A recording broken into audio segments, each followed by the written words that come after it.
really happened.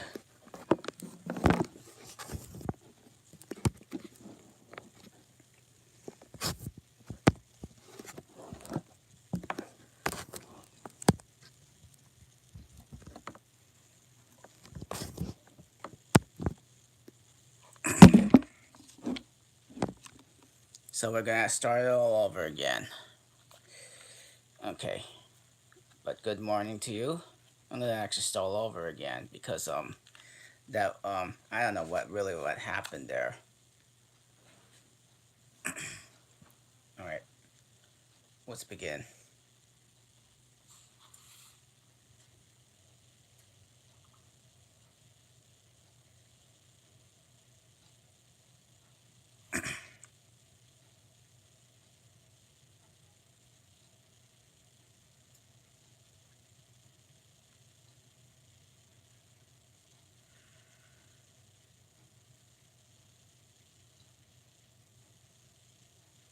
Morning.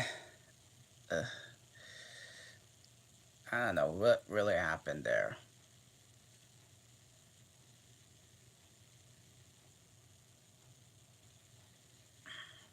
I'm gonna start all over again.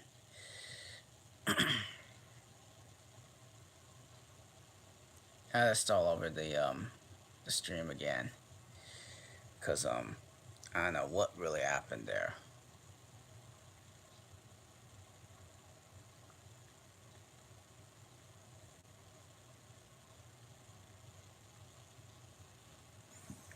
All right, here we go again. One thing was certain that the white kitten had nothing to do with. It was that the black kitten's fault entirely, for the white kitten had been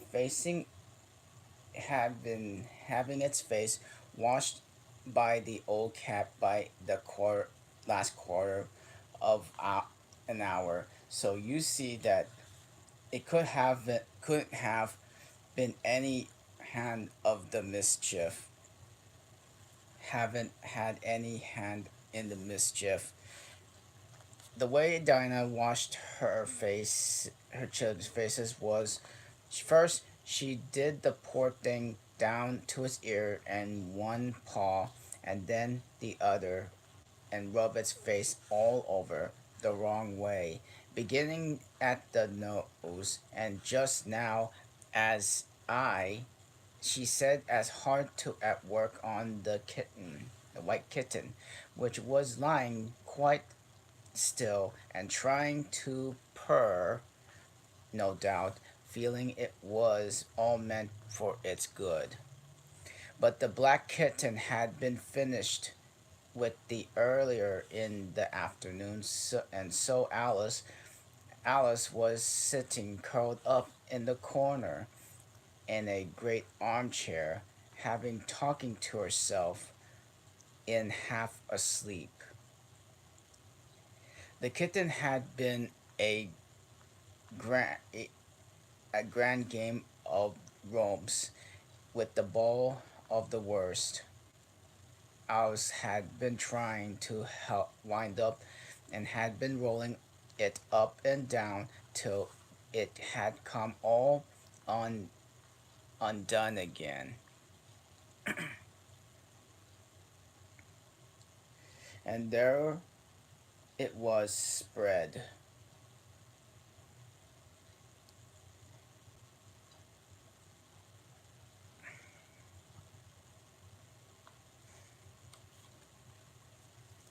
over the hearth rug.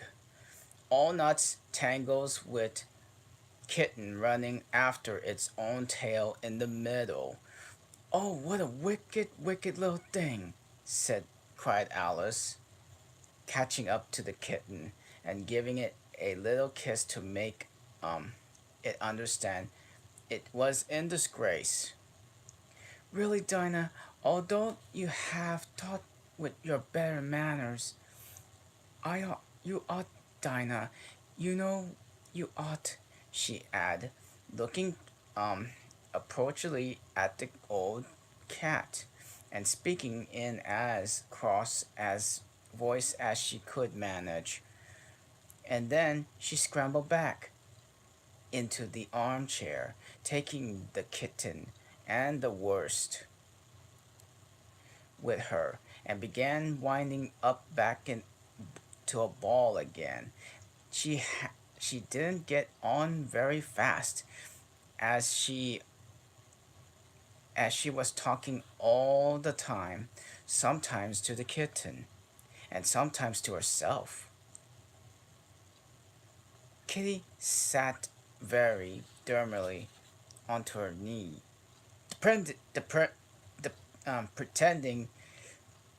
to watch the progress of the winding, and now then putting out one paw gently to touch the ball, and if would be glad to help if it might. Do you know what tomorrow is, Kitty? Alice began. Do you have guessed it if you have been wine up in the window with me? Only Dinah was making Only Dinah was making you tidy, so you couldn't. I was watching the boys getting the sticks for the bonfire, and wants plenty of sticks. Kitty, only it got so cold and snowed so they had to leave off. Never mind, Kitty.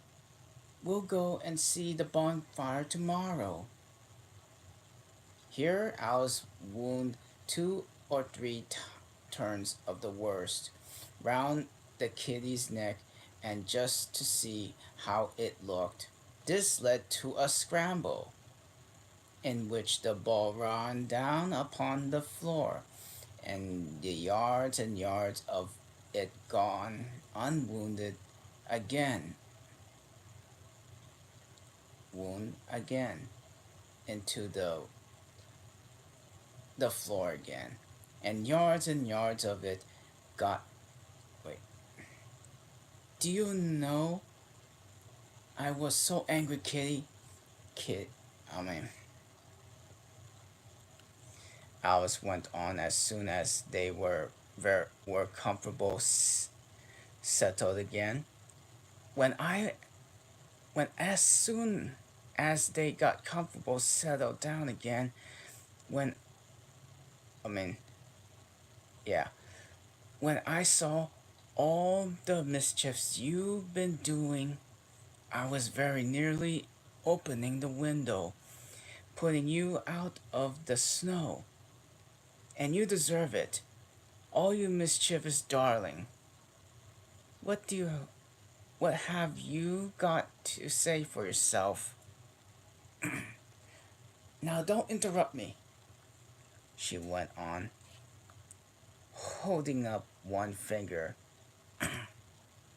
I'm gonna tell all your faults.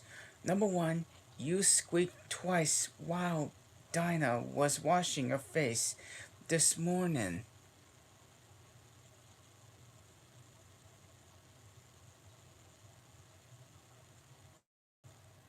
You can't deny it, Kitty. I heard you. What would you say? What that would say? The pretending that pretending that the kitty was speaking.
Her paw went into her paw went to her eye.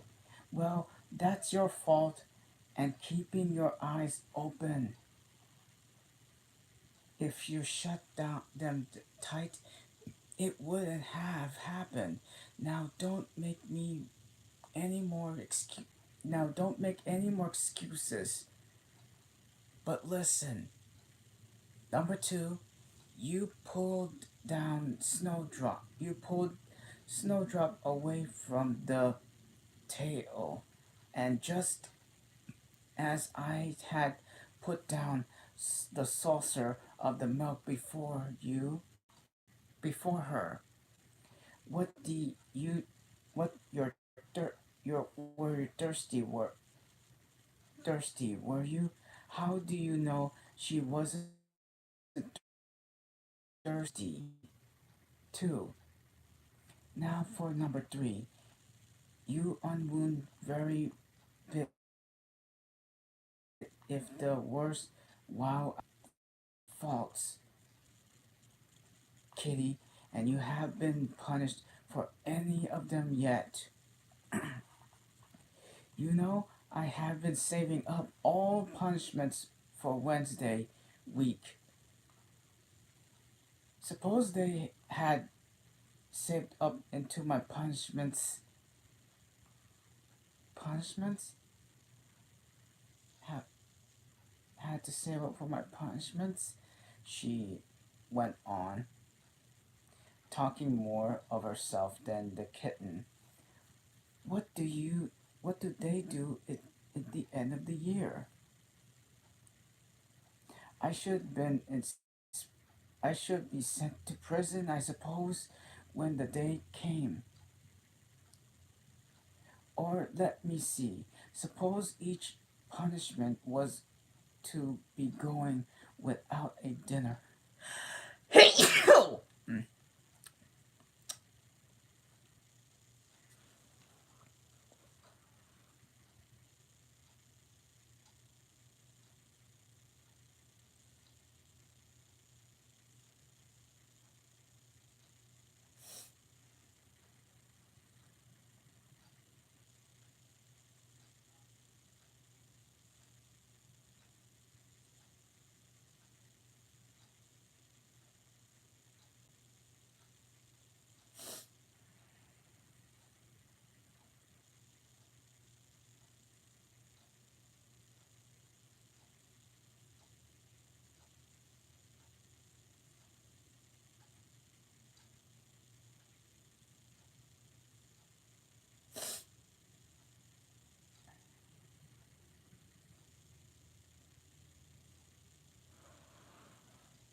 Thanks.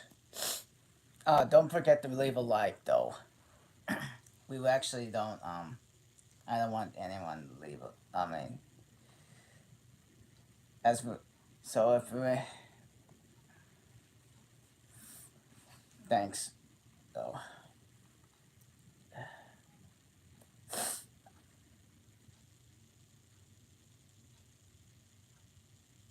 And if I mean yeah.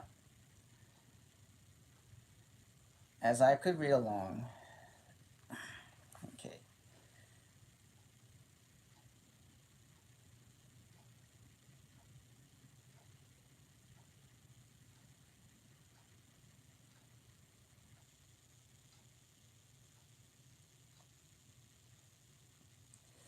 Her paw went into her eye. Okay. Saucer.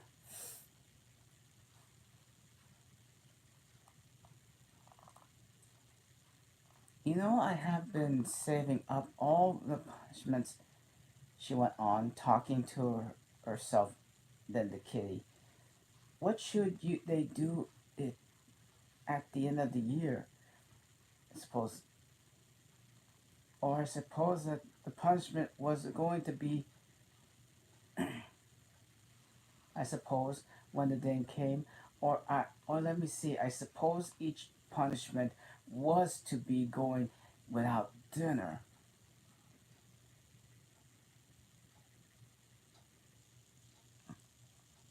A dinner. Then, when the miserable day came.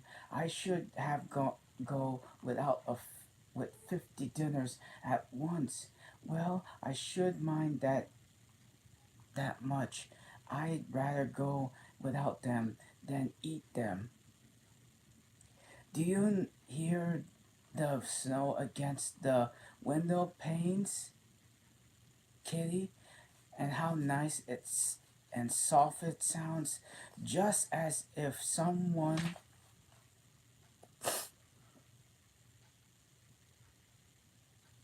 thanks was kissing the window all over outside. I wonder if the snow loves the trees and fields and kisses them so gently, and then it covers them in song, you know, with a white quilt, and perhaps always. It says, "Go to sleep, darlings, till the summer comes again." And when they wake up in the summer, Kitty, they dress themselves all in green and dance about. Whenever whenever wind blows, oh, it's pretty. It's very pretty," cried Alice, dropping the ball of worsted to clamp her hands, and I do so wish itself it was true. And I'm sure that the woods look sleepy in the autumn when the leaves are getting brown. Kitty, can you play chess? No, don't smile, dear me. I'm asking it seriously because when we were playing just now, you watched and just if you understood it. And when I said check, you purr. Well, it was a nice check, Kitty, and really, I might have won if it hadn't been more of that nasty night that came wriggling down among my pieces. Kitty dear, let's pretend. And here I wish I could tell you half of the things. Alice used to say, beginning with her favorite phrase, let's pretend. She had quite a long argument with her sister only the day before, all because Alice had begun with, let's just pretend we're kings and queens, and her sister, who liked being very exact, had argued that they couldn't because there were only two of them,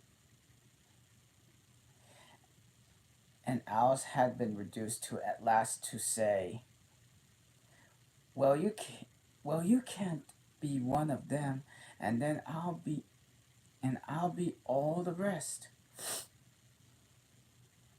At once she had a frightened her at an old nurse by shouting suddenly in her ear, "Nurse, let's pretend that I'm hungry, a hungry hyena, and you are a bone."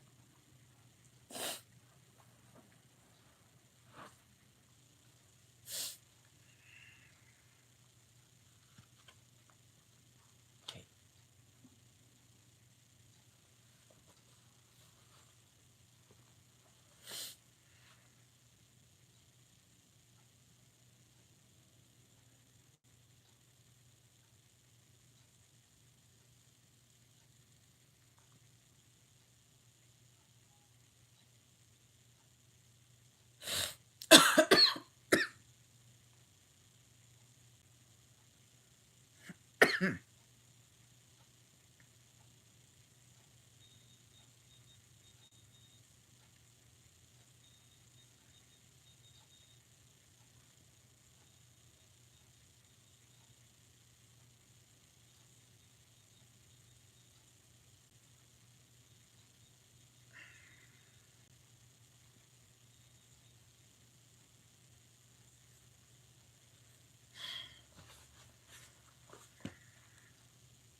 But this is a taking but this is taking us away from Alice's speech to the kitten.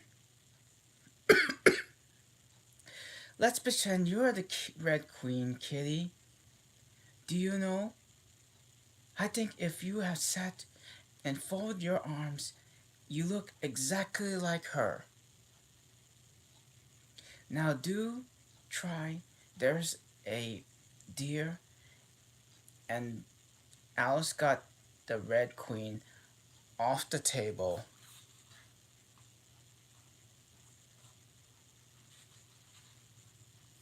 and set it up before the kitty as a model for it to imitate. However, the thing didn't succeed.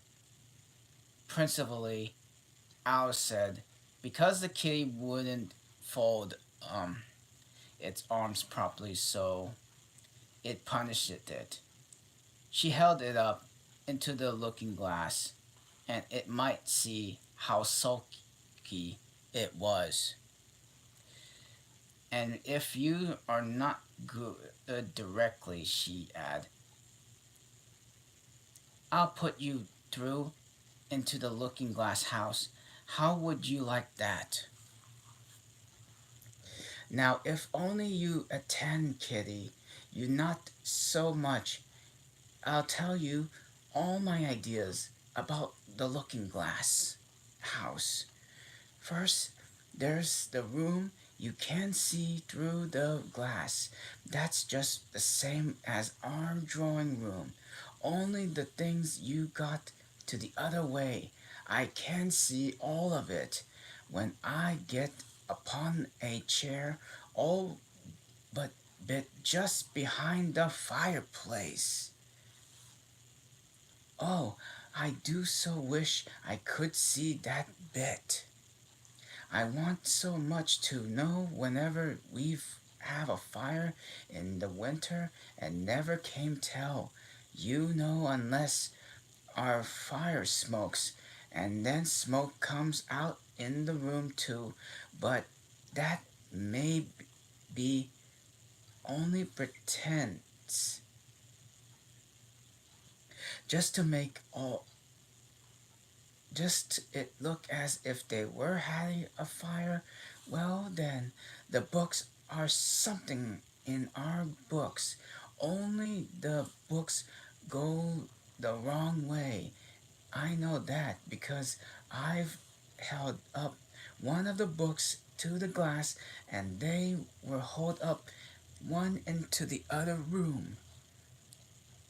How would you like to live into the looking glass house, Kitty? I wonder if they give you milk in there. Perhaps looking glass. It isn't good to drink, but oh, Kitty, now we have come to the passage that you can just see a little peep into the passage in the looking glass house. If you leave the door of our drawing room wide open. It's very like our passage as far as you can see. Only you know it may quite different on beyond. Oh, Kitty, how nice it would be if you could only get through into the looking glass house. I'm sure it's got all such beautiful things in it. Just pretend there's a way to getting through into it. Somehow, Kitty, let's pretend the glass has got all soft and gauze so that we can get through.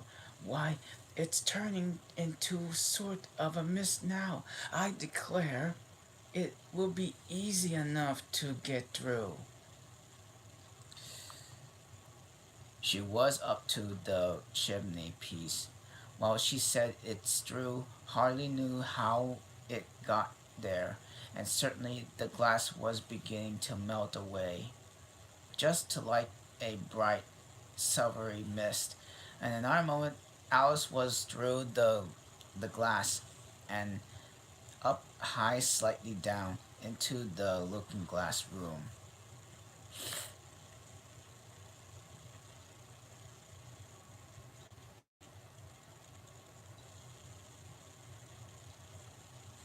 And very first thing she did was to look wherever the fire was a fireplace in fi- the fire in the fireplace, but she was quite pleased to find it there was a real one.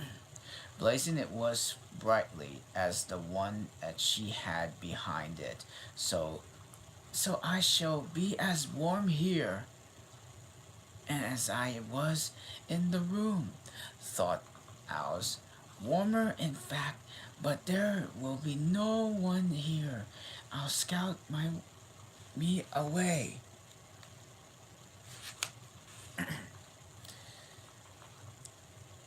From from the fire, all the fun it would be. From the fire, oh, what fun will it be when they see me through the looking glass here, and I can't get at me. Then she began looking about, noticed that they could been seen from the old room was quite common and uninteresting.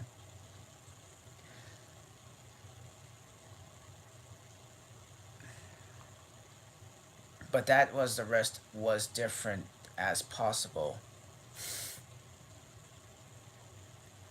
For instance, the pictures in the wall next to the fire seemed to be all alive.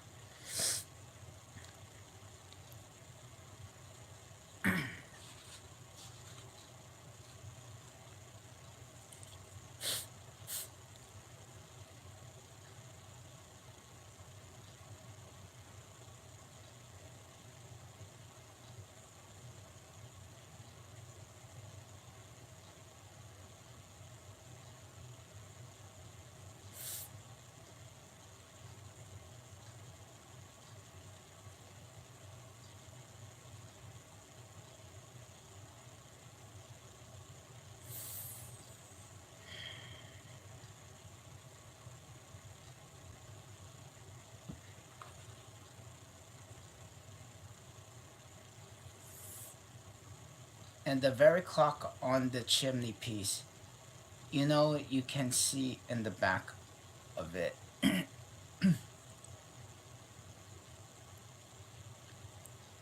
It got a little face of an old man and grinned at her.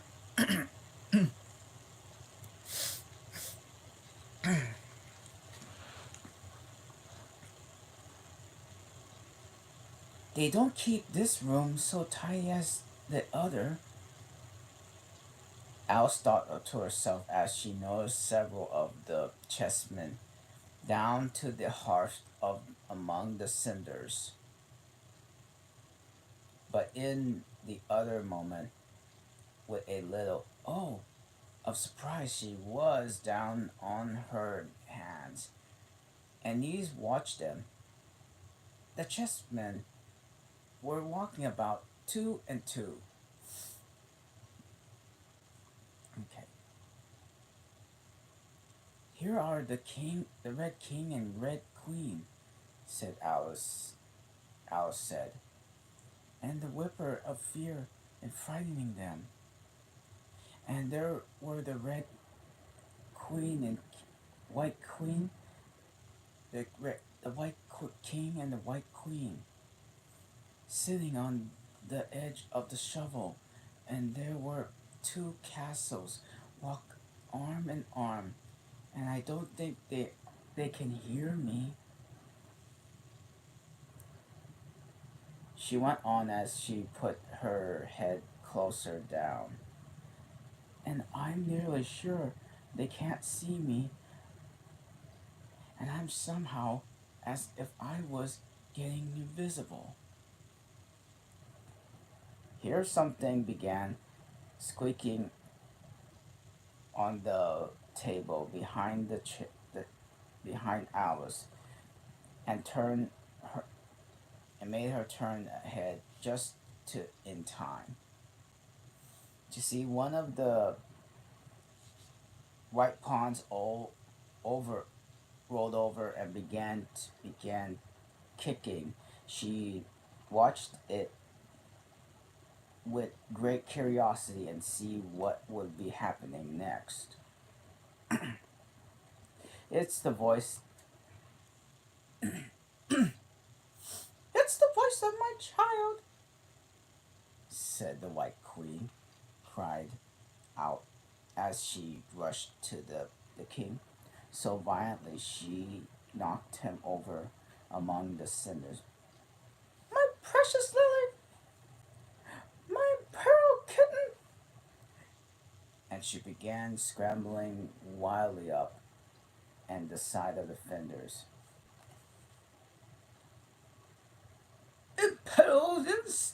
Imperial fiddlesticks, said the king, rubbing his nose, in which it had been hurt by the fall.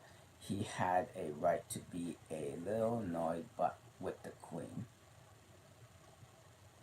for he was covered with ashes from head to foot. Alice was very anxious to be used as if the poor be used, and as the poor little Lily was nearly screaming herself into the fit.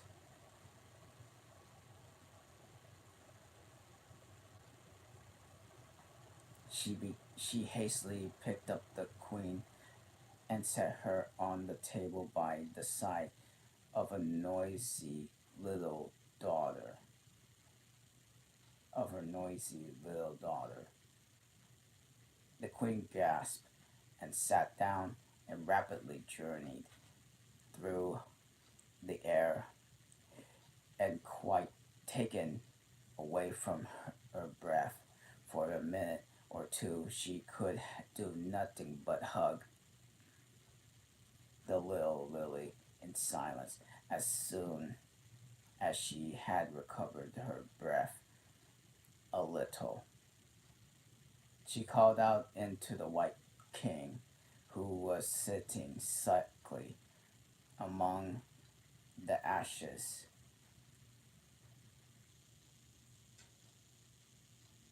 Mind the volcano? What what volcano? What volcano? Said the king, looking anxiously into the fire, as if he thought it was most likely the place to find one.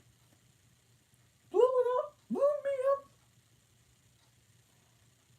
panted the queen, who was still a little out of breath. Mind if mind up and come up the regular way. Don't get blown up. Alice watched into the White King as she slowly struggled up in the bar till at last she said, "Wow, you'll be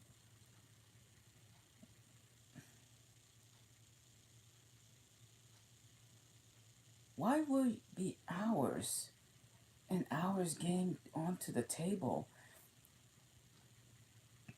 at the rate? I better help you, hadn't I?" But the king took no notice of the question. It was quite clear that he could neither hear her nor see her. So Alice picked him very gently and left him across the moor slowly than she had left. The queen she had haven't made take its breath away, but before she put him onto the table, She thought she might as well dust him a little so he was recovered with ashes.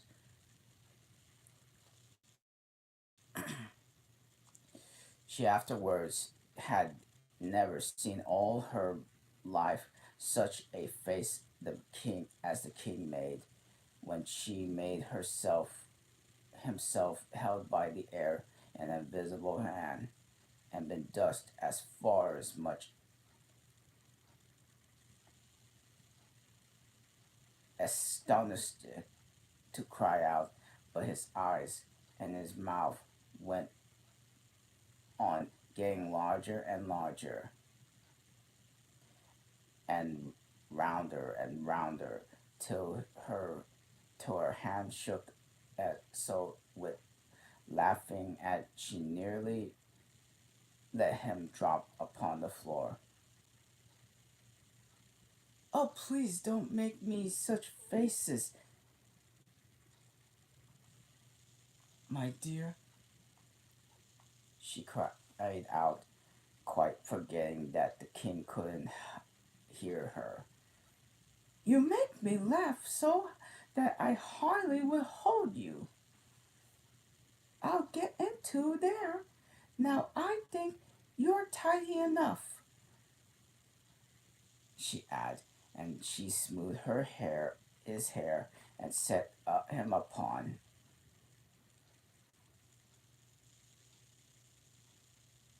the table near the queen.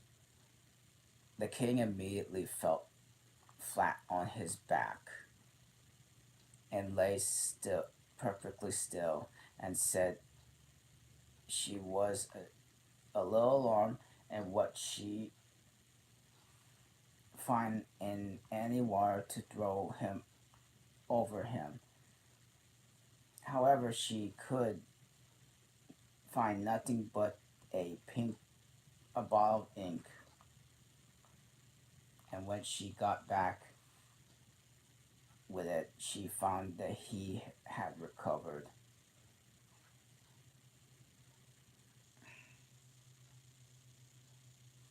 and he and the queen were talking together in a frightening whisper, so low that Alice could hardly hear what they say. The king was saying, "I'm sure sure, my dear, I turn cold to the very ends of my whiskers." To the which the queen replied, "You haven't, you haven't got any whiskers."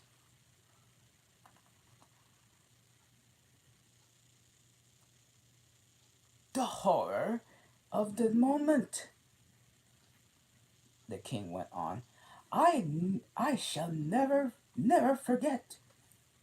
You will, you will, though, said, you will, though, the queen said, if you don't make a memorandum of it.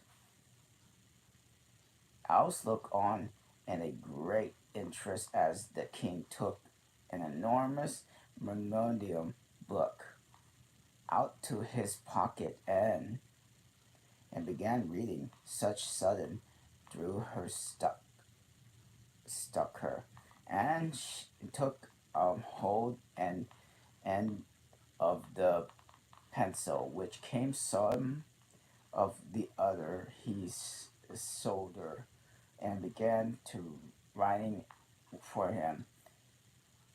The book, the poor king looked puzzled and unhappy, and struggled with the pencil for some time without saying anything. But Alice was too strong for him, and at last, okay, I need to do a little break right now.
I'm back.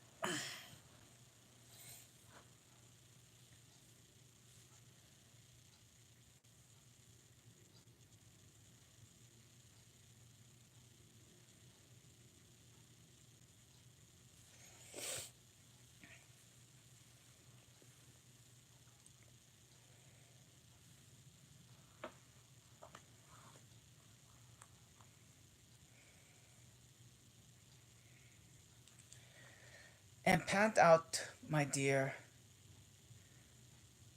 And he pant out. And pant, my dear. I really must have a thinner pencil, and I can't manage this one bit, and it writes manner of a lot of things I don't intend. In what matter? In what matter of things? Said the queen, looking through the book in which Alice put the white knight and sitting and sliding it down to the poker. He bounced very badly.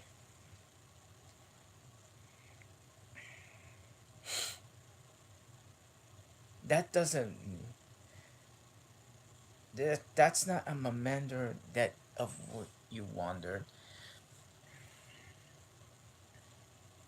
There was a book lying there, Alice on the table, while she had sat watching the White Knight, for she was still a little anxious about him,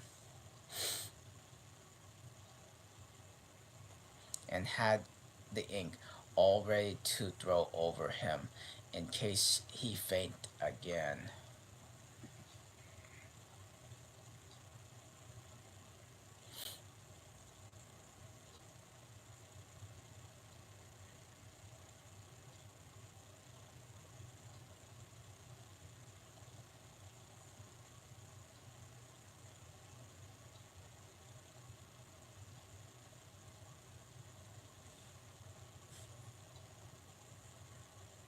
She turned over the leaves to find some part she could not read.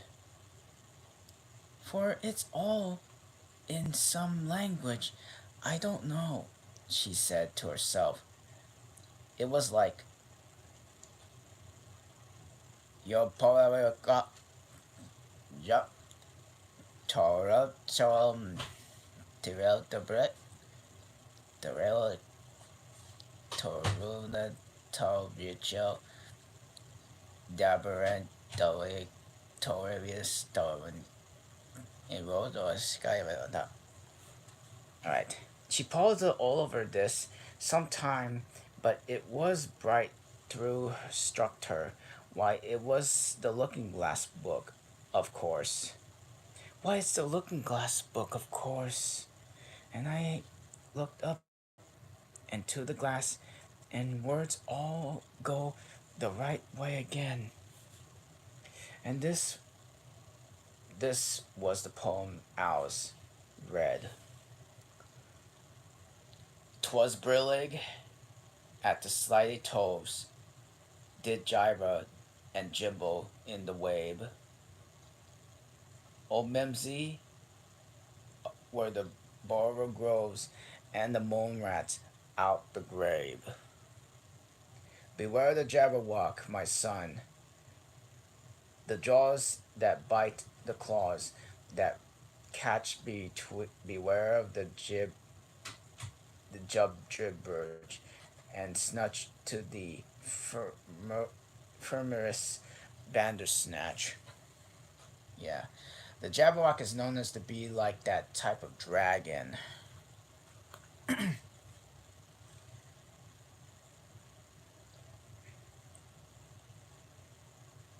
He took his Bopal sword in hand, and long time the Maxstrom foe he sought. So rest he by to the tantrum tree, and stood while in it grew.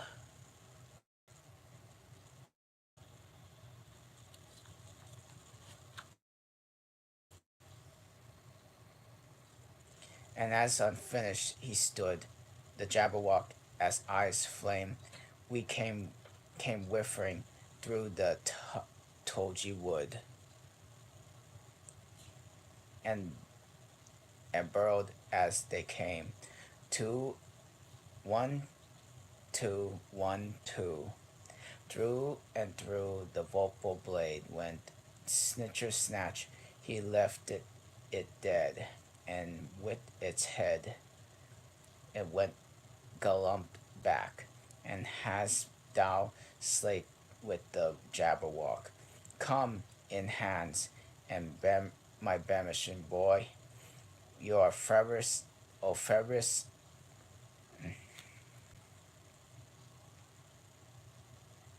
stay, and Chalho Chele, and Cho with his joy. 'Twas billig at the slidey toves, did gyre Jimbo in the wave. O Mimsy were the barber groves, and the mole rats of the grave.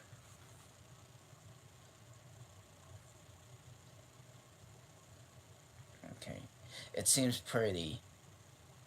It seems pretty, she said, and when she finished, but it's rather hard to understand. You see, she didn't she didn't like to confess even to herself that she couldn't make it out all at all. Somehow it seems to my fit May head to ideas. On I don't I don't exactly know what were they were. However, somebody killed something. That's clear at any rate. But oh, threw Alice suddenly, jumping up. If I don't if I don't make haste, I would have to go back through the looking glass before I seen what the rest of the house is like. Let's have a look at the first garden first. She was out of the room in the moment. She ran downstairs, or at least it was exactly running, but new invitation for getting downstairs quite quickly, as easily as Alice said to herself. She just kept to her tips of her fingers on the handrail and floating gently down without even in touching the stairs with her feet, then floating on through the hall, and would have gone straight down out of the door in the same way if she hadn't caught hold to the door post.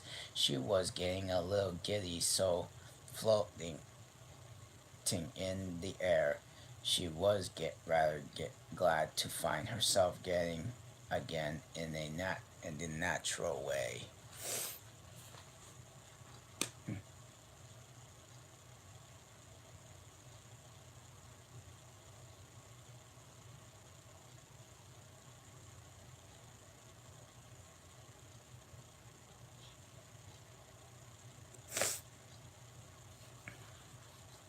All right,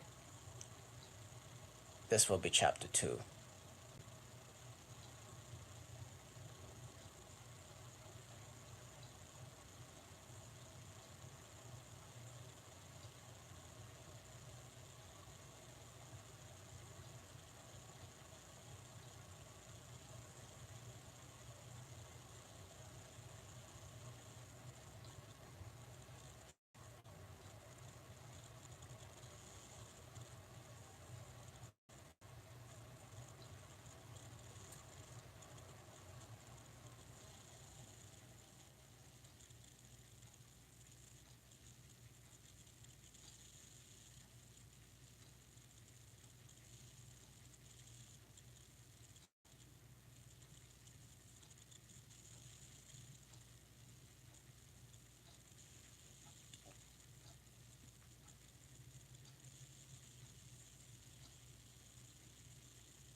I should see in the garden far better.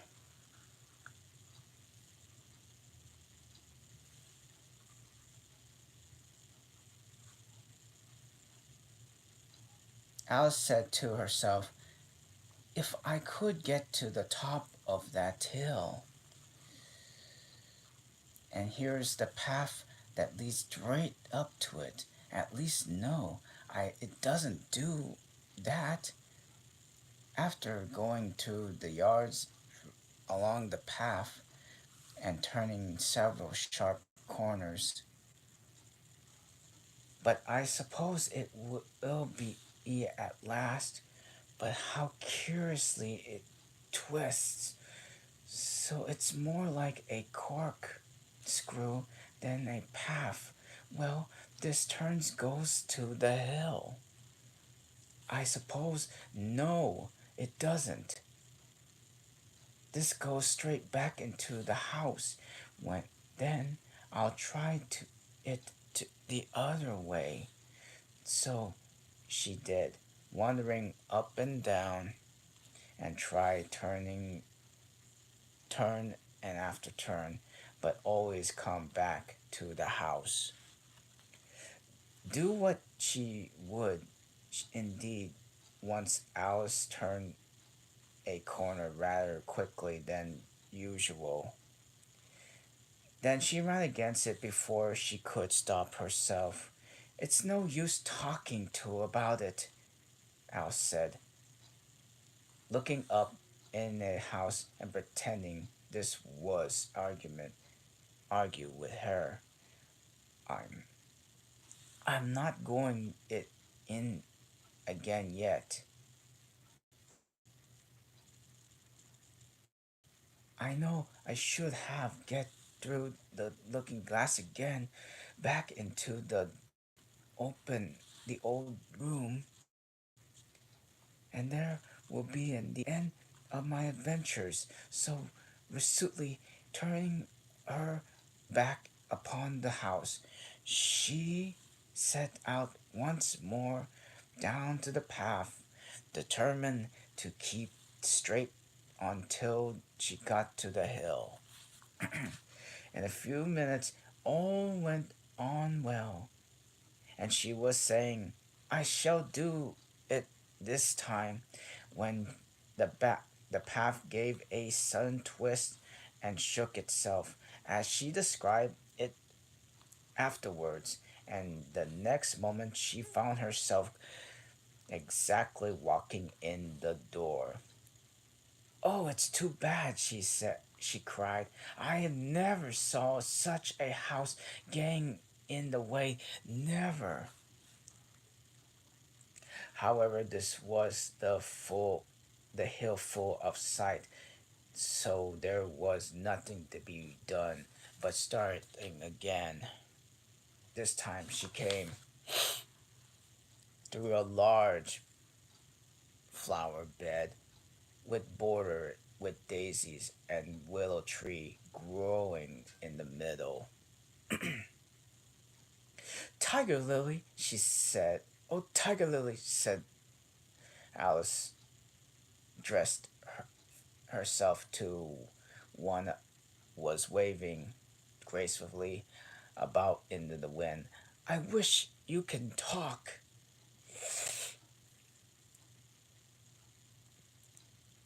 Okay, I'm gonna try to be the voice. We can talk, said the tiger lily. When there's anybody worth talking to.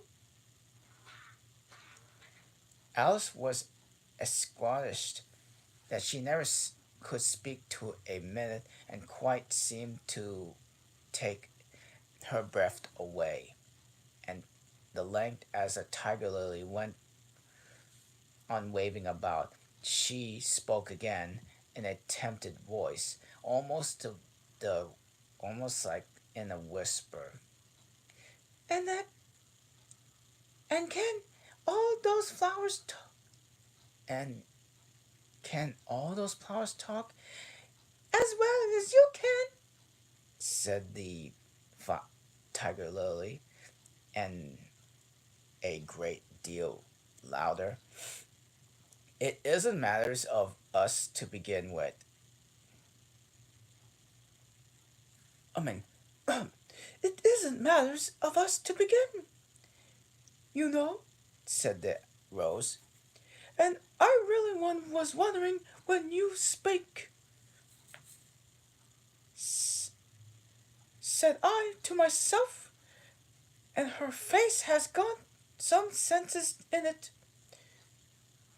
Though it's not clever for a clever one, still, you're the right color, and that goes for a long way. I don't care about the color, said the tiger lily, remarked it. If only her petals turn up into a little more, she'll be all right. Alice did not like the being criticized, so she began asking questions. Aren't you sometimes frightened to be being planted out here? Nobody with nobody to take care of you? There is the tree. There is the tree in the middle, said the rose. What else is good it good for? Well, I could what it could do if danger if any danger came, Alice asked.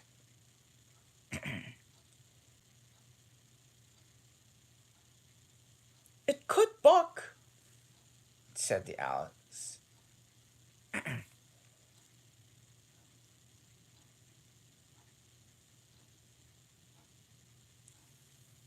It says robots, cried a daisy. That's why its branches are called boughs.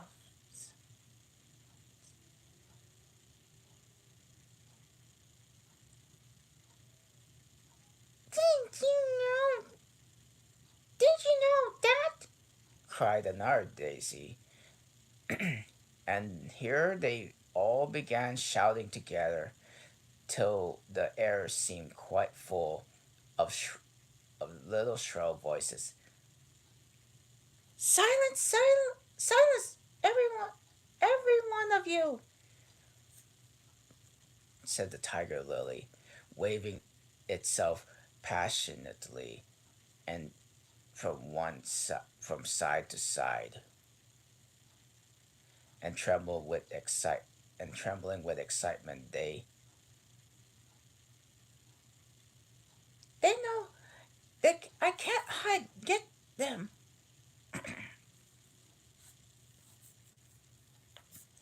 It pant bending as it quivered head towards Alice, or they wouldn't dare to do it.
Okay, with excitement. They know, oh, you can't get them, it panted, and Bentley its quiver its head towards Alice. Or they don't dare to do it. Never mind, said Alice with a smoothing tone, and stooping down to the daisies, who were just beginning, who just begin to whisper. If you if you don't hold your tongues, I'll pick you. There was a silence in the moment, and several in the pink daisies turned white. That's right. I mean, that's right, said the tiger lily, and daisies were worst at are daisies are the worst of all. When one picked of all, when one speaks, then all began together. It's one to make one, and we're to hear the way they go on.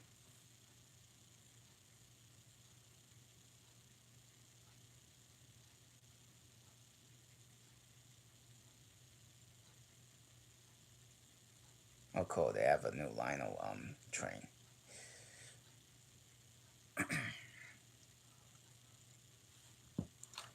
All right.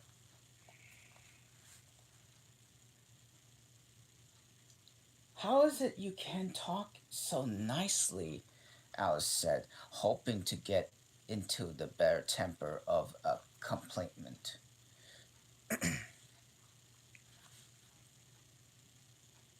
Complainant.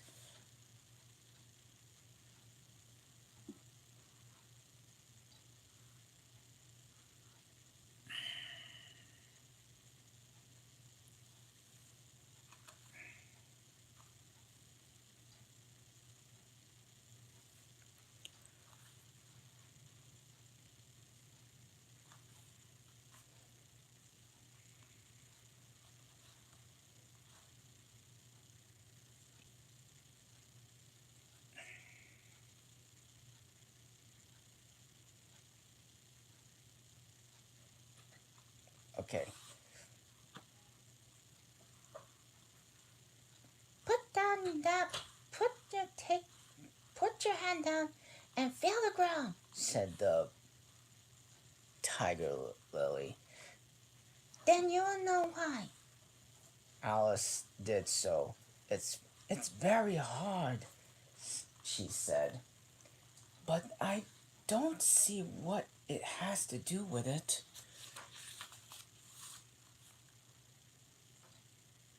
In most gardens, said the tiger lily, said, they make beds too soft so that the flowers are always asleep. This sounds like a very good reason, and Alice is quite pleased to know it. I never thought of that before, she said.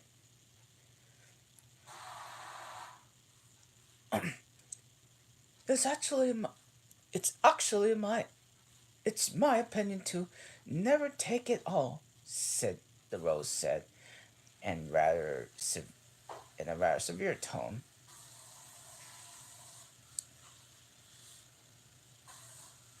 I have I have never I have saw nobody look stupider, said the violet so suddenly that Alice quite jumped and hadn't spoke for it had spoke before. Hold your tongue, cried the lily, as if you saw anybody. You keep your head under your leaves and snore away there till you know till you know no more what's going on in the world than you in a bud.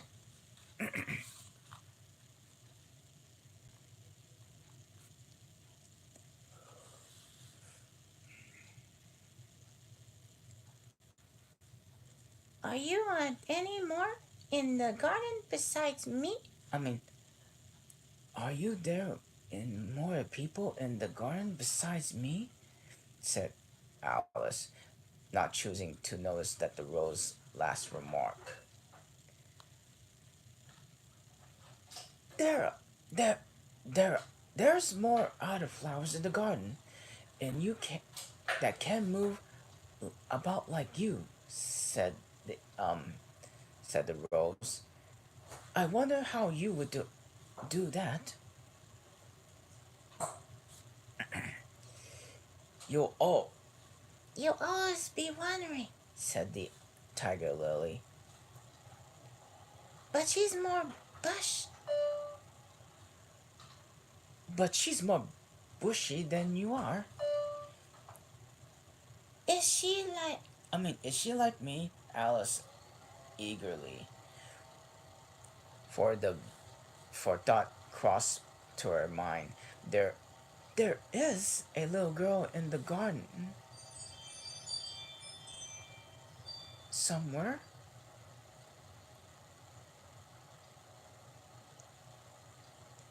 "Well, she has the same awkward same shape as you," the rose said, "but she's redder, and her petals are shorter than you think. They're not done up close and a Delilah like a Delilah," I mean, they're done close up like a Delilah. said the tiger lily. Not tumbled out, but like yours.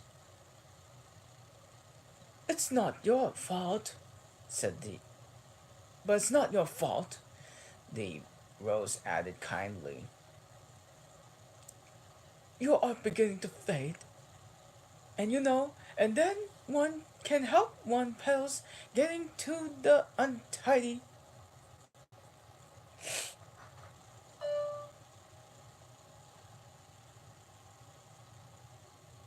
Alice didn't like this idea at all, so the change of subject, she asked, "Does it ever come out here?"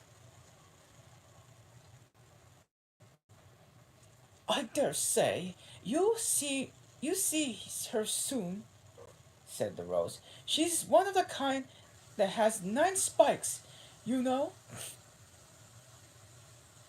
"Where does she wear that?" Um, Alice asked somewhat with curiosity. "Why, all around her head, of course."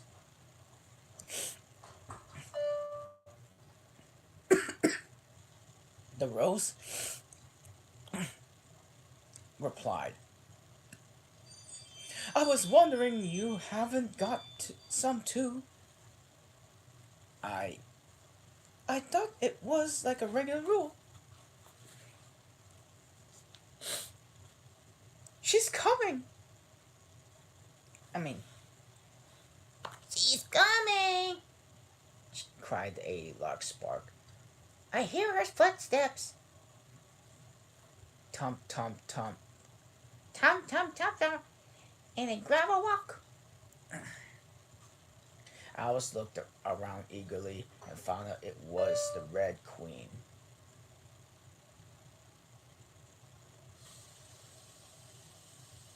She's she's gone to a great deal. Was her first.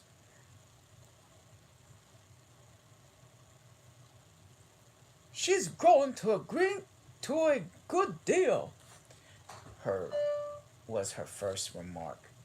She had indeed when Alice first saw her in ashes, and she had been in 3 inches. She's been only 3 inches high, and there she was, half a half a head taller than Alice herself. It's for it's the fresh. "It's the fresh air that it does," said the rose, wondering with fine itinerary out that. "I think I'll go to meet her," said Alice, for though the flowers were interesting enough, but she felt it would be far grander to meet up to the tall to talk with a real queen.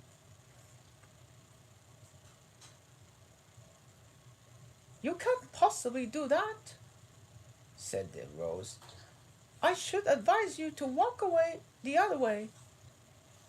This sounds nonsense to Alice, so she said nothing, but set off to once towards the Red Queen. To her surprise, she saw she saw sight she lost sight of her at the moment and found herself walk into the front door again. A little provoked, and she drew back and after looking everywhere for the Red Queen, whom spied out at last a long way off.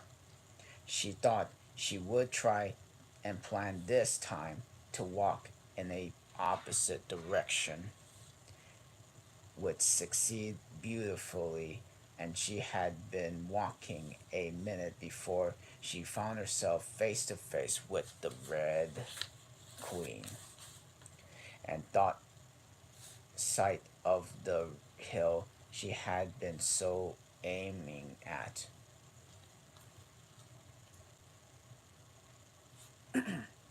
I'm gonna bet be the queen. Where do you where do you where do where do you come from? Said the Where did you come from? said the Red Queen. I had to be like more like a And where would you go? Where would you be going? Look up, speak nicely, and don't twiggle your fingers all the time. Alice attend all these directions and explained as well as she could, as she had lost her way. I don't know. I mean, I don't know what you mean by your way.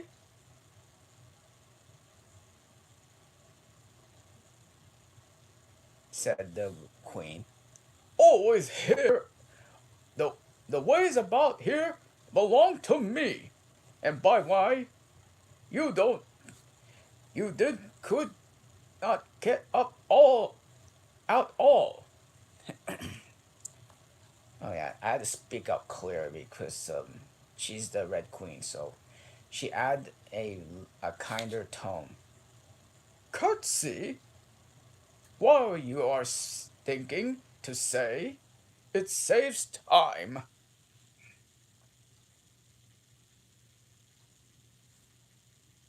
Alice wondered all little as this, but she was too much with the Ari of the Queen to disbelieve it.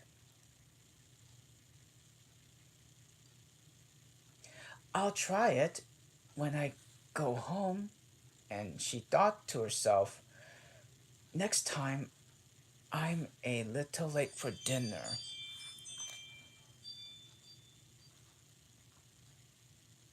It's time for you to answer now, Said the Queen. The Queen said, looking at her watch. Open your mouth a little wider when you speak. And as always, you say, Your Majesty. I'm only wanting to see what the garden was like, Your Majesty. That's right, Said the Queen, patting her on the head, which Alice didn't like it at all.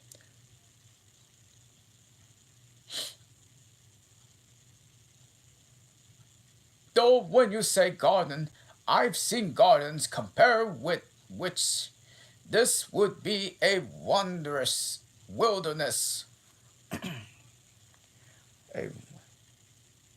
And I'd have a little booming sound or something like that, being the Red Queen. Alice didn't dare to argue with the point, went on. And I thought I tried to for finding a way, find my way to the top of that hill. no wait. Oh yeah, this is Alice's. And I thought I tried my way to the top on the top of that hill. When you say hill, The queen erupted. I I could show you the hill, you hills, in comparison with which you call that a valley. No, I shouldn't, said Alice, surprised that contradicted to her at last. A hill can't be a valley, you know. That would be nonsense. The Red Queen shook her head. You may call it nonsense if you like, she said. but I've heard nonsense compared with which it would be as sensible as a dictionary. Ali curtsied again, as she was afraid that the queen's tone would be a little bit offended, and they walked in silence while they got to the top of the hill. For some mi- for some minutes, Alice stood out without speaking, through looking out for the directions over the country, and most at the most curious country it was. There were a number of tiny brooks. They straight across from side to side, and the ground gave a was divided into squares by a number of little green hedges, and reached to from brook to brook. I declare it's marked out as a large chessboard, Alice said at last. Therefore, there though to be some men moving about somewhere, so there are. She added a tone of delight, and her heart began to beat a quick excitement as she went on. As a huge game of chess as being played over the world. It's a great game of chess. It's being played all over the world. If this is the world at all, you know. Oh, what fun it is! Pawn, if I might join, through, of course, I would like to be a queen. That would be the best. She glanced rather shyly with the real queen as she said this in companion, and smiled pleasantly and said,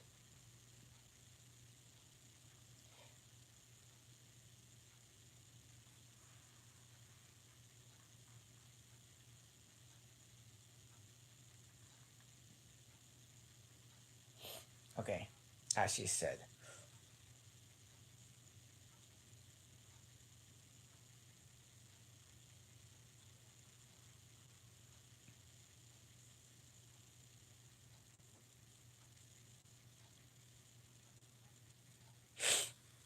That's easily managed. You can be the White Queen's pawn if you like. As Lily, she's too young to play, and you're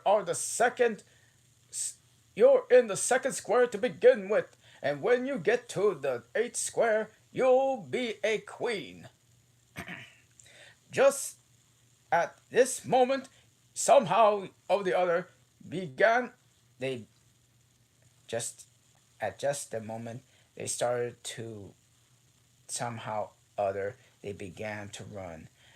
Alice never quite make out with making out afterwards how it was they began.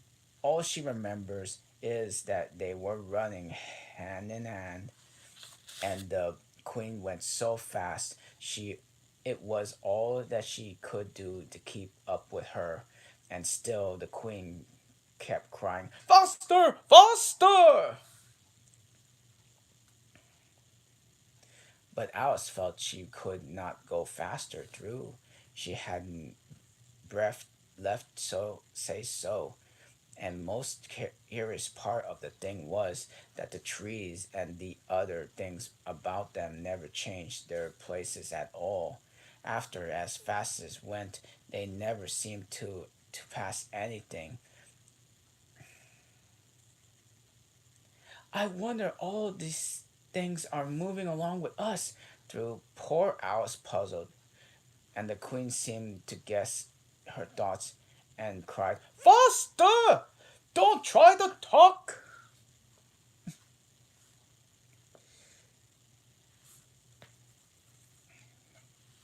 Not not that Alice had any idea for going through that. She felt as if she would never be able to talk again.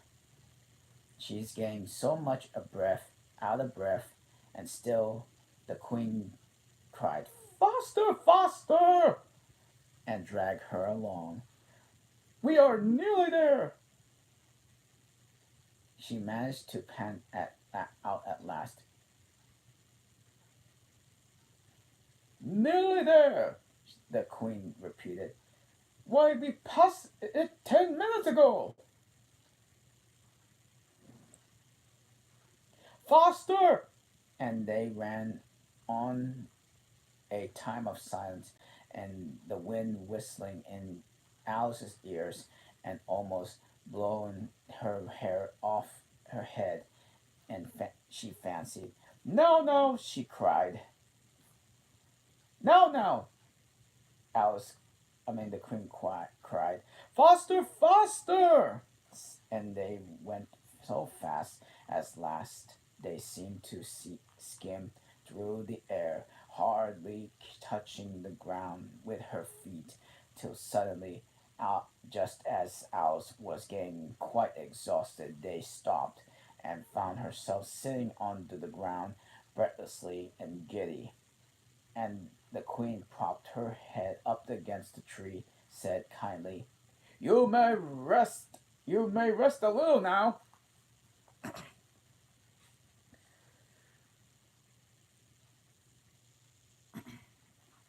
Alice looked around in a great surprise.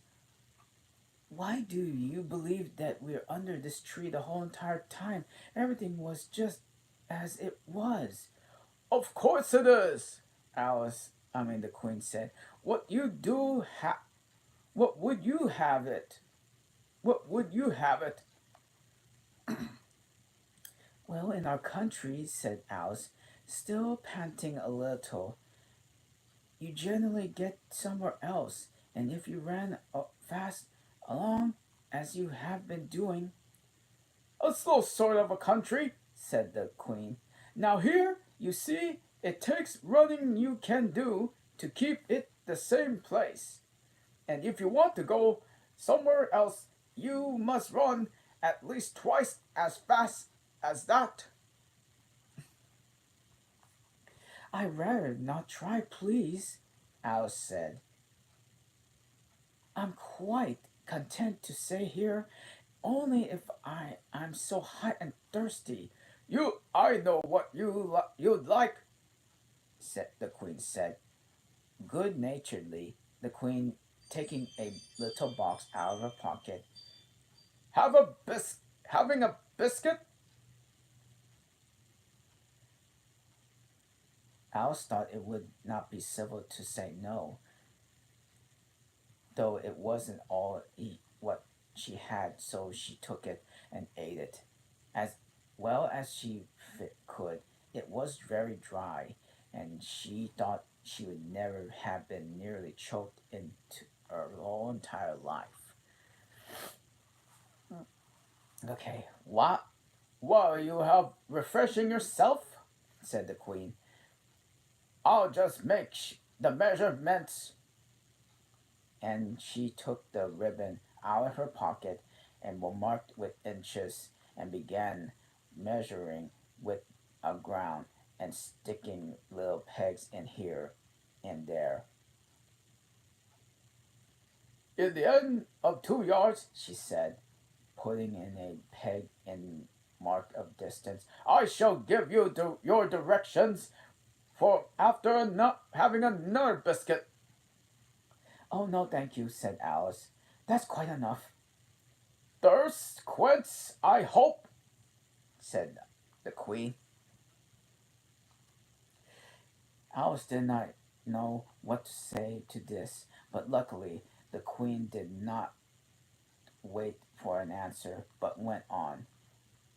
At the end of the 3 yards, you shall repeat them in fear of your forgotten of your forgetting them. And the end of 4, you shall I shall say goodbye. And the end of 5, I shall go. She got into all the pegs by all this time. Alice looked on to get great interest as she returned to the tree.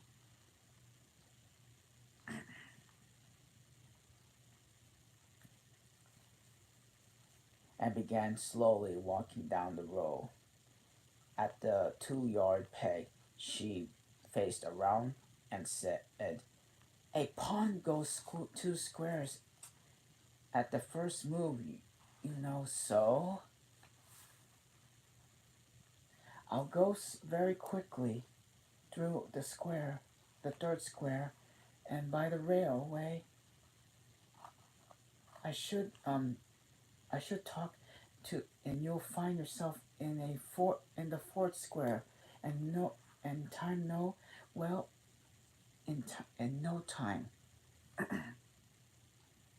Well, that the square belongs to the Tweedledee and Tweedledum.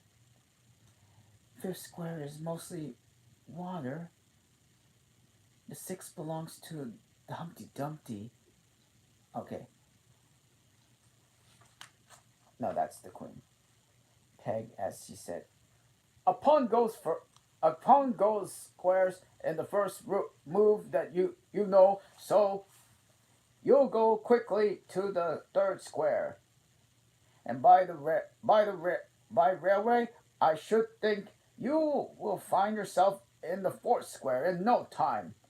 Well, it belongs to the Tweedledee and Tweedledum, and the first and the fifth is mostly water, and the sixth belong to Humpty Dumpty.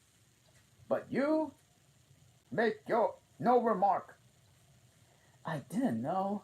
I had to make one just then, Alice flattered out. You should have said, the Queen went to a tone with grave reproof.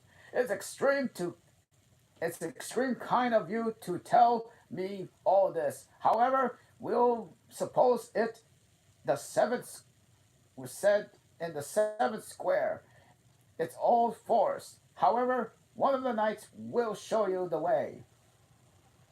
And in the eighth square, we shall be queens together, and it's all feasting and fun. Alice got up. Alice got up and curtsied and sat down again. And the next peg, the Queen turned again, and this time she said, "Speak in French when you can't think of English of a thing. Turn out your turn out your toes as you walk, and remember who you are." She did not wait for Alice to curtsy this time, but walk on quickly. And next peg, she turned in a moment to say goodbye, and then hurried on in the last to the last. How it happened, Alice didn't remember knew, but exactly as she came to the last peg, she was gone. Whenever she vanished to the air, to whenever she ran quickly into the wood, and she can run very fast, thought Alice. There there was no way of guessing but she was gone, and Alice began to remember that she was a pawn and that it should it would be soon to be time for her to move.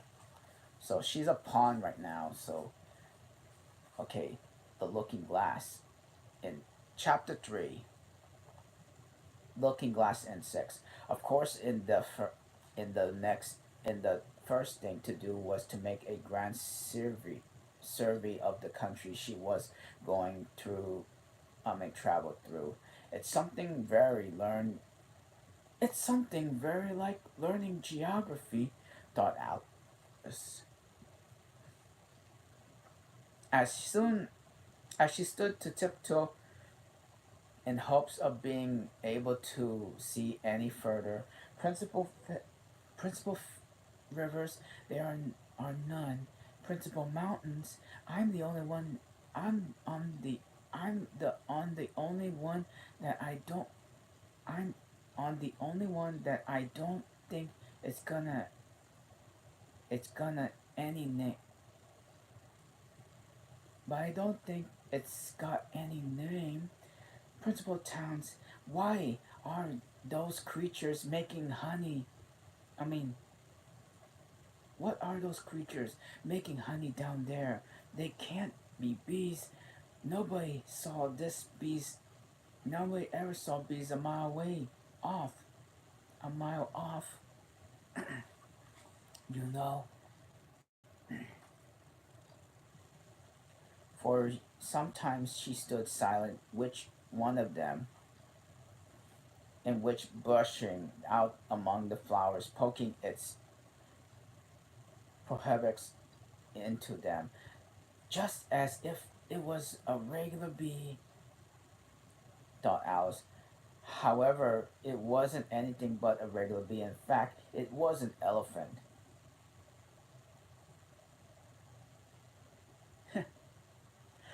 Hey!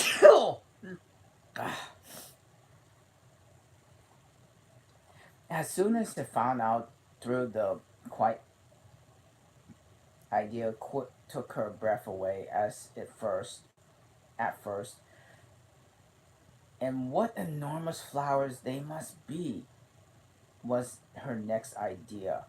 Something like cottons, like cottages and rooftops taken off, and stalls, put them into quantities of put them and what quantities of honey they must make, and I will with no go down and no I go John I don't go just yet.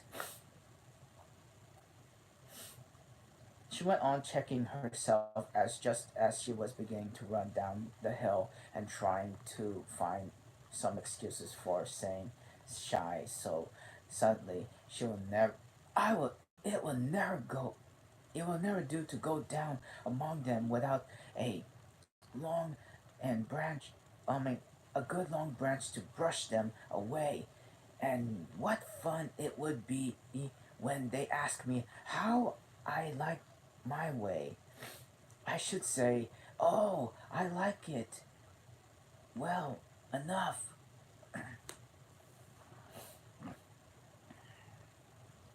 Here came the favorite little toss of the head. Only it's just dusty. It was so dusty out, and the elephants did tease so. I would, I think I would go down in the other way, she said after a pause, and perhaps I may visit the elephants later on. Besides, I do so want to get into the third square.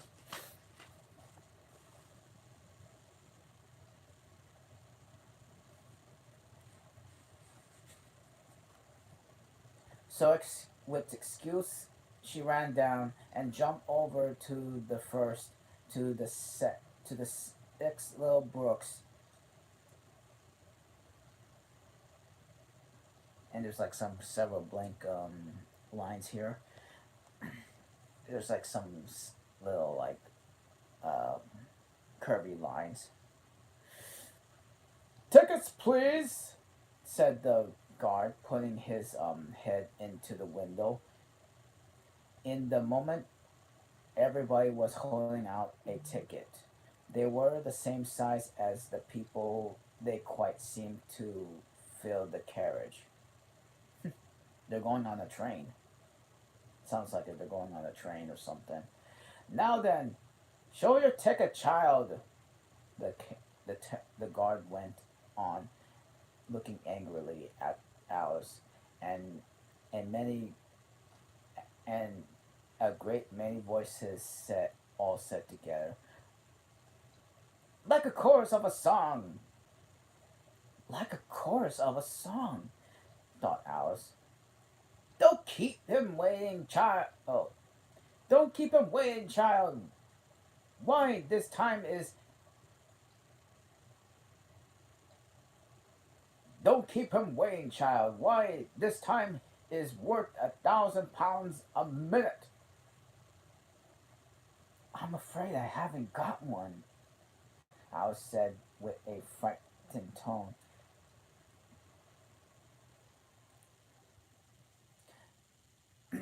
There wasn't a ticket office where I came from.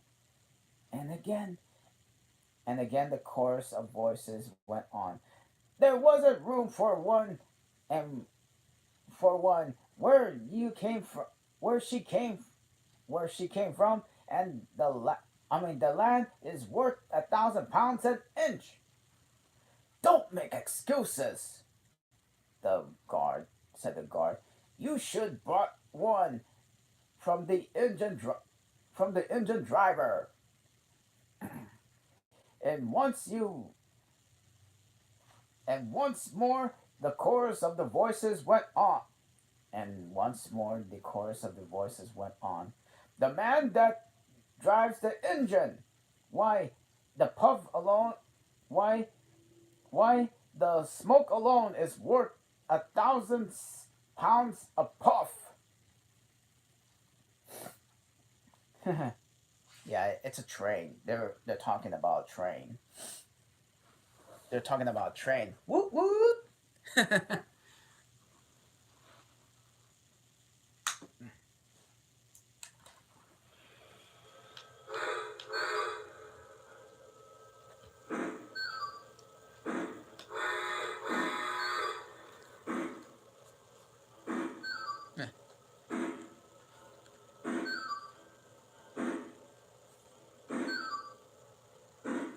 Yeah, they're talking about train here.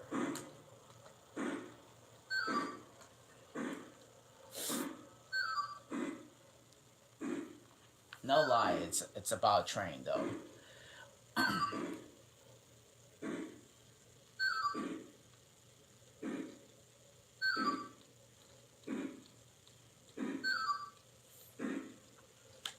We actually gotta get a little whoop whoop.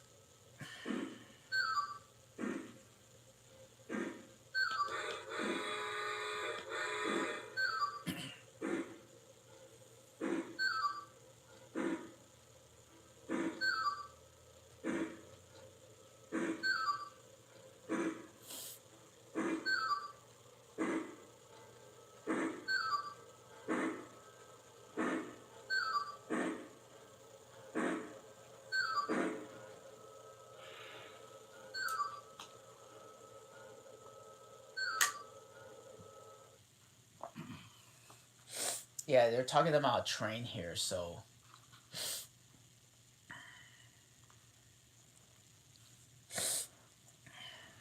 okay.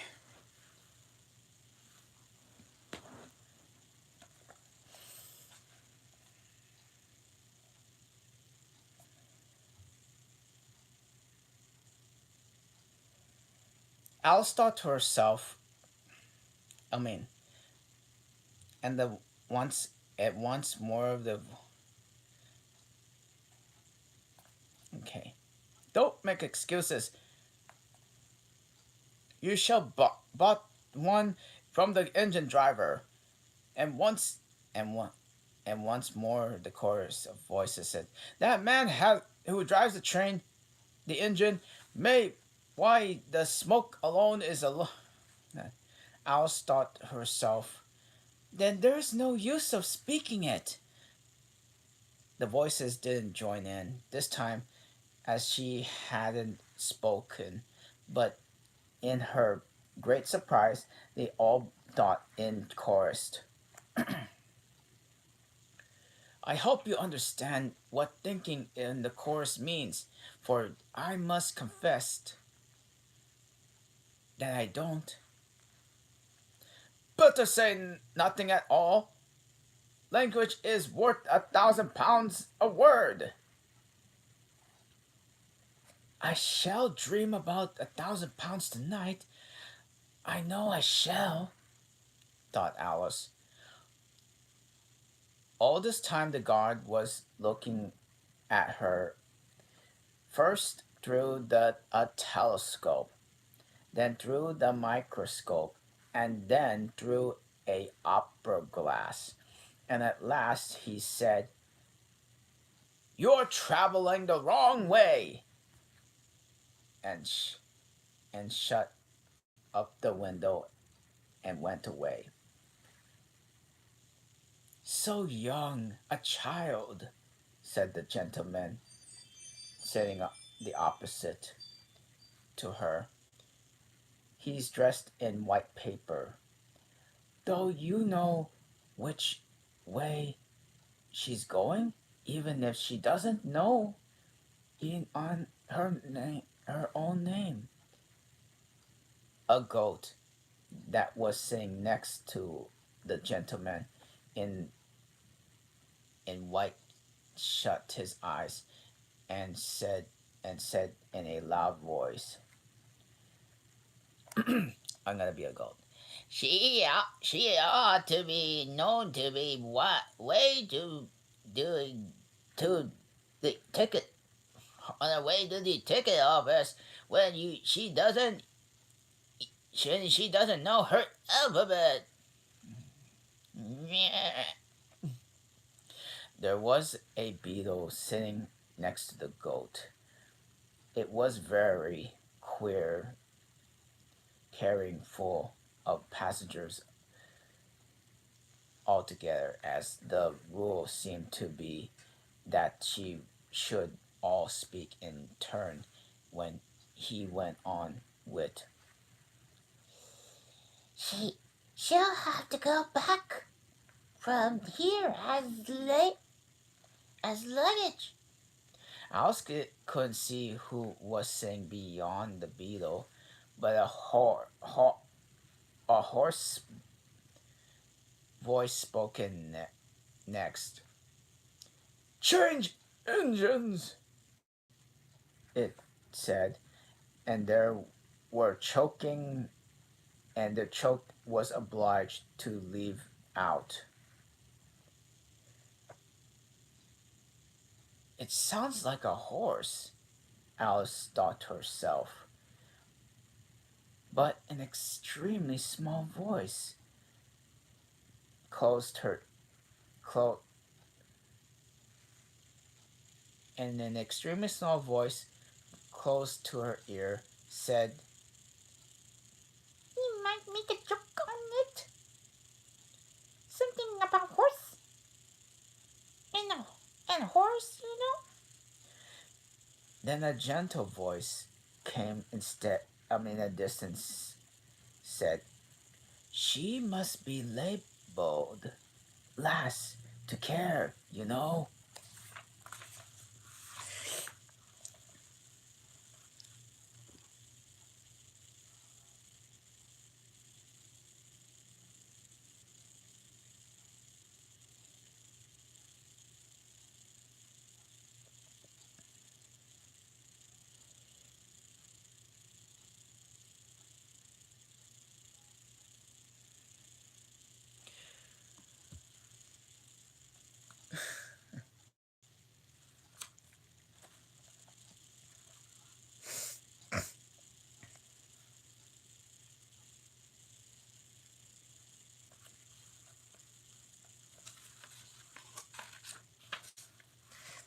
And after the other voices went on, what number of people they are into the in carriage? Thought Alice, saying, "You must be going. She must be going to by post, as if she got into her head ahead of her. She must be sent as a message by a telegraph. She must draw the train herself, and the rest of the way." Yeah, they're in a train right now, so like choo choo, choo choo. Like it's a steam engine though, so because this was made like during like after like the Civil War, um and so on. But the gentleman dressed in the white paper leaned forwards and whispered in her ear, "Never mind what they all say, my dear, but take a return ticket every time the train stops." "Indeed, I shan't," Alice said rather impatiently. "I don't belong to this railway." Yeah, this is a train. Journey, journey at all. I was in a wood just now, and I wish I could get back there. You may take a little joke on that. Said the small little voice close to her ear. Something about you would if you could, you know. Something about you would if you could, you know. Don't tease so. Don't tease so. Alice said Alice, looking in vain to see where the voice came from. For you, if you're so anxious to have joke made, have a joke made, you don't make one yourself. The little voice sighed deeply and was very unhappy, evidently, and Alice would have said something pitifully to comfort it, if it would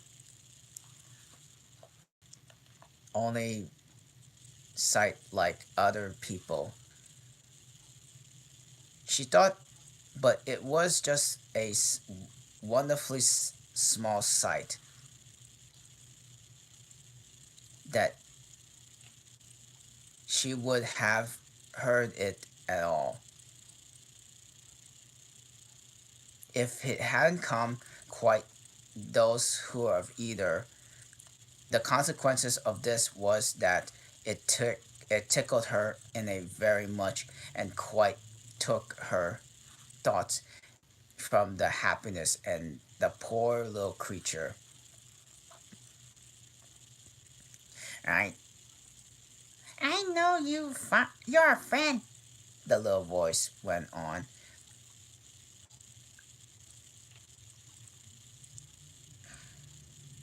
Here, dear. Here, there, in an open friend, and you won't help me through, and I'm an insect. What kind of insect? Alice required, with a little anxiously.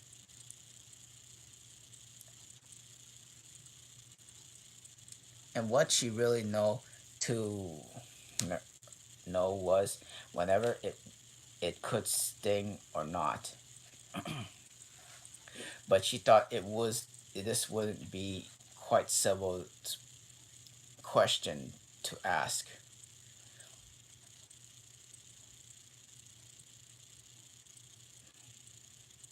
What then do you know?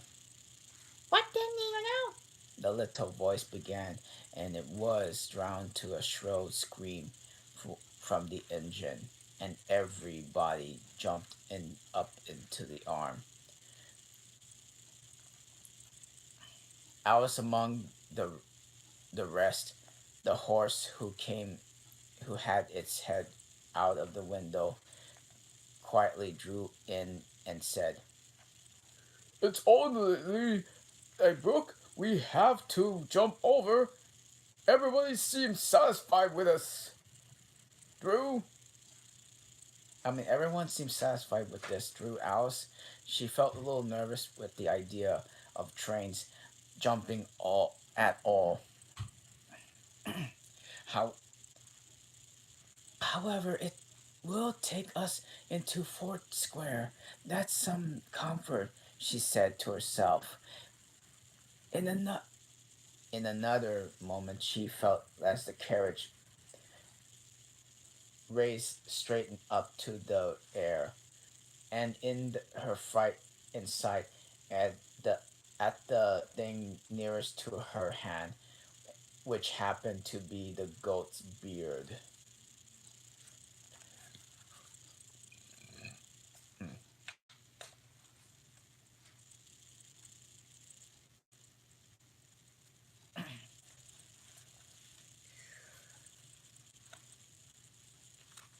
But in the beard seemed to be melting down as she touched it, and she found herself quietly under a tree, while the Gant oh, for the for that was an insect. All the train disappeared.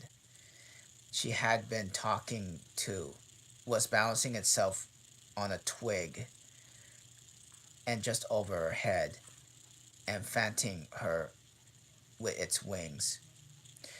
And currently it was very large, Gant, but about the size of a chicken, Alice thought. She thought she couldn't feel nervous with it after she had been talking together so long. Then then you then you don't like insects at all?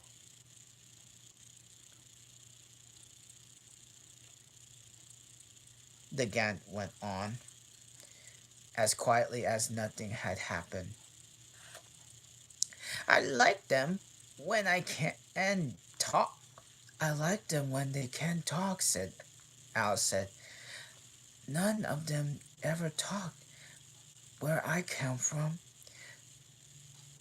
What sort of insect you rejoice in? What insects you do rejoice in? Where you come from? The Gant required. I don't rejoice in insects at all, said Alice. Explained. To be a cause, because I'm rather afraid of them, and at least the large kinds. But I can tell you the names of some of them. Of course, you answered their names, and the Gant remarked carelessly. I have ne- I have never knew do that do that. I never knew them do that. What's it used to having names? The Gant said. If you won't remember answering them, no use to them, said Alice. But it's useful to the name of the people, the name of them, I suppose. If not, I things.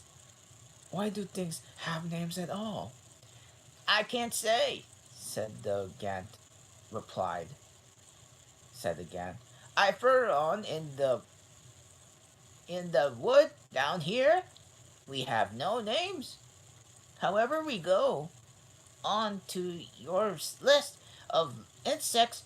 You're wasting time. Well, there is a horsefly. Alice began counting off the names of her fingers. All right, said the Gant. Halfway up to the bush.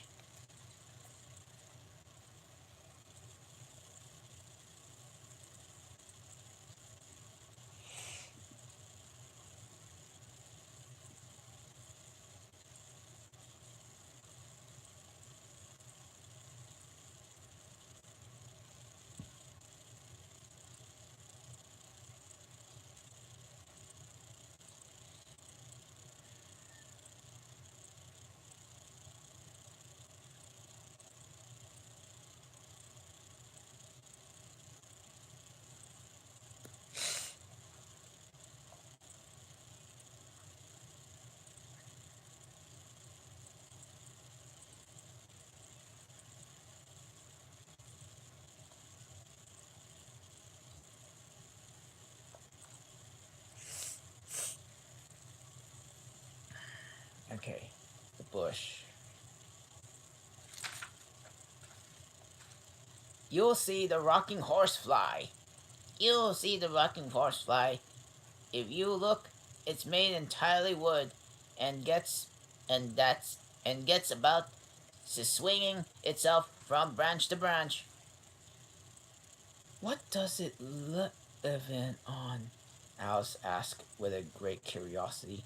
Snap and sawdust, Said the Gant.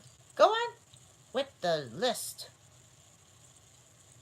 Alice looked at the rocking horsefly with a great interest, and made her mind and must be her mind that it must have been just repaint. It looked so bright and sticky, and then she went on. There's a dragonfly. There's the dragonfly. Oh, look! In the branch above your head, said the Gant. And there you'll find a snapdragonfly. It is a made of plum pudding, and its wings are holly leaves, and its head is raisin burned in brandy. And what does it live on? Alice asked, as if before. Vermicelli and mince pie.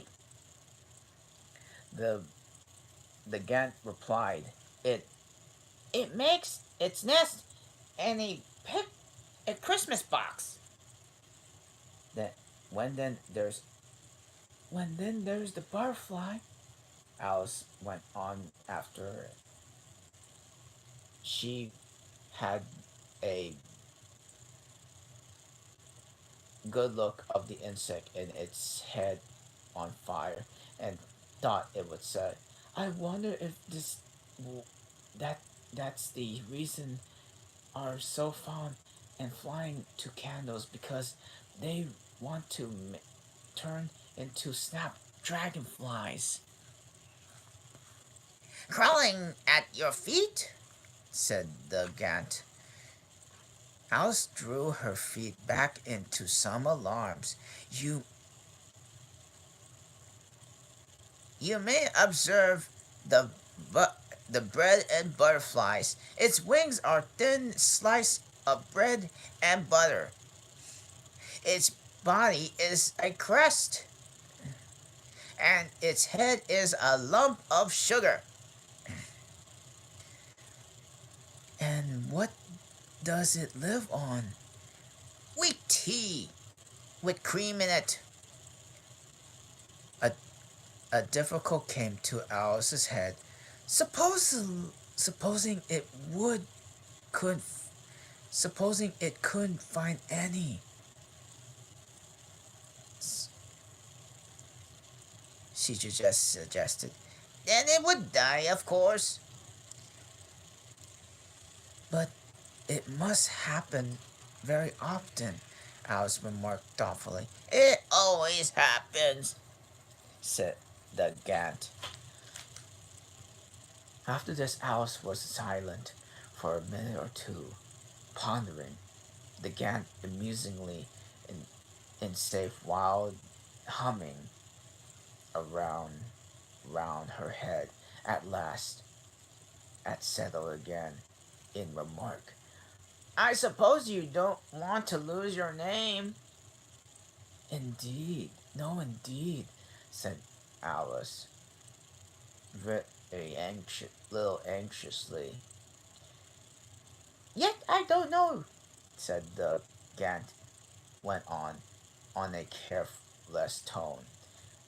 Only to think convenient and would be if you could manage to go home without it. For instance, if the governess wanted to call you to your lessons, she would call it come here, and there she would have to leave off, because there wouldn't be name any name for her to call. And of course, you could wouldn't have to go. You know that that would never do, I'm sure, Alice said. The governess would never think. The governess would never think for excusing me lessons for that. Okay. If she could remember if she could remember my name, she'd be calling me Miss as the servants do. Well, if I said Miss Miss, I didn't say anything more. Well, well, if if she said Miss, then I and don't say anything more, um said the Grant. Of course, you'll miss your lessons in as this joke. That's a joke. I wish you made it. Why do you wish had made it? Alice asked. It's very bad. It's a very bad one. But again, only sighed deeply, while two tears came rolling down its cheek. You shouldn't make jokes, said Alice. If it makes you unhappy, then another of those man- maturosy little sighs. With his at this time, the poor Gant really seemed to have sighed itself away, for when Alice looked up, there was nothing whenever to say seen on a twig, and it as if it was getting quite chilly and sitting still so long. She got up and walked on, and very soon she came upon an open field of a wood on the other side of it, and looked much darker. And then the last wood out, and then the last wood. She felt she felt a little tempted about going into it on into it. However, on the second thought, she made up her mind to go on, for I'm certainly won't go back.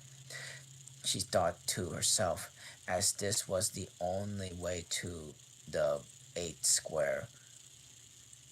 This must be the wood, Alice thoughtfully for herself, where things have no names. I wonder it will become when my name when I go in. I shouldn't like to lose it all at all, because I have to give another. It would be almost certain to be an ugly one, but then the fun would be trying to find the creature then had gone that got to my old name. Just like the advertisements, you know, when people lost dogs answers to the name of Dash had a brass collar. Must fancy call everything you met Alice till one of them answered. Only they wouldn't answer at all if they were wise. She was rambling on this way, and when she reached to the wood, it looked very cool and shady. Well, at any rate, it's a great comfort, she said as she stepped out under the trees. After being after so hot to get into the trees, I mean, into what? She said. She went on rather surprisingly surprised and not being able to think of the word. I mean, I get the under the under this, you know, putting her hand on the trunk of a tree. What's this called itself? What this called itself? I wonder. I do believe it's got no name. To be sure, it hasn't. She stood silent for a minute, thinking that she suddenly began again. And then there was happened. After all, now, who am I? And now, and then it really has happened. After all, and now, who am I? I'll remember if I can. I'm determined to do it. But being determined didn't help. But being determined didn't help her very much. And at all she could say, after a great deal puzzling, as L. I know it begins with L. Just just when just then a fawn came wandering by. It looked at Alice with its very large eyes, but it seemed all in fright. But it didn't seem all frightened. Here then, Alice said, as she held her head and tried to stroke it. But it only stared back a little, but then looked again at her. What do you call yourself? I mean, what do you call yourself? Um, said the fawn. The fawn said at last, with a soft, sweet voice it had. I wish I knew, thought poor Alice. She answered ratherly, rather sadly, nothing just now. Think again, said it said. It won't do.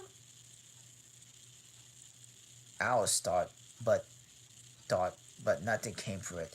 Please, would you tell me to keep yourself, call yourself? She said temporarily. I think it might help a little. I'll tell you if you come a little further on, said the fawn. I can't remember here. So they walked together through the wood, Alice with her arms clasped loving around the soft neck of the fawn, till they came together in open field, and the fawn gave a sudden bound to the air and shook itself free from Alice's arm. I'm a fawn, it cried out, a voice with delight. And dear me, you're a human child. A sudden look of alarm came to its beautiful brown eyes, and in a moment it darted away at full speed. Alice stood looking after it, almost ready to cry a with vexation, and having lost to her dear little fellow traveler so suddenly. How, however, I know my name now, she said.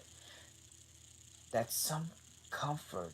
Alice, Alice, I won't forget it again.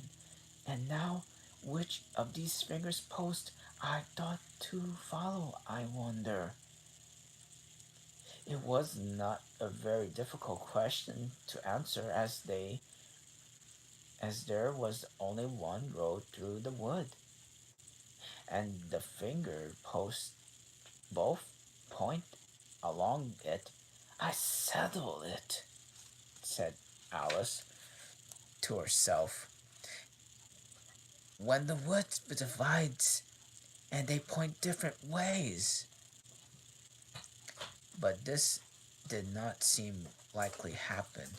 She went and on a long way, but whenever the road divided, there were two finger posts pointing the same way.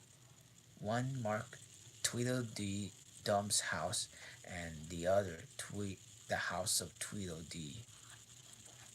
I do believe, she said at last, that they live the same house. I wonder, I never thought that before. But they did not. But I can't stay there long. I'll just call and say how do you do and ask them the way out of the wood. If I could only get to the 8th square before it's dark. So she wandered on, taking her to herself as she went, till turning a sharp corner, she came upon two fat little men.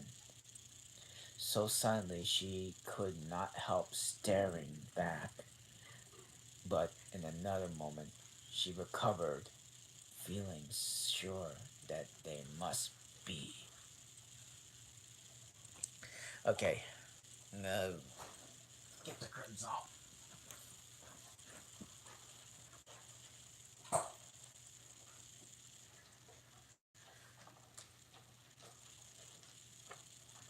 I'm gonna read the Tweedledee and Tweedledum chapter now.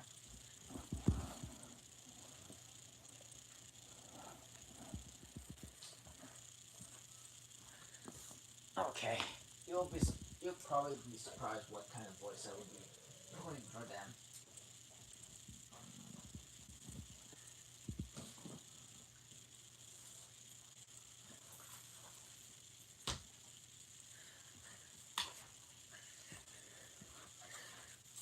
Okay. All right. Chapter 4. Tweedledee and Tweedledum. Actually, Tweedledum and Tweedledee. Okay. They were standing under a tree, each of them in around each other's necks, and Alice knew that the moment because one of them had Dum barricaded to his collar, their label in his collar, and the other one D. I suppose they each got Tweedledee and Tweedle round and back of the collar, she said to herself. She stood still that she quite forgotten they were alive, and she just gone to see if the word Tweedle was written on the back of the color. And when she started by a voice coming through the one of them, Dumb. Okay, Tweedle. I mean Dumb. Okay, I would be like, if you think that where what wax works, he said, you ought to. I mean, you ought to pay. You know.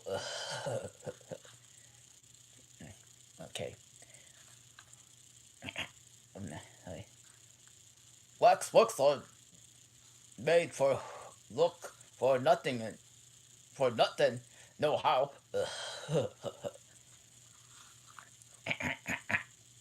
Contrariwise.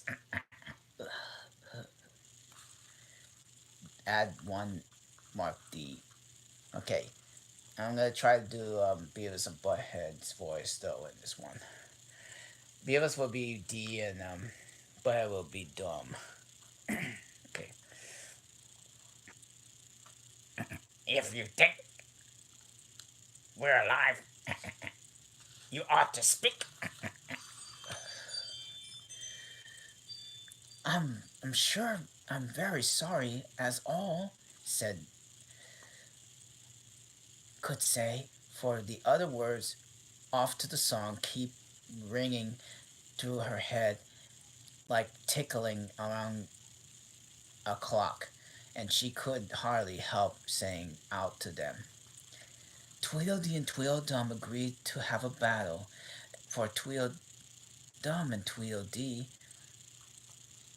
had spoiled his nice new rattle, and then a few down the monstrous crow, just black as tart barrel, which frightened both the heroes so, and quite forgot their quarrel.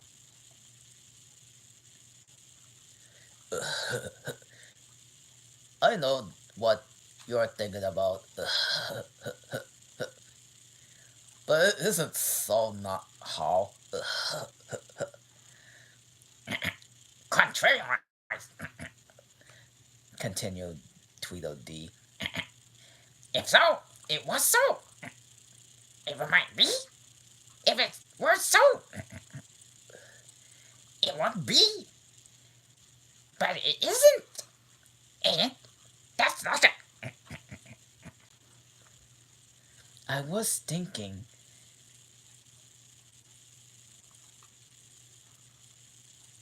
I was very polite. Which is the best way out of this wood? And getting so dark. Would you tell me, please? The fat little men only looked at each other and grinned.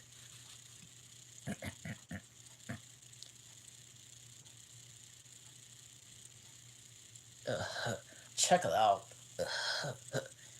They look at so exactly at a couple of great schoolboys.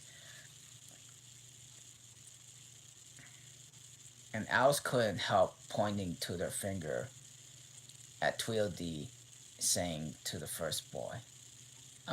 Saying first boy. No how. Tweedledum cried briskly and shut his mouth up again with snap. Next boy, said Alice, passing on Tweedledee, through feeling quite certain to would shout, Contrariwise! So they did. I love the gun, cried Tweedledum. The first thing in a visit is to say, how do you do? And shake hands. And here the two brothers gave each other a hug, and then they held two hands, were free to shake hands with her.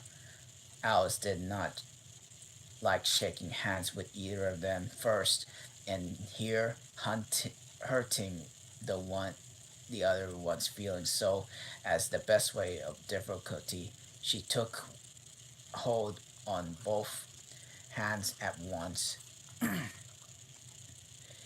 Each moment they were dancing in the ring, and this seems quite natural. She remembered afterwards that she's not even surprised here. Music playing. It seems to come from the either another which were dancing. It was done as well as she could make it out. by by branches rubbing one cross the other and feeling and feels and sticks. But it certainly was funny, Alice said afterwards, and she was telling to her sister the history of this. To find myself here singing Here and Go and Mulberry Brush, the mulberry bush. I don't know when I began it, but somehow I felt as if I began singing in a long, long time. The two other dancers were fat as soon out of beneath. 4 times around is along for one dance. Tweedledum pant out, and they felt like dancing as suddenly his as they began, and music stopped at the same moment. Then they let go of Alice's hands and shook, looking at her at a minute. There was a rather awkward pause, as Alice didn't know how to begin the conversation with people as they just been di- dancing with. It would never do such say how you do now, she said to herself. We seem to got beyond somehow. I hope you're not much tired. You're not much tired, said at last. No how. You think very much of asking, said Tweedledum. So much. Blonage, said Tweedledee. You like poetry? I'll show you. Yes, pretty well, somehow poetry, Alice said doubtfully. Would you tell me which road leads to our woods? We shall. What shall I repeat to her? Said Tweedledum, looking at Tweedledum. Tweedledee watching her with Tweedledum with great soul eyes and noticing Alice's question. The wars and the carpenters, the longest. Tweedledum replied, giving his brother an affectionate hug. Alice, I mean, Tweedledee began saying, The sun was shining. Here Alice ventured interrupt him if he was very long saying the about say if it's very long, she said as politely as she could. You would you please tell me first which road? Tweedledee smiled gently as it began. The sun was shining on the sea, shining with all her might. She did her very best to make the balls smooth and bright. And it is odd because it was the middle of the night. Woo!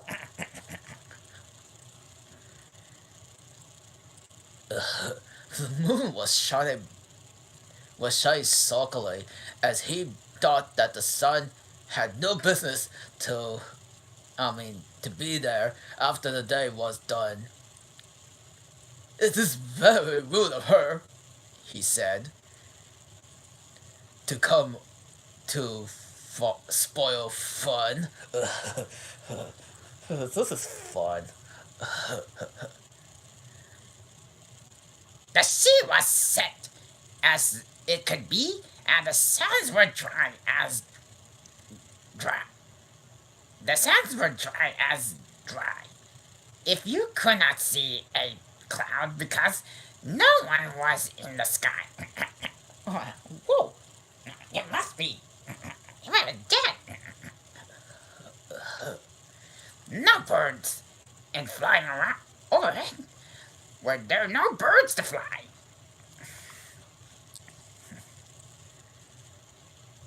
The horse and the carpenter were walking towards at hand.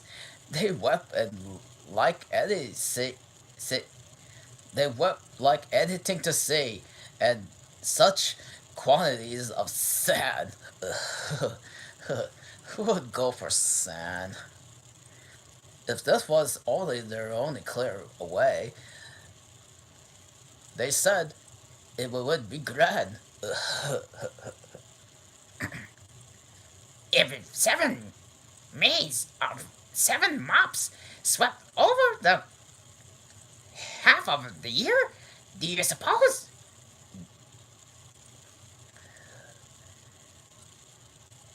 The war said they could they could get it cleared.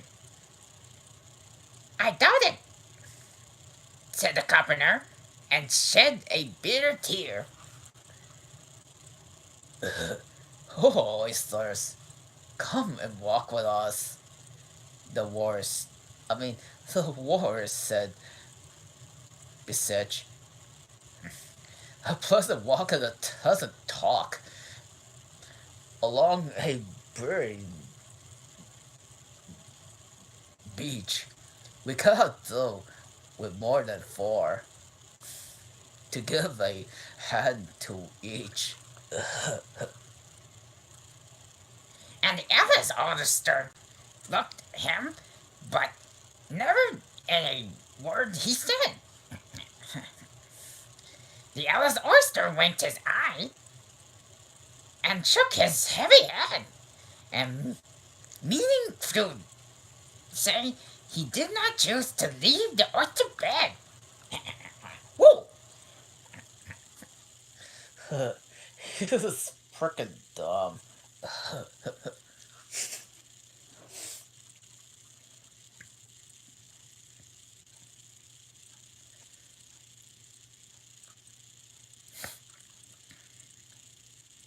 But 4 of the young oysters hurried up, and eager all to eat for the treat, for their coats were brushed, for their faces washed. Their shoes were clean and neat. And that was odd, because, you know, they didn't even have any feet. They probably walk on or crawled.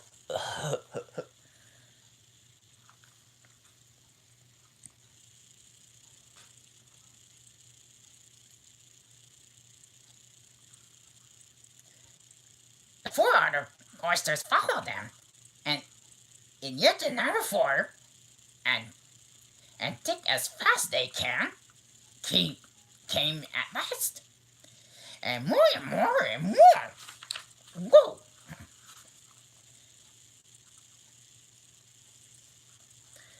All hopping on through the 40 waves and scrambling in the shore. This is the wars, and the carpenter walk on the miles or so, and then the rest walk confidently low. And the little oyster stood, waiting in a row.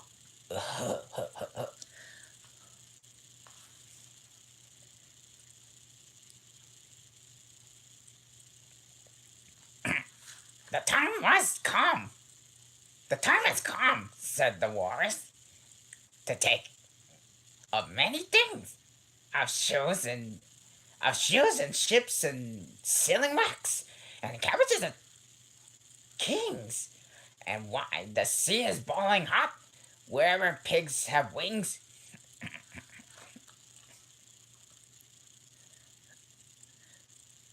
a bit wait, the oysters cried. But before they have a chat, for some of us out of breath, for all of us are fat. No hurry, said the carpenter. They think of him much of that. And a loaf of bread, said the walrus, said, as if we chief need keep the vinegar besides. We are very good indeed. Whoa. Now, if we're ready, oysters dear, we can begin to feed. Whoa! We're gonna fill them. They're gonna fill their bellies. But it's not. But not at us, the oysters cried, turning them into blue. After the kindness that they would be, and the several to do, the night was fine. The night is fine, the warrior said. Do you admire the view?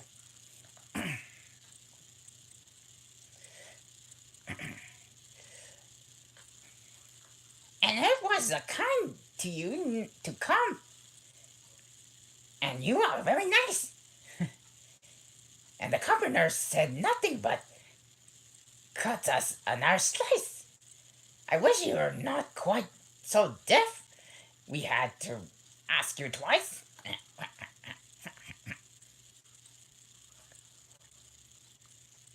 Same, but it's a quite shame, said the voice. The warrior said, to play them such a trick. After we actually brought them so far and made them trot like so quick. And the carpenter said nothing, and but butter spreads too trick.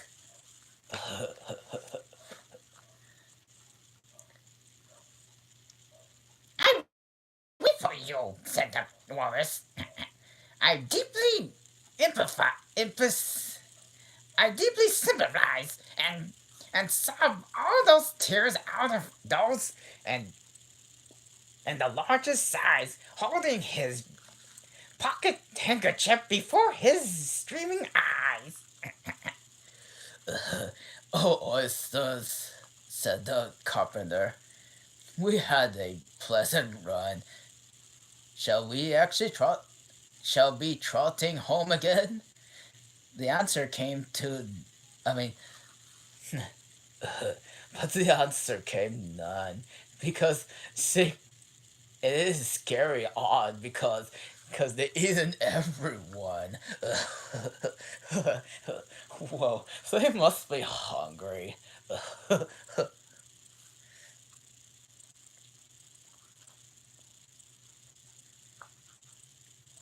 I did like the wars better, said Alice. He was very sorry for the poor oysters. He ate more than Carpenter did, though. He must be very hungry. With a big belly. Whoa!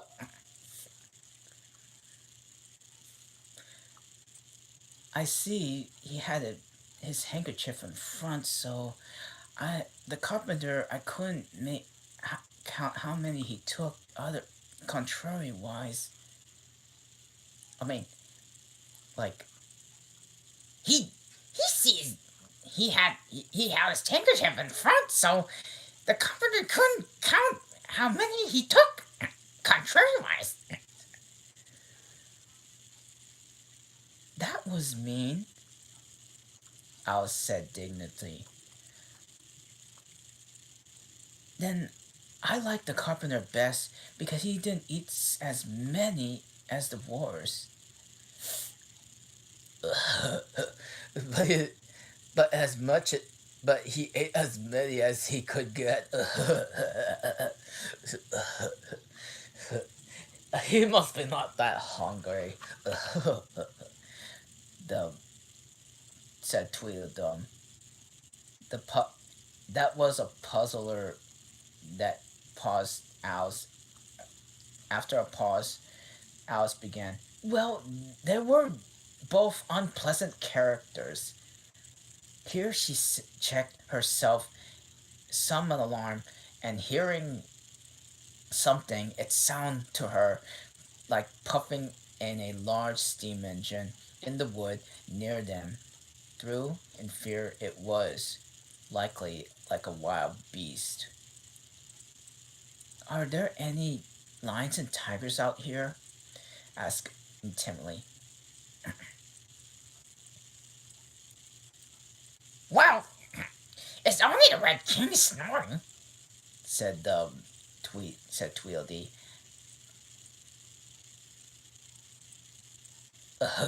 Come, let's look at him.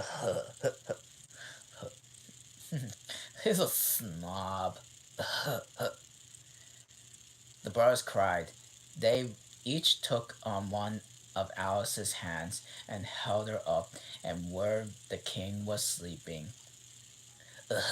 Isn't he a lovely sight? Yeah, right, said Tweedledum. Alice couldn't say honestly that he was, and he had a tall red nightcap on as a tassel, and he was lying crumpled out in a sort of untidy heap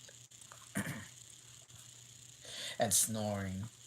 I mean, out loud and snoring loud. Fit to snore his head off. As Tweedledum remarked, I'm afraid he'll catch a cold by lying on the damp like that. On that damp grass, said Alice. He's who was very thoughtful. Was a very thoughtful girl. He's chewing now. Maybe like chocolate. Said Tweedledee. What the? And what to do? You think he's dreaming about? Alice said, "No, nobody can guess that." Why, about you? Tweedledee exclaimed, clapping his hands triumphantly, and And he left out dreaming about you? Where you those supposed to be?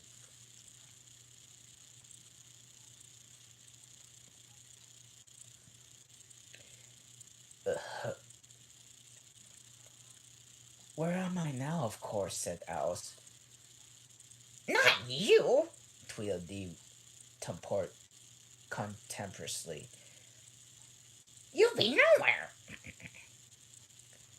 Why, you're the only sort of thing in his dream. If that were the king was too awake, said Tweedledum, you'd go out and bang just like a candle.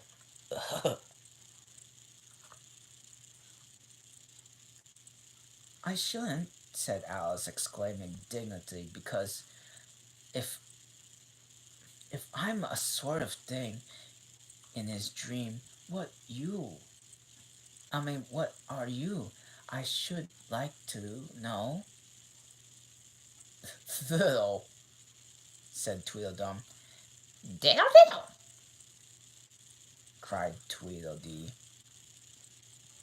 He shouted out so loud he couldn't help saying, "Hush! You'll be waking him, and I'm afraid you might make so much noise." Well, it is no use for your talking about waking him, said Tweedledum, when you are the only things in his dream. You know very well you're not real. You're not really real. I am real, said Alice, and began to cry. You won't make yourself a bit realer crying. Tweedledee remarked. There's no crying about. If I wasn't real, said Alice said, half laughing though, through her tears. It all seemed ridiculous. I shouldn't be able to cry. I hope you don't do those. I hope those supposed are real tears.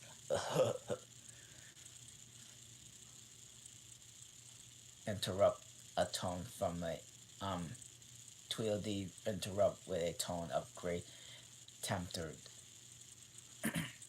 I know you're they are talking nonsense, Alice thought to herself.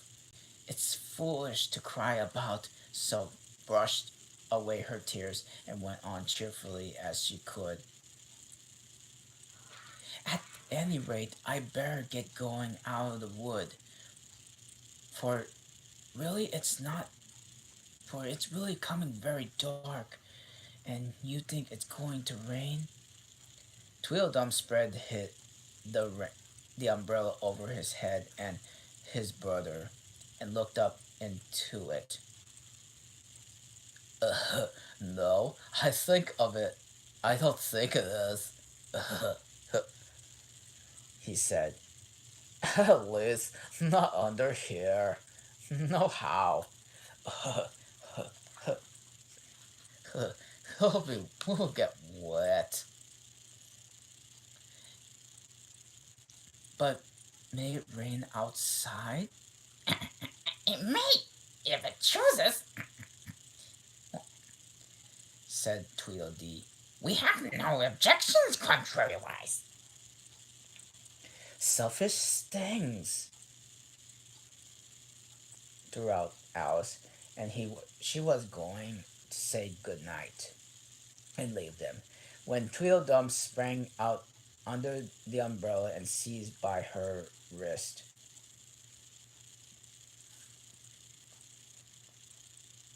Oh, this is that, said Al. He said with a choking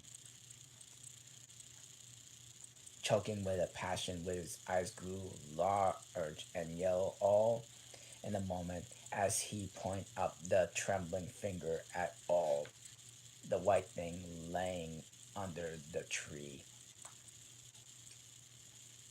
It's only a rattle, Al said with not a careful explanation if the white little thing of the white little thing. Not a rather snake, you know. Okay.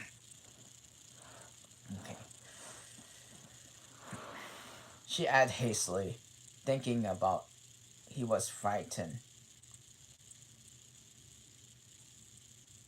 Only in a rattle, a quite old one broken. Ugh.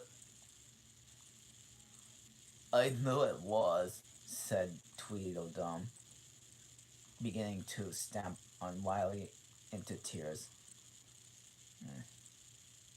It's spoiled of course. Here he looked at Tweedledee, who immediately sat down on the ground and tried to hide himself under the umbrella. Alice laid her hand upon his arm and said in a smoothing tone, "You need to, no need to be, you need not to be so angry with an old rattle." This is old. It's not old. Tweedledum cried in a greater fury than ever. Well, no. I tell you, I bought it yesterday. My nice little rattle, he added, and his voice rose in a perfect scream. All this time, Tweedledee was trying his best to hold up the umbrella with itself in a reach was an extraordinary. Anything to do that quite took off Alice's attention from the angry brother, with who couldn't quite succeed and find it in his rolling over, bundled up in the umbrella with his head out, and he lay opening and shut his open with his large eyes, looking forward like a fish than anything else, Alice thought. Of course, I agree with a battle. If you agree with a battle, I think I'm gonna win. Tweedledum said with a calmer tone. I suppose so.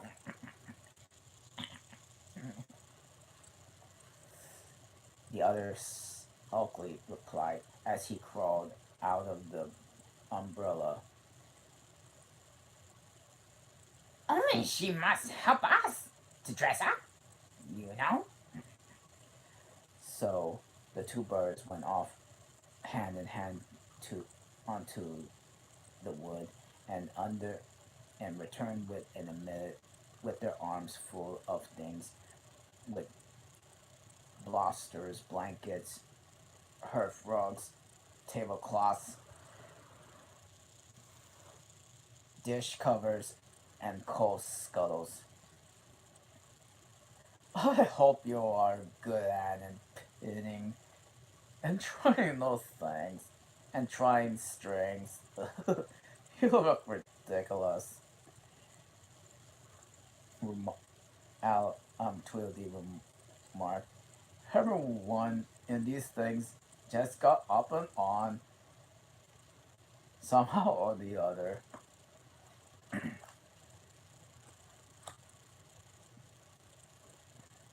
Alice said towards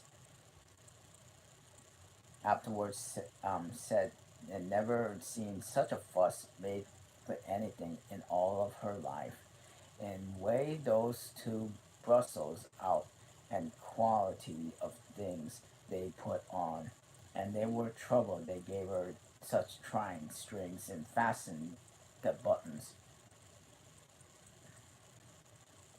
Really, they'll be more in bundles of old clothes than anything else by time they are ready. She said to herself as she ranged and a bluster round the neck of Tweedledee and came his head from being cut off. To keep his head being cut off,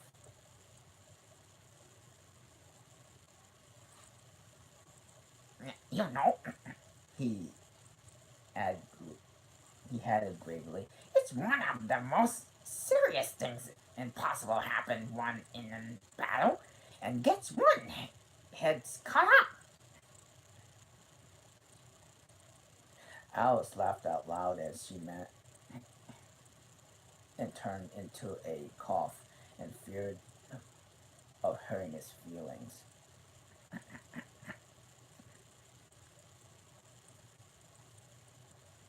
Do you look? Do I look like a pail?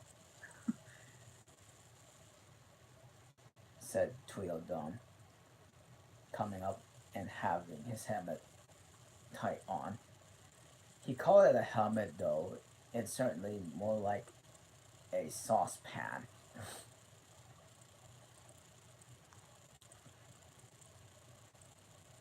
Well, yes, a little, Alice replied gently. I'm very brave, gently. He went on a low voice. Only today I have a headache. I need nachos.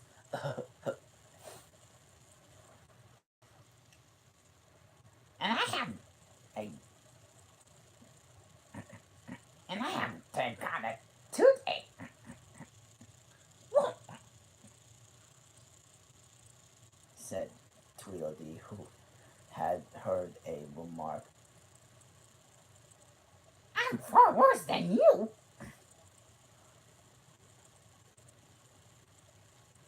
Then you better not fight today, said Alice. thinking and a good opportunity to make peace. We must have a bit of a fight, but I don't care go, about going on long because it's gonna be cool. Tweedledum, said Tweedledum. What's the time now? Tweedledee looked at his watch and said, Past 4:30. let's fight till 6. This is. I don't like fights. And then. And then have dinner, said Tweedledee. I mean, Tweedledum. Very well. Said the other, rather sadly. And she can watch us. Only you better not come very close. He added. I generally would hit everything I can see. And when I get really excited,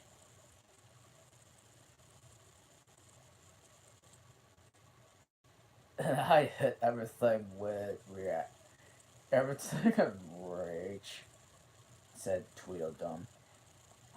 Whenever I can say it or not. Alice laughed. You must hit the trees pretty often, I should think, she said. Tweedledum looked at him with a satisfied smile. Around him with a satisfied smile. Trees are wuss, I don't suppose. He said. There'll be a tree left standing. If it is so around, by the time we finish, trees are wuss.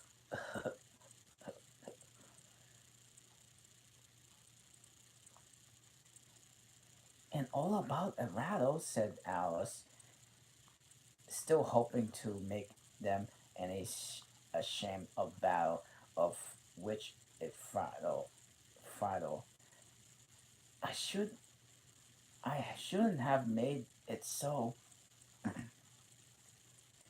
mean, I should have made my mind it so. Okay, Tweedledum. If it had been, if it had been for one, I wish for a monstrous crow. I wish that the monstrous crow would come. Thought Alice.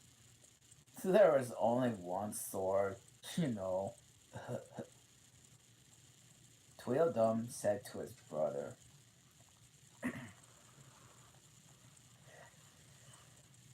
but you can have an umbrella. As quite as sharp. It only must begin quick, as getting as dark it can, and darker. said said Tweedledee. It was getting darker soon as Alice so suddenly at Alice thought it was gonna be a thunderstorm coming on. For what a thick black cloud that is. I mean, what cloud is that? She said, and how fast it comes. Why, I do believe it got wings. It's the crow. Whoa! I mean, it's the crow. Oh! Tweedledum cried without a shrill voice of alarm, and the two birds took off with heels and were out of sight at the moment.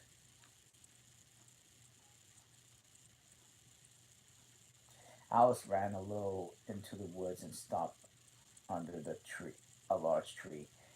And it can never get to me here. She thought, it's too far. It's too large to squeeze itself into the trees. But I wish it would it wouldn't flap its wings so it makes quite a hurricane in the wood. So somebody's straw being blown away.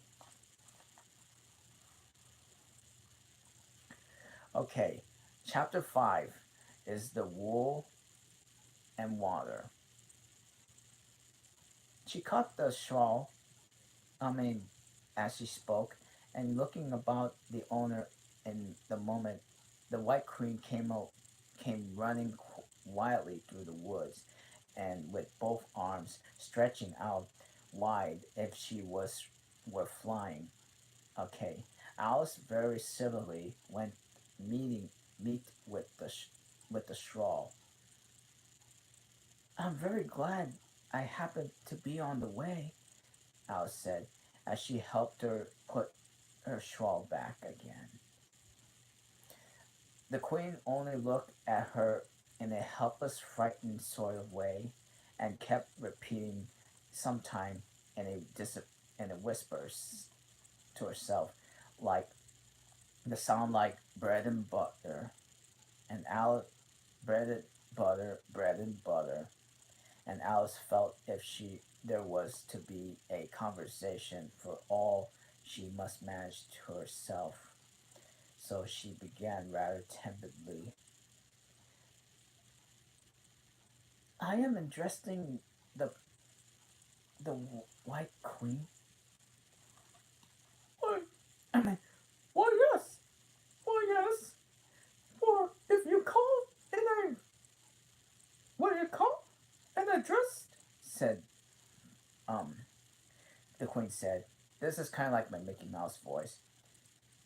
Well, I'm just using my Mickey Mouse voice for the Queen, so it isn't, I mean, for it isn't my much notion of a thing at all. Alice thought it would never do in an argument, and in very beginning of conversation she smiled. She said, "If your Majesty, if you'll tell me the right way and begin, I'll do it as well as I can."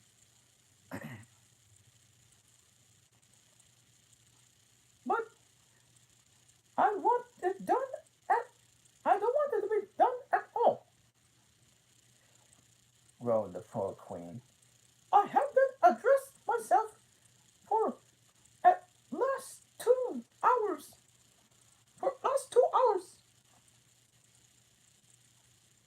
It would be better.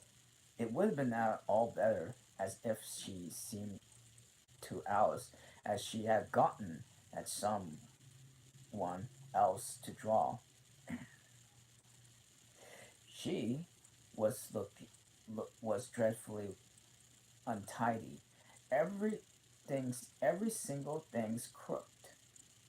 Alice thought herself, and she's all over pins. And may I put a straw straight into you? She said. She she shrugged. She added out loud. I don't know. What's the matter with it? The Queen said in a maniacal way. It's out of temper, I think, and I pin it here and pin it there, but there's no pleasing it.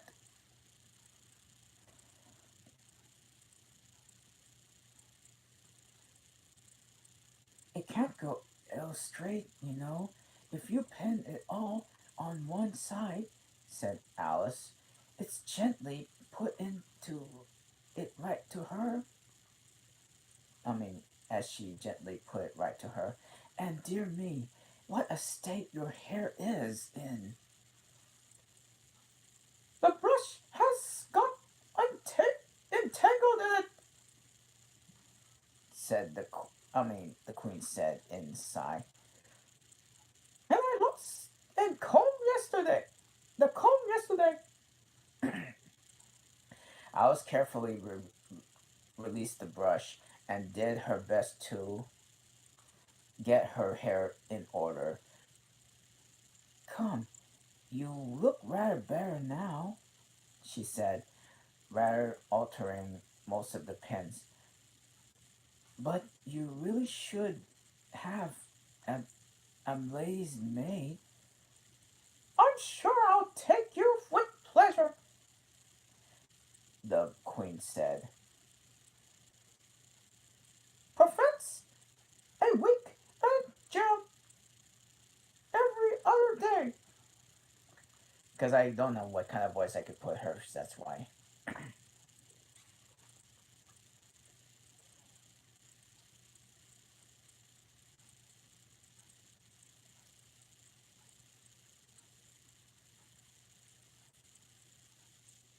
Okay.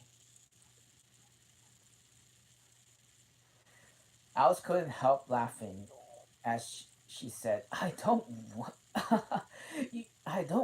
you to hire me. I don't care for jam. It's a very good jam, said the queen. I do not want any today, at any rate. You could have it. You could have it if you did want it, the queen said. The rule is jam tomorrow and jam yesterday, but never jam today.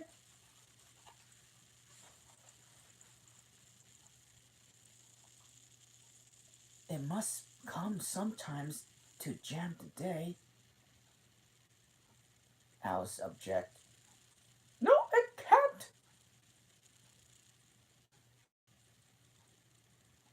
said the queen. It's jam every other day. Today isn't any other day. You know, I don't understand you, said Alice. It's dreadfully confusing. That's his effect of the living backwards, said the queen kindly. For it is, for it always makes me with a gig at first. Leaving backwards, leaving repeat, Alice repeat with a great astonishment. I have never heard such a thing. But there is one great advantage in it, and one's memory works both ways. I'm sure mine only works one way, Alice remarked it. I can't remember things before they happen. It's a poor sort of memory and only works backwards, Alice, the queen remarked it. What sort of things do you remember best? Alice ventured to ask. Only things that happen in the week after the next, said the queen replied with a careless tone. For instance, now, she went on, sticking in a large piece of plaster on her and finger as she spoke. There's the king's messenger, as he's in prison now and being punished, and the trial doesn't even begin till next Wednesday. And of course, the crime comes at last at all. Suppose he never commits the crime, said Alice. That that would be all the better, wouldn't? The queen said as she bound the plasters around her finger with a bit of ribbon. Alice did not there was no denying that felt there was no denying that. Of course it would be better be better, said Alice. It would be better if all the better he's being punished. You're you're wrong there. At any rate, said the queen, were you ever punished? Only only for faults, said Alice. And you were all better for it, I know, the queen said triumphantly. Well, yes, I can done things I punished. I'm punished for it, said Alice. That makes all the difference. But if you hadn't done them, said the queen said, that wouldn't have been better still. Better and better and better. Her her her voice went higher each time. Better. Each time, each better till it got quite a squeak at last. And just beginning to say there's a mistake. There's a mistake somewhere when the queen began screaming so loud she had to leave the sentence unfinished. Oh, oh, oh, shouted the queen, shaking her hand as she wanted to shake it off. Fingers bleeding!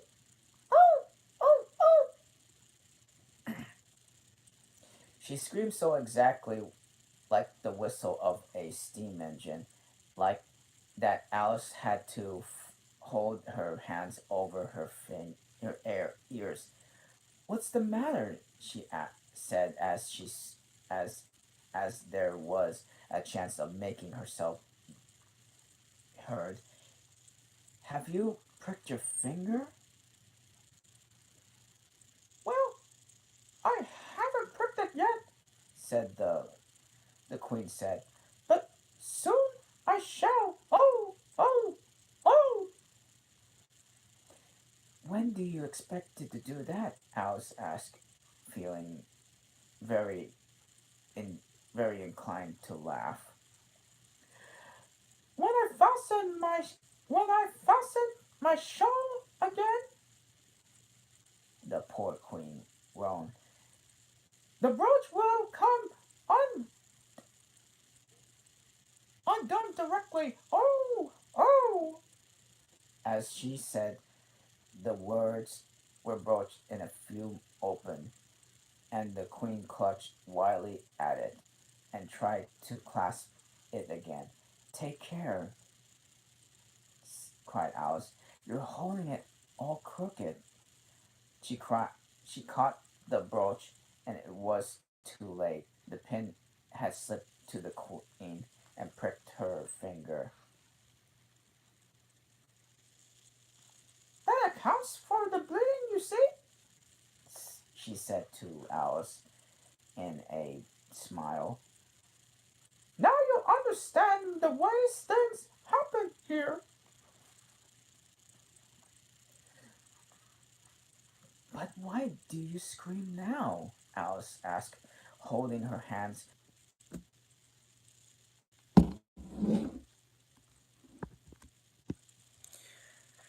Okay, where was I?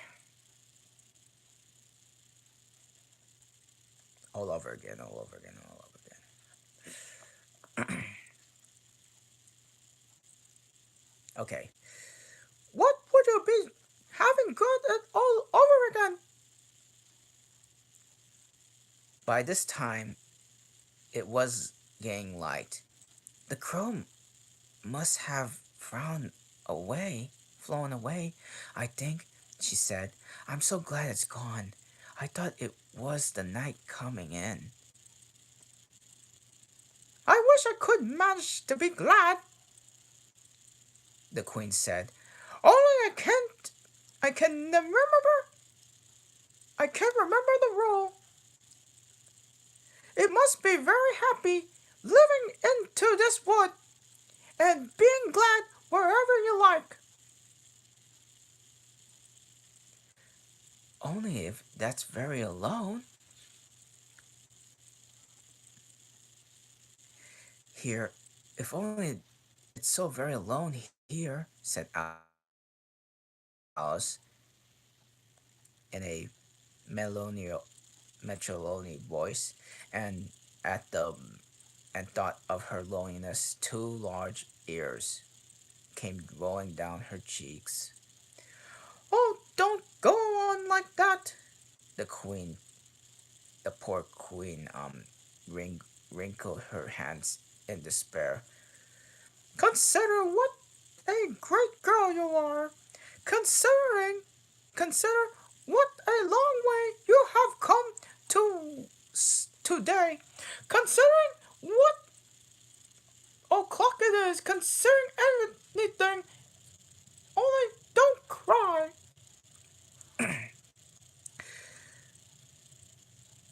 Alice could not help laughing at this. Even the best um of a of her tears. Can you keep crying from considering things? She asked. That's the way it's done, the queen said with a great decision. Nobody can do two things at once. You know, let's consider your young age to begin with. For how old you were. For how old you are you? 7.5 exactly. You need say exactly, the queen remarked. I can't believe it. With I can't believe it without that. Now I'll give you something to believe. Now wait. Now I'll give you something to believe. And I'm just 101. 5 months and 1 day. I can't believe that, said Alice. Can't you? Said the queen in a pity tone. Try again. A long breath of hot of shut your eyes. Alice laughed. There isn't. There is no use of trying, she said. One can't believe in impossible things. I dare say you haven't had much practice, said the queen. When I was your age, I I always did it for half an hour a day. Why, sometimes I even believe as many as possible impossible things for breakfast. 6 impossible ways things for before breakfast. There goes the shell again. And broached for it come undone as she spoke, and sudden gust of wind blew to the queen's shawl across the brook. The queen spread out arms again and went flying after it. At this time she succeeded in catching it for herself. I got it! She cried in a triumphant voice. Now we shall see the pin going on again, all by myself. Then I hope your finger is better now, Alice said with a polite, as she crossed the little brook after the queen. Oh, much better, she cried, her voice rising in a squeaky as she went on. Much better, better, better, better, better, better. The last words ended in a long bleat, as so looked like a sheep had had Alice quite started. She looked at the queen and they in the queen. She looked at the queen and seemed that suddenly it wrapped herself into a wool and rubbed her eyes and looked again, for not make out what had happened at all. Was a shop in a was She was in a shop that it was with the was and was really was was it really a sheep was really a sheep that was sitting on the other side of the counter, rubbed as she would, and she could make another more of it, as she was in a little dark shop, leaning toward her elbows on her counter, and the opposite of her was an old sheep sitting on an armchair, knitting every I mean every now then leaving off with a look through a great pair of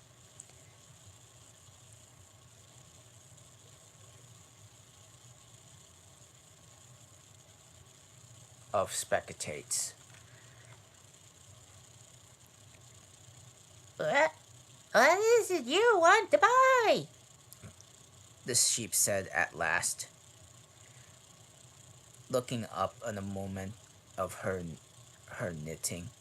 I don't quite know yet, said the Alice said gently. I should look. I should think like to look around me first, if I might. You may You may look in front of you, said on both on both sides if you like, said the sheep. But you can't look all around if you you unless you got eyes at the back of your head. But these, as if it happened, Alice did not got. So she contented herself and turning around, looking at the shelves as she came to them. The shop seemed so full of all manner of curious things, but the oddest part of it was that whenever she looked hard and any shelf to make out exact what it had on it, that particular shelf was always quite empty, drew the others around it, and crowded as full as they could hold. Things flow about so here, she said at last. I mean, things are so are about things flow about so here, Alice said at last with a plaintive tone,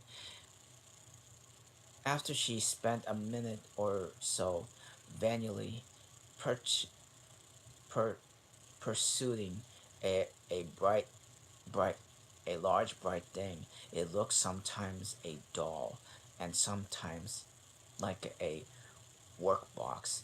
It was always in the shelf next above the one she was looking at, and this one is the most provoking of all.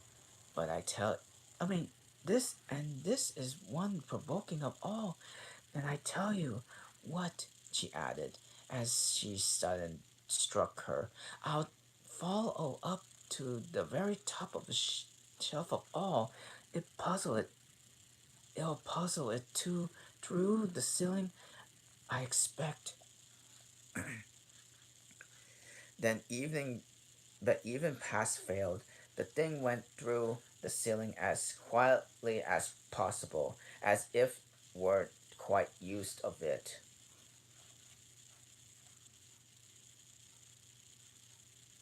Are you a child or a teeter teetotum? Teetotum.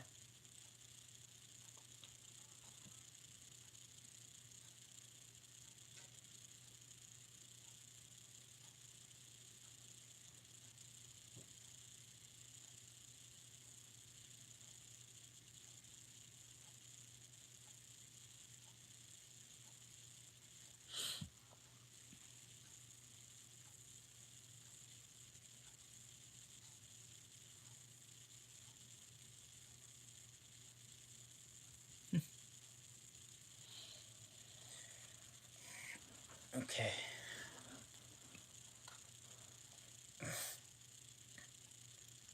Alright.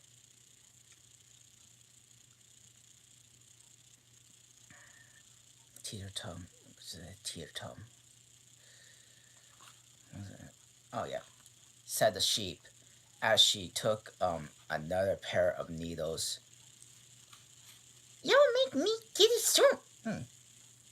If you if you on turning on that like that. She was working on 14 pairs at once, and Alice couldn't help looking at her with great astonishment.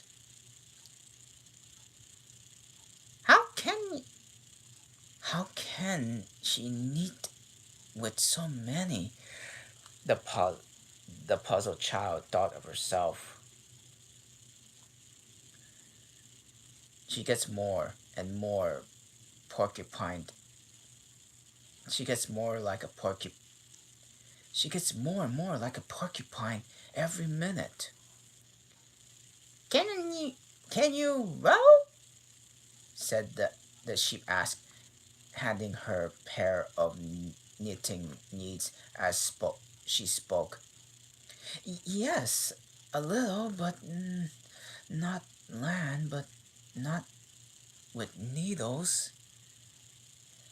Alice was beginning to say when suddenly the needles turned into oars, and the hands in found they were in a little boat getting along between banks, so there was nothing for it but to do her best. Her best. Was it? Oh, Feather.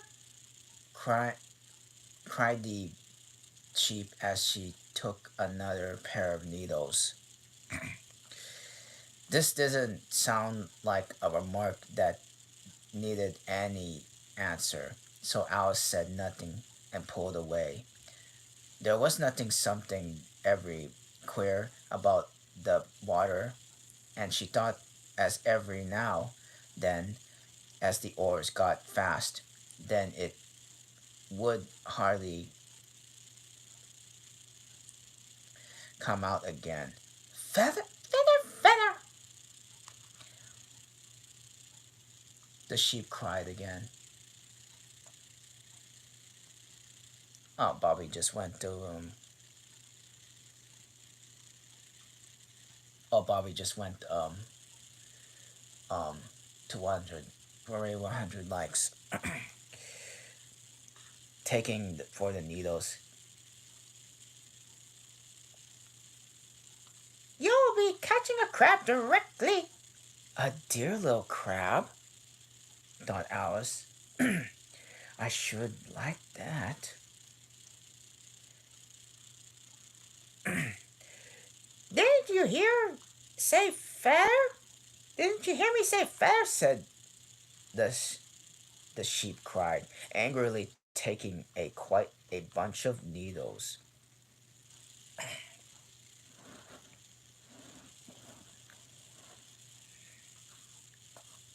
Indeed I did, said Alice. You've said it very often and very proud. Please, where are the crabs? In the water, of course, Said the sheep, sticking some needles into her hair hands were full. Mm. Feather, I say. Oh, what do you say, Feather, so often? Alice asked at last, and vexed. I am not a bird. You are, said the sheep. You're a little goose. This often, this often offended Alice a little, so there was no more conversation in a minute or two, while the boat would glide gently on, sometimes among beds and weeds,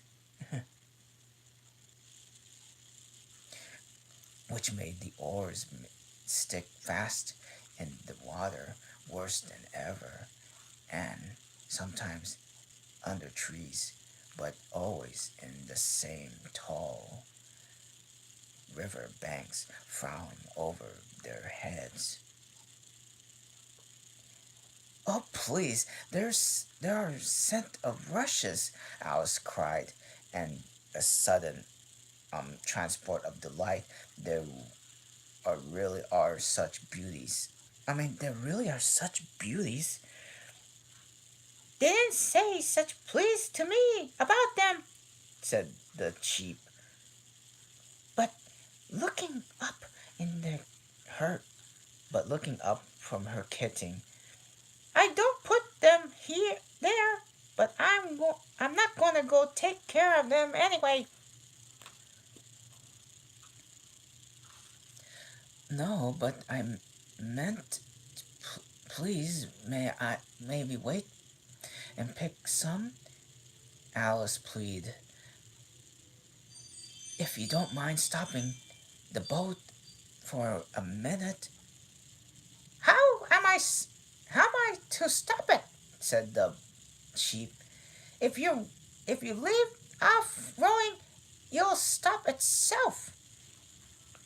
So the so the boat was left to drift down the stream as it would, till it glide gently among the waving rushes, and then the sleeves were carefully rolled up, and the little arms were plunged in elbow deep to hold of the rushes of a good long way down before breaking them off, and for a little while Alice forgot all the sheep and the knitting.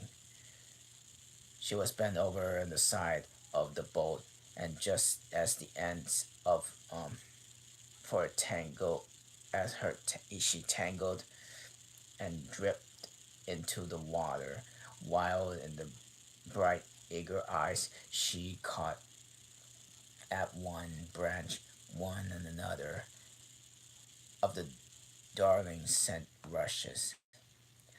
I hope the boat won't triple over, said Alice to herself. Oh, what a lovely one! Only if I could quite reach it. And certain did seem to a little provoking, almost as if it happened so purpose, as almost if it has open, she thought, and that through she managed to pick a plenty of beautiful rushes as the boat glided by. There was always more lovely one that she couldn't reach. The prettiest are always further, she said at last, and the sigh of the upset obstinacy of the rushes of growing so far, as with flushed cheeks, dripping hair, and hands, she scrambled back into her and began to arrange her new found treasures. And what mattered it her is just then she rushes that began to fade, and to lose all that scent and beauty from very moment she picked them. Even real scent rushes, you know, last and only a little bit while.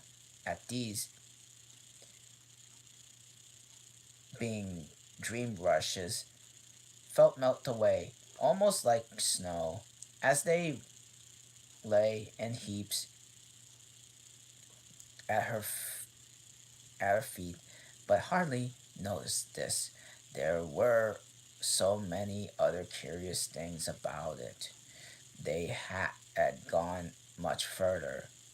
Before, the blade of one of the oars got fast in the water and wouldn't come out again. So Alice explained, which afterwards, and the consequences was that the handle of it caught her under the chin, and in spite of series of shrieks of "Oh, oh, oh!"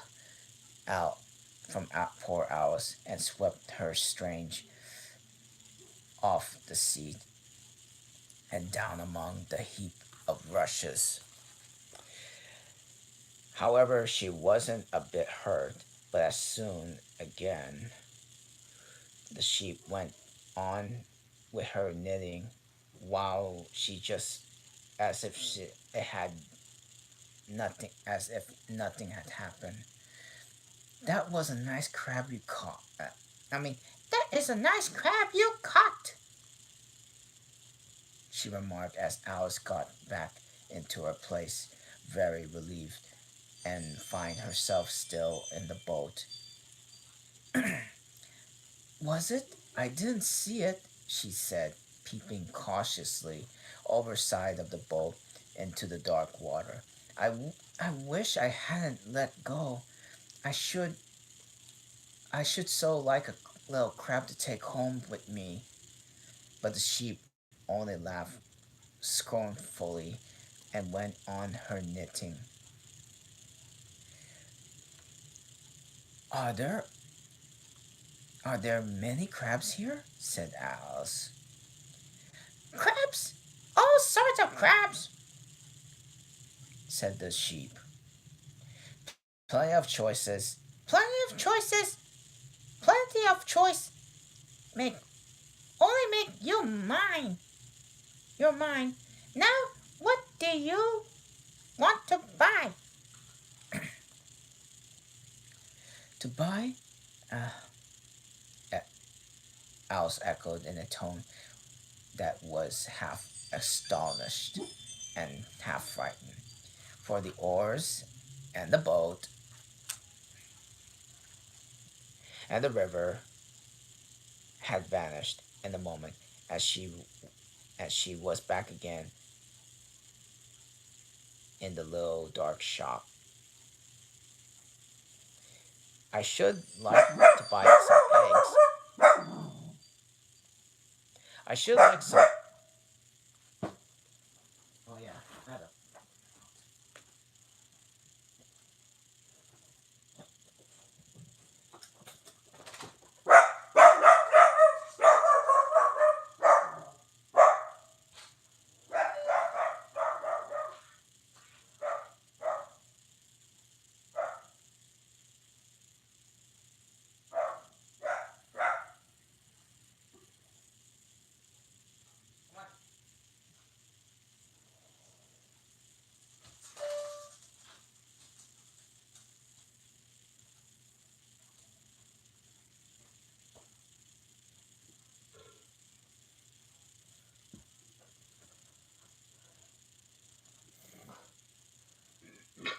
Excuse me.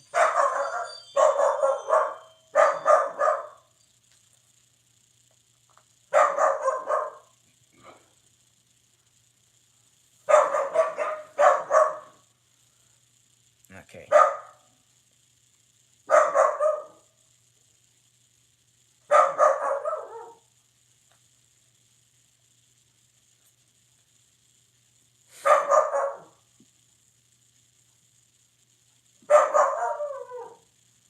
I suppose.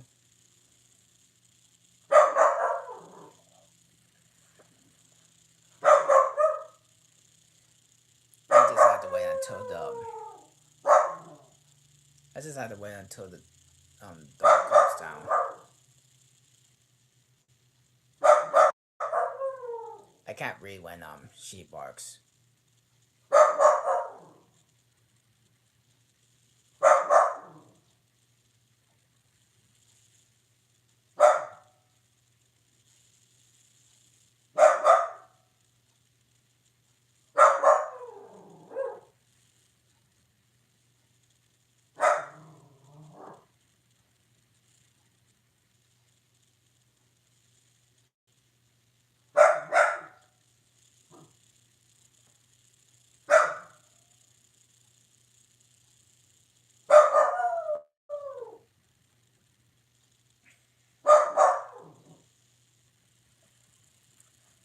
Okay. Mm.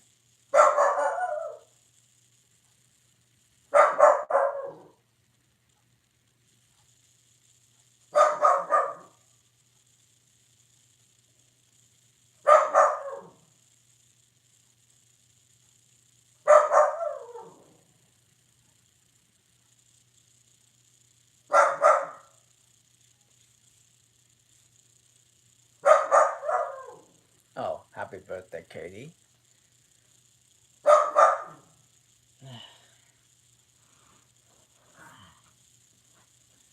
yeah, I had to feed her.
All right.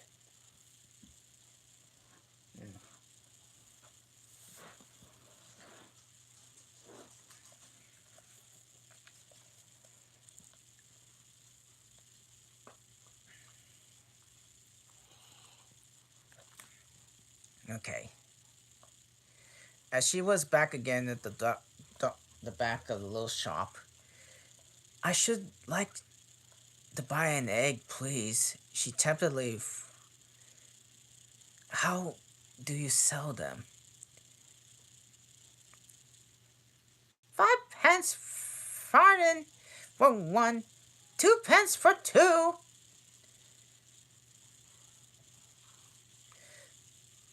The sheep replied. Then two cheap are cheaper than one, Alice said in a surprised tone, taking it taking out with her purse. Only must be eat both, but you buy two, said the sheep. You must eat them both if you're gonna buy two,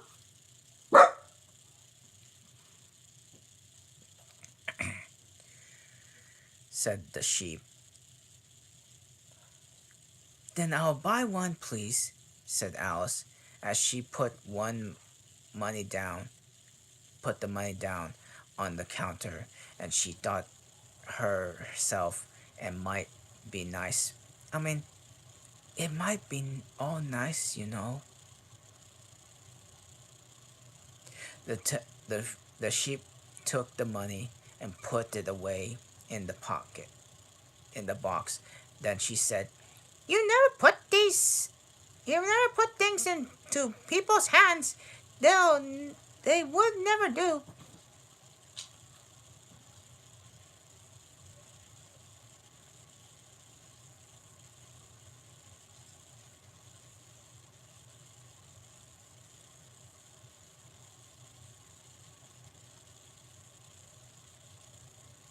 It would never do. That would never do. You must get for yourself and saying it when you off to the other end of the shop. Set the egg up in the shelf. I wonder why it wouldn't do, thought Alice.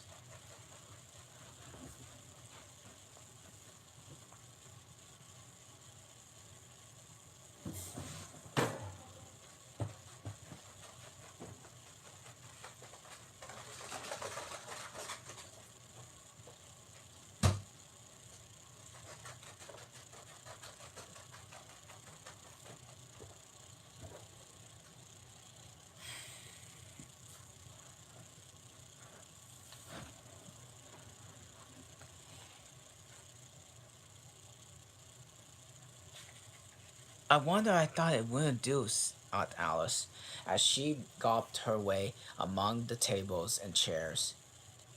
For the shop was dark towards the end.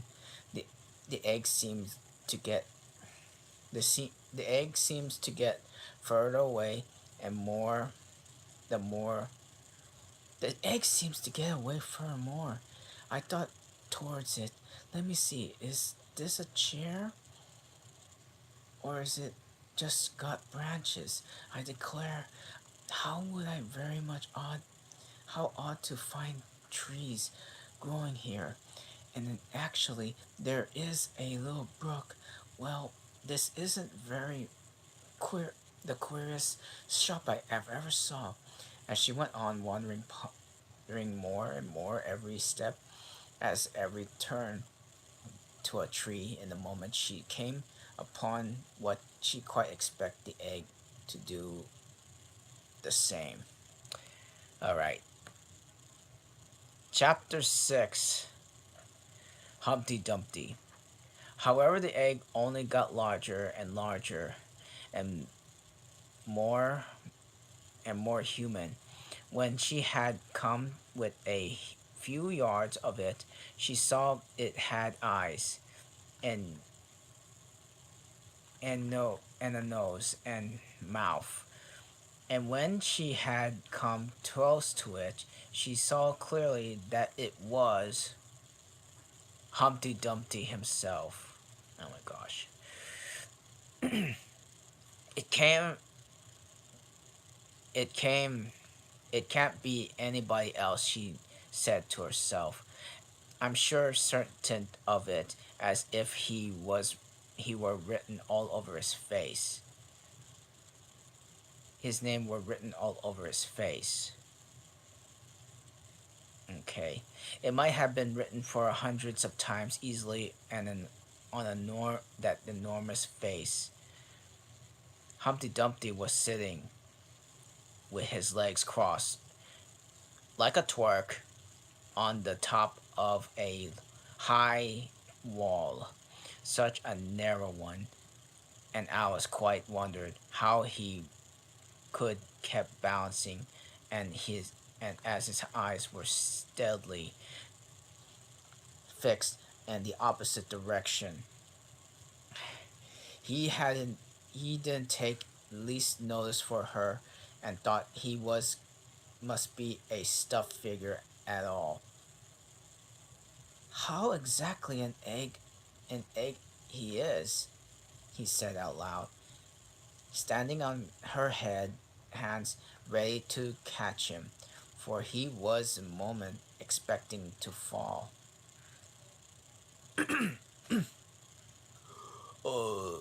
I'm trying to be like Humpty Dumpty. It's very provoking. Alice, Humpty Dumpty said from a very silent and looking away from Alice as he spoke. To be an egg, very. I see, sir. You look. I said you look like an egg, sir. Alice gently explained. Some eggs are pretty, I know, you know, she said, hoping to turn to remark into a sort of compliment.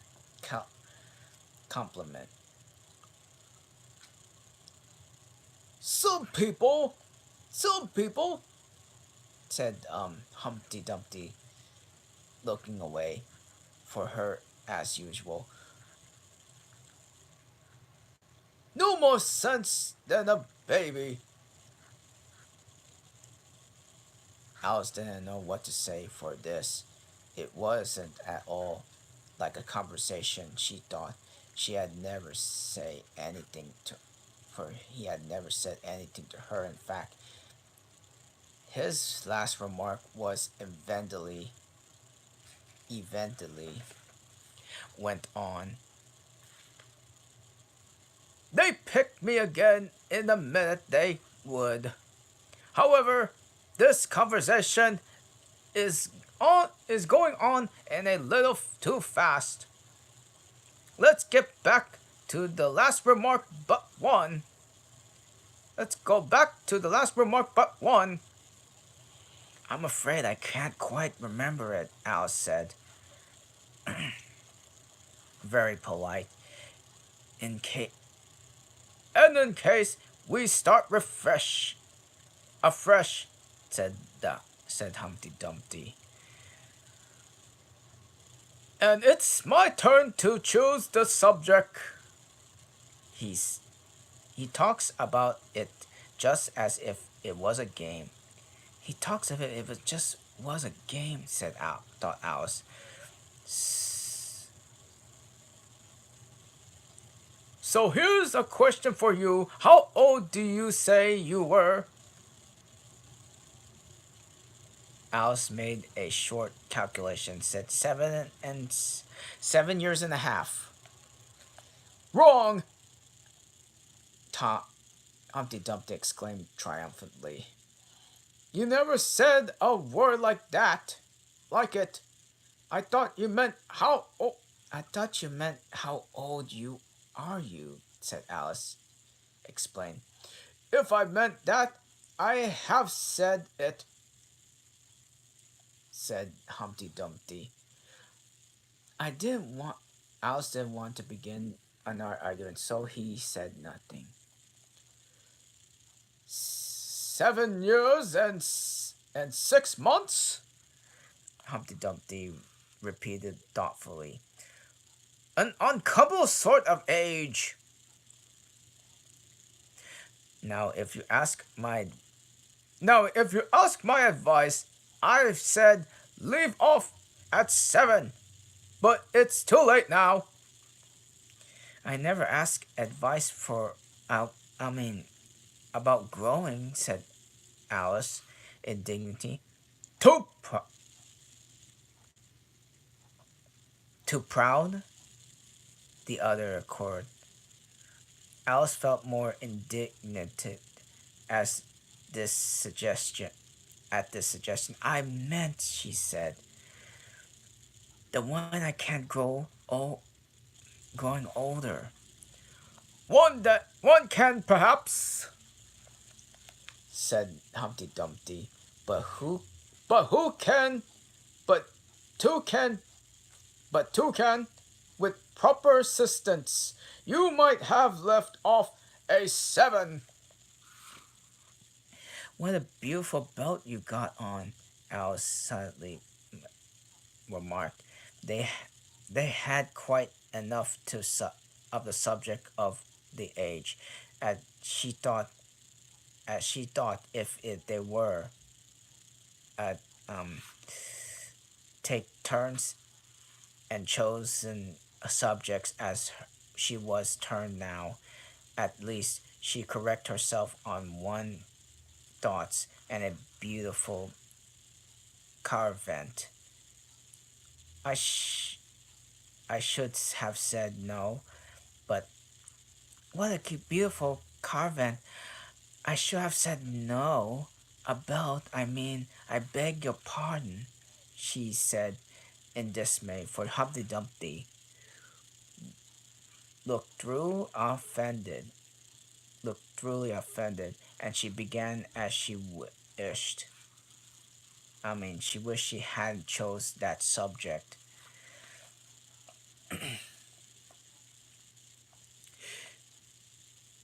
If only I knew, she thought to herself, which was neck, which was was waste. Eventually, Humpty Dumpty was very angry. Though he said nothing in a minute or two, when he said, "Speak again," this said, "Speak again," it was in a growl, a deep growl. It is a most provoking thing, Said the, said the, said he said at last. when a person doesn't know a cravat from a belt. I know it does. It sounds very ignorant to me," said Alice, and so humble, in so humble a tone that Humpty Dumpty relented. It's a caravat! It's a caravat! It's a caravat, child! A beautiful one, and a beautiful one, as you say. It's a present from the White King and Queen. There now. It is really? Is it really? Alice said, quite pleased, for find that she had chosen a good subject after all. They gave it to me. Humpty Dumpty continued ruefully as he crossed one knee over the other and clasped his hands around it. They gave it to me for an unbirthday present. I beg your pardon, said Alice, for a puzzling air. I am not offended, said Humpty Dumpty. I mean, what is a unbirthday present? A present given from it isn't your birthday, of course. Alice considered a little.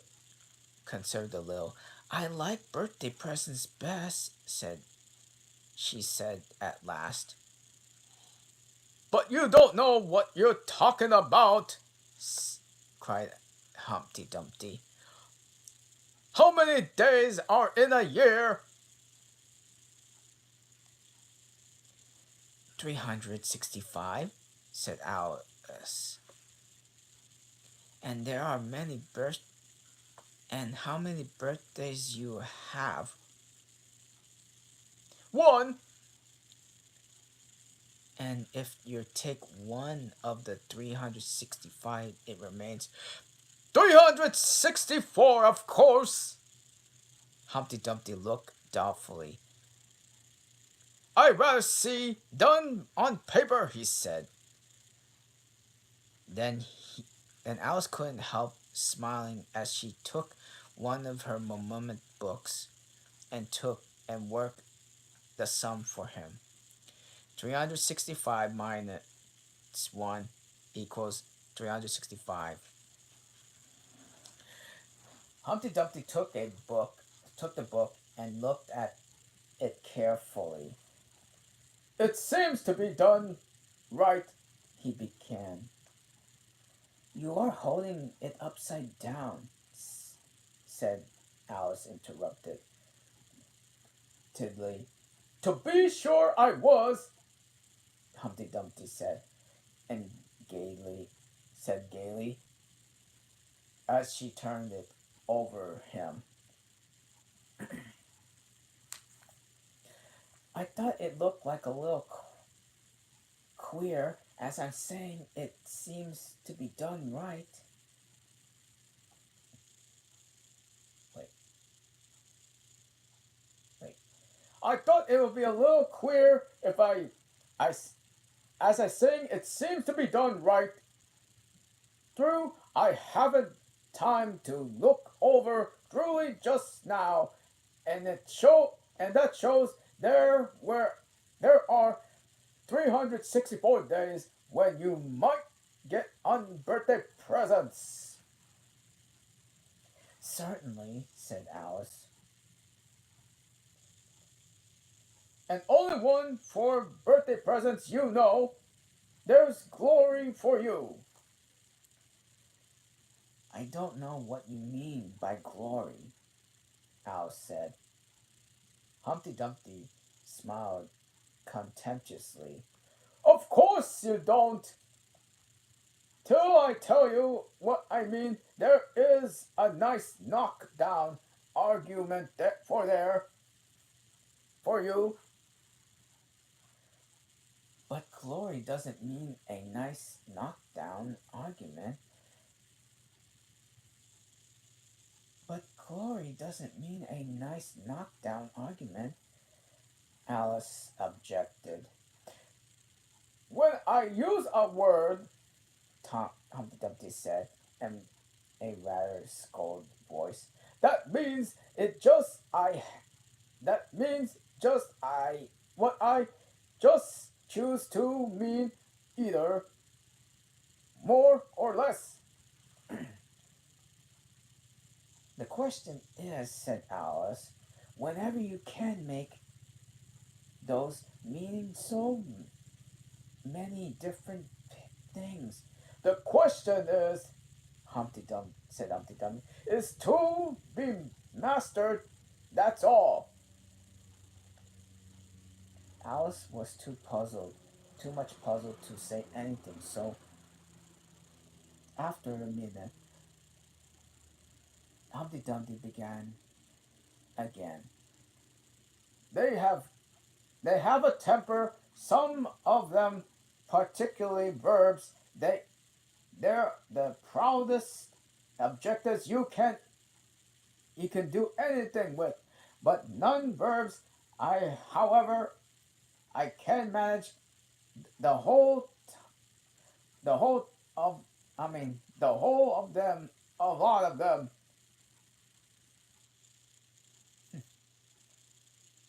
Impenetrably, that's all I say. Would you tell me, please, said Alice, that what it means? No, you talk like a reasonable child, Said Humpty Dumpty.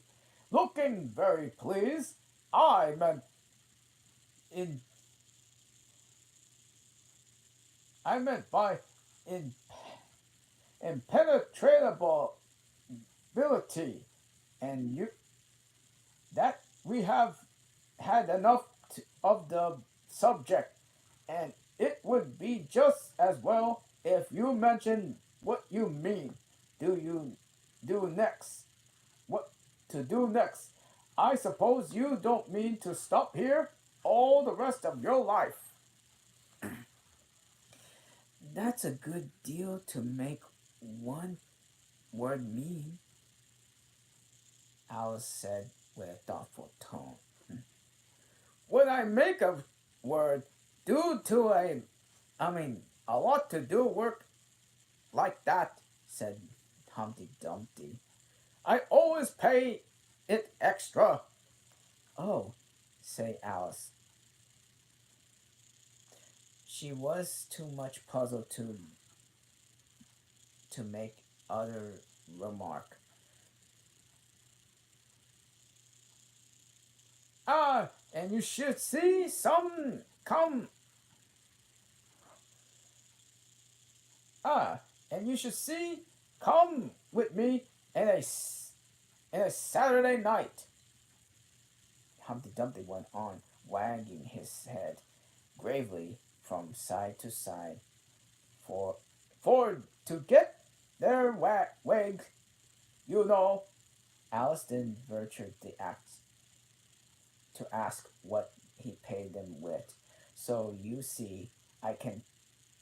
I mean, so you see, I can't tell.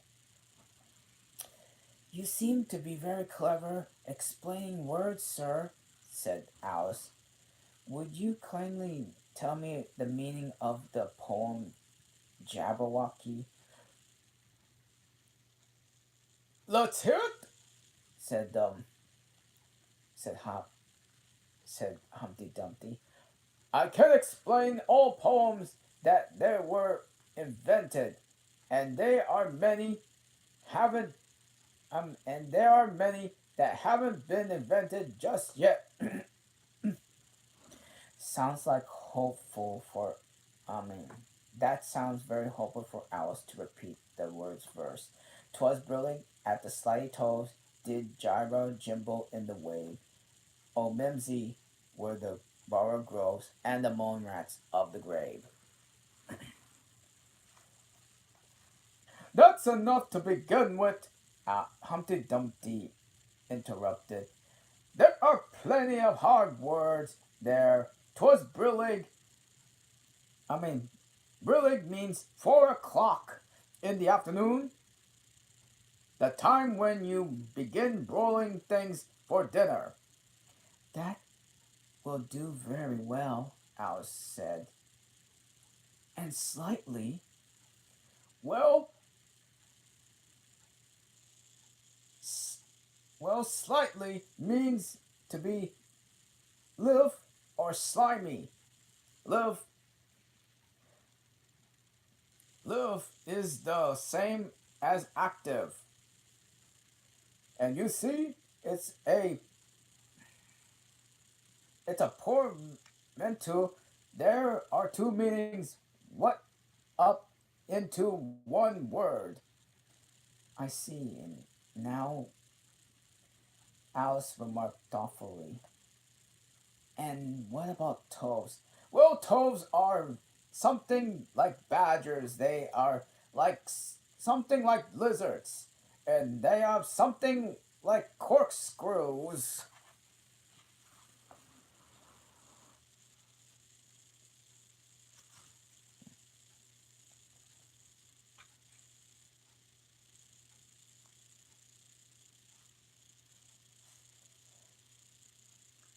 They must have be. They must be very curious looking creatures, They are that.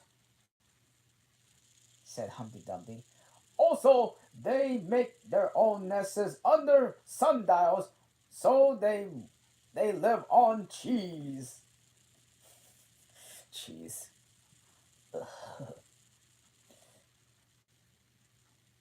And what is gyro and Jimbo? Gyra is to go around and around like a gyroscope, and Jimbo is also make holes in a gimlet. And the wave is like grass plot around a sundial, and I suppose, said Alice, surprised with her own genuinely. Of course it is. What's called it's called wave. You know, being because it goes on a long way before it and a long way behind it and a long way beyond it on each side. And and a long way beyond it on each side, Alice add. Exactly so. When they're mimsy, well, exactly so. Well, then mimsy is fit fills me in the and miserable. There's another. There is will be another portmanteau for you, and a borogrove is a thin shabby looking bird with its feathers stick around all out all around, something like a live mop. And then moan rats, said Alice. I'm afraid I've given you a great deal of trouble. Well, in a raft, it's all sort of green pig. But Moon, I am not certain about. I think it's a sort from home.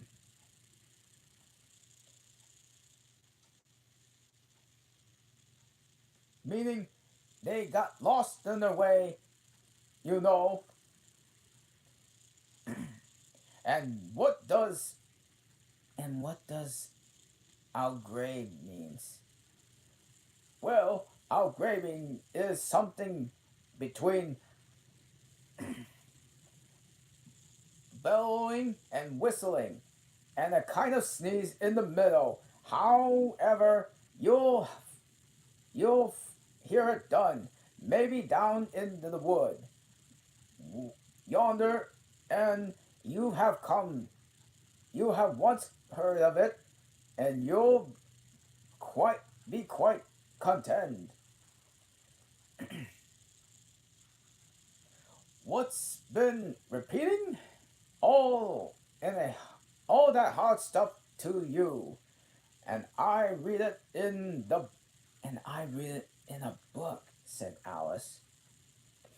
But I had some poetry repeating to me much easier than that, said by Tweedledee, I think it was.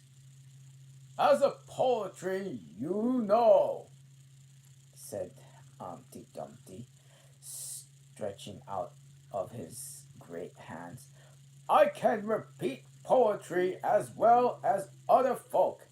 If it comes to that, all I needed to come, I mean, all I it need not to come to that, Alice said hastily, hopping to keep him from the beginning.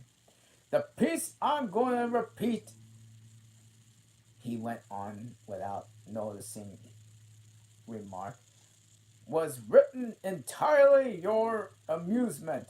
Alice felt like that case she really thought of to listen to. It was it was so that she sat down and said thank you rather sadly. In the winter, when the fields are white, I sing this song to you in delight. Oh, oh, I didn't sing it, he added, as explanation. I don't see you. I see you don't," said Alice. If whatever I can't see, I would. I rather sing it or not. You've sharper eyes than most, Humpty Dumpty remarked severely. Alice was sighing. In the spring, when woods are getting green, I'll try and tell you what I mean. Thank you very much, said Alice.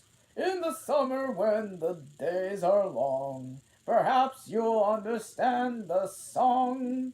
In autumn, when the leaves are brown, take a pen and ink and write it down. I will remember if I can remember it so long, said Alice. You don't you you do not you need not go on making remarks like that. Humpty Dumpty said. They're not sensible and they put me out. I sent a fish to I sent a message to a fish. I told it I told them to the fish. I told them this what I wish. The little fishes of the sea, they sent a answer to me. All the fish's answer was, I cannot do it, sir, because I'm afraid I can't quite understand, Alice. It's easier further on. Alice said. I mean, Humpty Dumpty replied. I seen him get again to say, it'll be better to be obeyed. The fishes answer in a grin, why a temper you are in. I've told them once, I told them twice, I wouldn't listen to device advice. I w- I took a kettle large and new, felt for the dead I had to do. My heart went fop, hop, my heart went hop, my heart went dump. I felt a candle at the pump. Then Then someone came to me and said, the little fishes are in the bed. I said to him, I said it plain, then you must wake them up again. And I said it very loud and clear. I went and shout in his ear. Humpty Dumpty raised his voice, almost as he screamed, as he repeated the verse, and Alice thought he shuddered with a shudder. I would have been that messenger. I wouldn't have been that messenger for anything. Okay.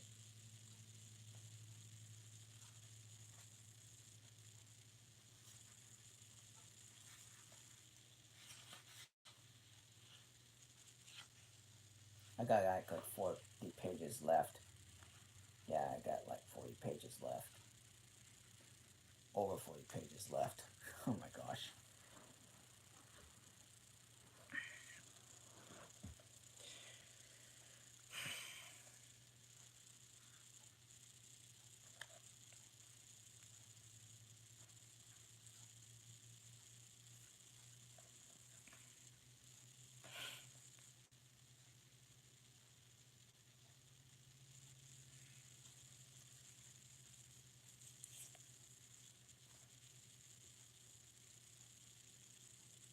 But he was very stiff and very proud. He said, you'll need not to shout so loud, for he was very proud and stiff. For he said, you'll go and wake him if I, I took a corkscrew from the shelf and went to wake them up myself. And when I found the door was locked, I I pulled and pushed and kicked and knocked.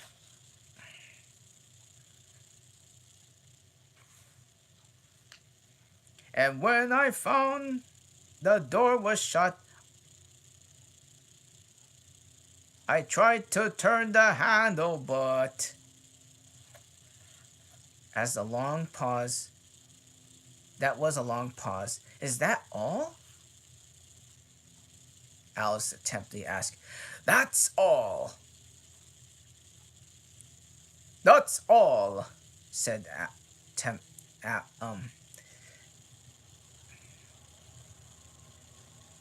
Humpty Dumpty. Goodbye. This was rather sudden, Alice thought, but after such a strong hint that she ought to be going, she felt that that would have been hardly a civil to stay. It would be hardly to be civil to stay. So she got up and held her hand. Goodbye.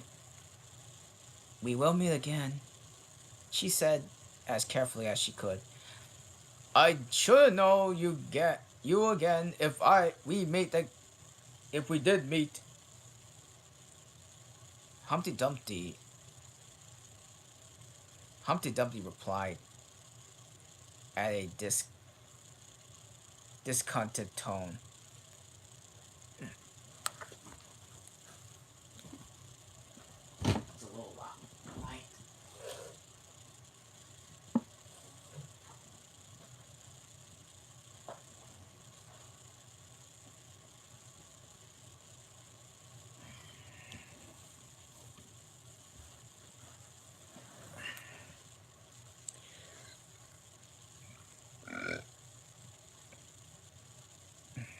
What was I? If we meet again, Replied with a discontent tone, giving her one of, her, of his fingers to shake. so you're exactly like other people. In the fate, in the face is what one goes and by. Generally, Alice remarked in a thoughtful tone. Just, just as I complained of, Says Humpty Dumpty. your face is the same as everyone has two eyes. So, remarking their places in the air, just as his, I mean, Remarking their places in the air with his thumb. nose in the middle, mouth under. That's that's always the same. Now, if you had two eyes on the same side of the nose, of instance, or a mouth in the top, that would be some help. It wouldn't be. It wouldn't look nice," said Alice, objected. But Humpty Dumpty only shut his eyes and said, Wait till you've tried. Alice waited a minute and see if he would speak again. But as he never opened his eyes or took any further notice of her, she said goodbye once more, and getting no answers to this, she quietly walked away. But she couldn't help saying to herself as she went of all the unsatisfactory. She would repeat this aloud, as this was a great comfort of have such a long word to say of all the satisfactory people I have never finished. I never finished the sentence, but as the moment a heavy crash shook the forest from end to end.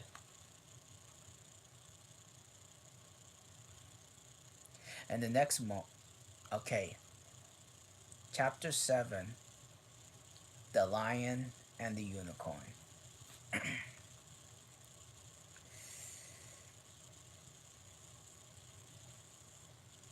The next moment, unicorns came running through the wood. At first, from the 2 and 3s, and then 10 and 20 together. At last, they're such crowded as they were seemed to fit the whole entire forest.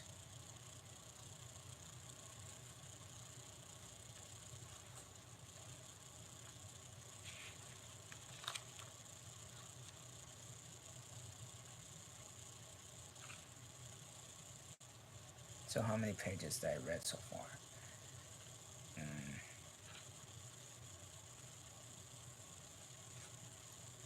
one. That's 27. Almost 70 pages. Yeah, almost 70 pages. Um,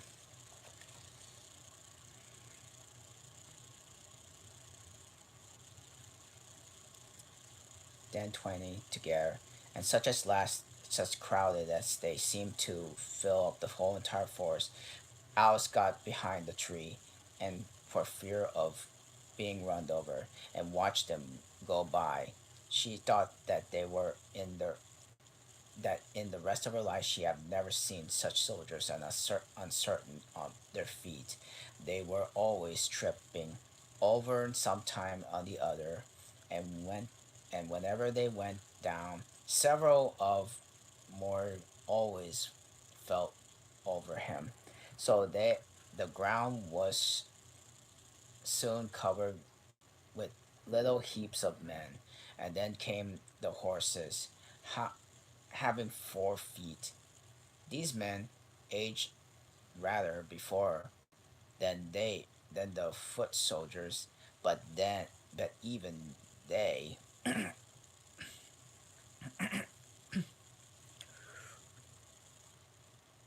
stumbled out when then now then, and seemed that the regular rule of whenever the horse stumbled, the rider fell off instantly, and the confusion got worse every moment. Alice was very glad to get out of the wood into an open place where she found the White King set seated on ground on and busily writing his memorandum book.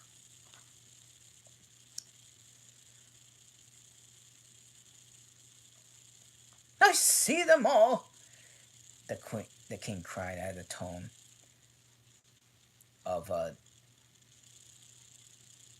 tone of delight on seeing Alice. Did you happen to meet any soldiers, my dear, as you came through the wood? Yes, I did, said Alice. Several times, I should think. 4,207. That's 4,207. That's an exact number. I mean, and that's an exact number, said the said the king, and referred to his book. I I couldn't send all the horses, because because two of them wanted to play the game, and I haven't seen the two messengers either. Both gone to the town just along the road. And tell me if you can see either of them. Either of them? I see I see no one on the road, said Alice. I only wish I had such eyes. I mean, if only I've had I mean, if only I have such eyes. I have only have such eyes, said the king, remarked in a firm tone, a fretful tone. To be able to see nobody, at and at the distance too. Why, it's much as I can do to see the real people by this light. All, all was lost on Alice, who was still looking in gently, looked around and shady for her eyes, and with one hand. I see everybody now, Alice exclaimed at last, but he's coming very slowly, and what curious attitudes he's gone into. For the messenger kept skipping up and down and wiggling like a eel as he came along with his great hands and spread them like fans on each other. Not at all, not at all, said the king, as he Anglo-Saxon as an he's an Anglo-Saxon messenger, and those are his Anglo-Saxon attitudes. He only does them when he's happy. His name is Hygia. Hygieia, or something like that. He, he pronounced it so he rhymed it as mayor.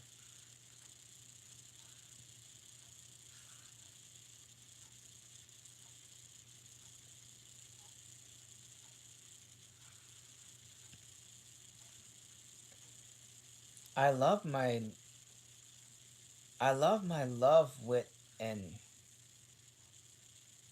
with an H. Alice couldn't help be grinning because he is happy. I hate him an with an N because he is hideous. I fed him with ham sandwiches and hay, and his name is Hija, and he lives. He lives on the hill.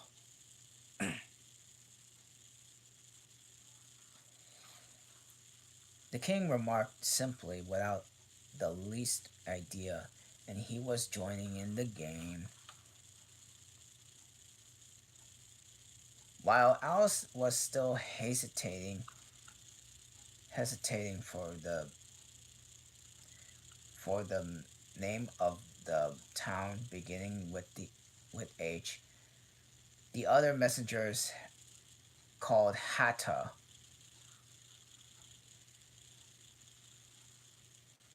I must have two.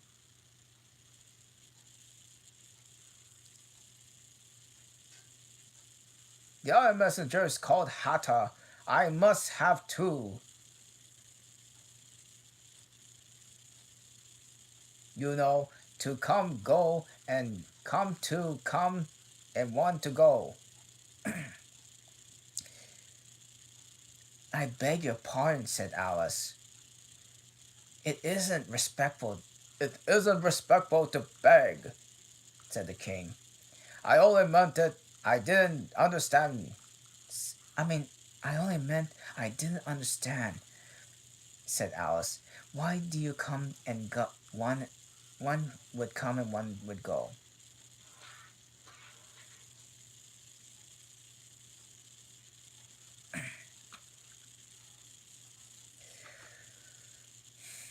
Don't you? Don't I tell you?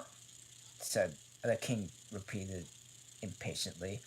I must have two and fetch of carry one to fetch and one to carry.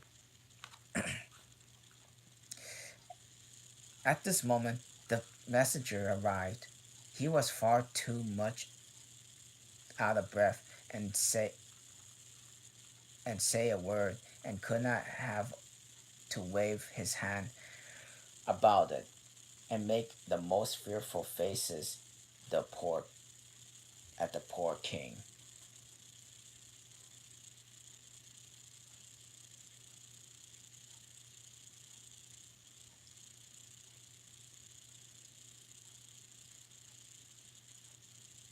The most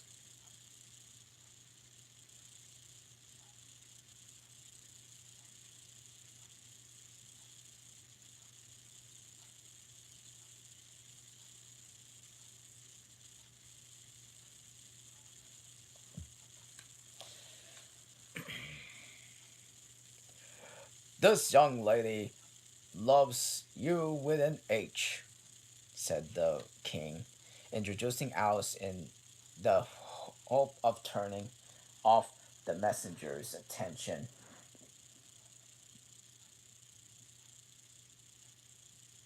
from himself.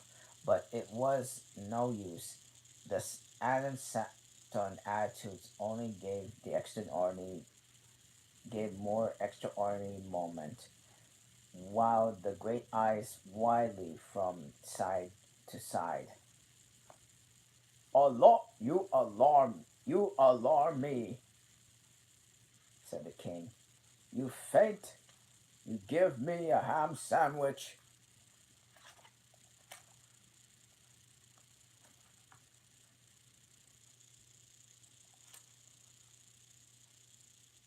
On which the messenger, to great Alice's great amusement, opened a bag of hung around his neck and handed a sandwich to the king, and who devoured greedily. Another sandwich. Another sandwich. There is nothing but hay left now, Said the messenger said, peeping into the bag. Hayden, Hayden, the king muttered with a faint whisper. Alice was glad to see to revive him again with a good deal.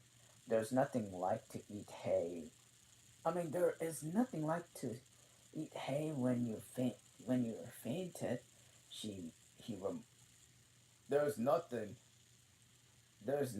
like eating hay when you are fainted. Remarked Alice. He remarked to her as He muched away. I think throwing cold water over you would be better. Alice suggested, or some va- sub volatile. I oh, I didn't say there is nothing better. The king replied, "There is still wasn't nothing like it." I said there's nothing like it, Alice said. Did not virtue any deny. But who did you pass on the road? The king went on, holding on to his hand to it the messenger and some more hay. Nobody, said the messenger. Quite right, the king said.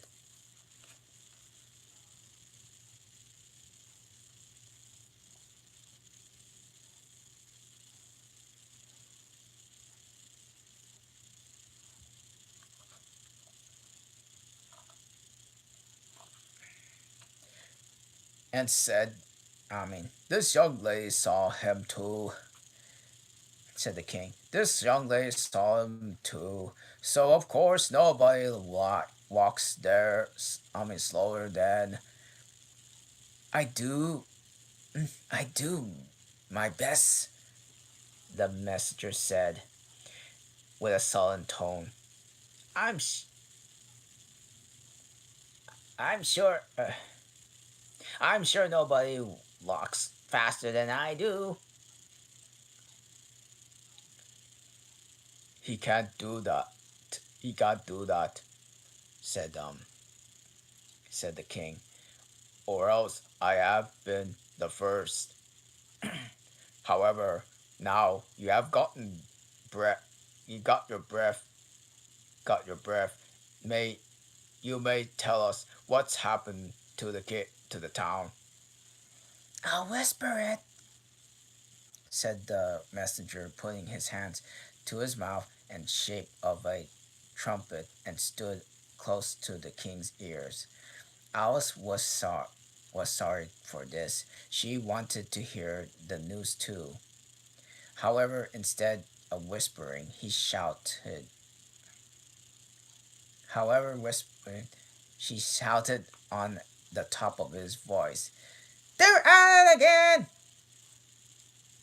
Do you call that a whisper? Cried the poor king, jumping into and shouting and shaking himself. Do you think? Do you? If you do such a thing again, I'll have you buttered. And if it went through and through my and it went through and through my head like an earthquake. It would have been a very tiny earthquake, though, Alice. Who are at it again? Bertrand to ask. Why, the lion and the unicorn, of course, said the king, and said the king, fighting for the crown. Yes, to be sure. Fighting for the crown? Yes, to be sure. The said the king. And the best of jokes is that it's my crown. While the while the all the while its run seemed to see them into a trotting off to see them and trotting off, Alice repeating herself as she ran the words of the old song. The lion and the unicorn were fighting for the crown. The lion beat the unicorn around the town. Some gave it white bread, some gave it brown. Some of them pulp plum cake and drummed them all of town. Okay. Okay. I got 40 pages left.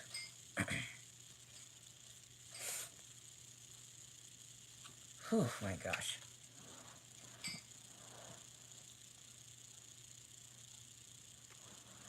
Does the one that wins get the crown? Said, does the one that wins get the crown? She asked as she could and run for the run she would her quite putting her quite out of breath. Dear me, no, said the king. What an idea! Would you be good enough? Would you be good enough? Alice panted out. After running for a little fur, stop by a minute for just to get one's breath again. I'm good enough, said the king. The king said, only I'm quick. I might as well try to stop the badger snap. Alice had no more breath of taking, so she trotted onto silence till they came to the sight of the great crowd, in the middle of which the lion and the unicorn were fighting. They were in such a cloud of dust that at first Alice could not make it out which was which. As soon the managed to disguise as soon she soon managed to discuss the unicorn by his horn, and they placed themselves close to where Hatta and the other messenger was standing watching the fight with a cup of tea and one a piece of bread and butter in each other.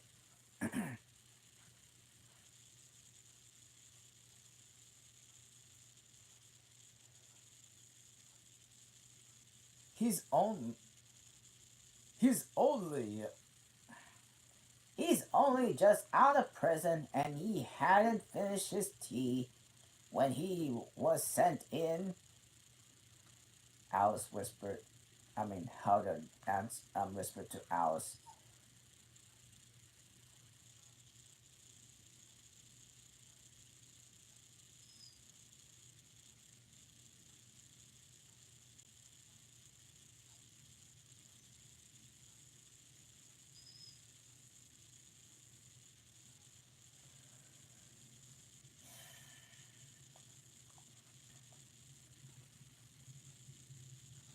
And only there, and only, and they only give them oyster shells in there, so you see he's hungry and thirsty. How are you, dear child? Great.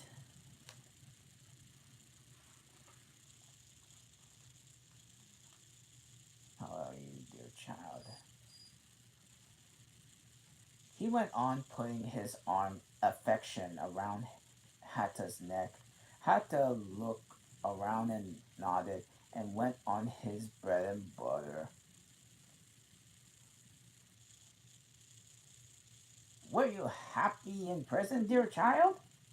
Said Hatta, Hatta and Hatta, Hatta and Hatta looked once more, and this time with a tear or two, and trickled down his cheek, but not a word would be said. Speak and can't you? Speak, can't you? Alice, had Herta cried impatiently, but had to only speak away and drank some more tea. Speak, won't you? Said the king. How are getting on with the fight? How are they getting on with the fight? Hatton made a desperate effort and only swallowed a large piece of butter. I mean, and swallowed a large piece of butter. They, they are getting on very well. Since it's actually the Hatter. And said in a choking voice, each of them has been down by 71 times, 87 times.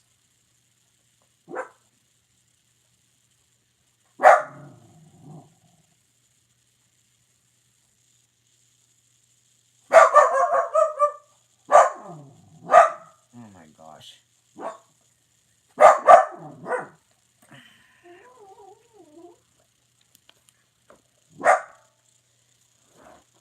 What is it? Come on. What?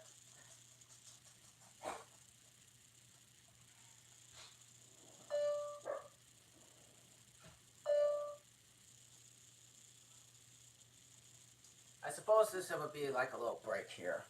Because, oh my gosh. My dog is going out there again.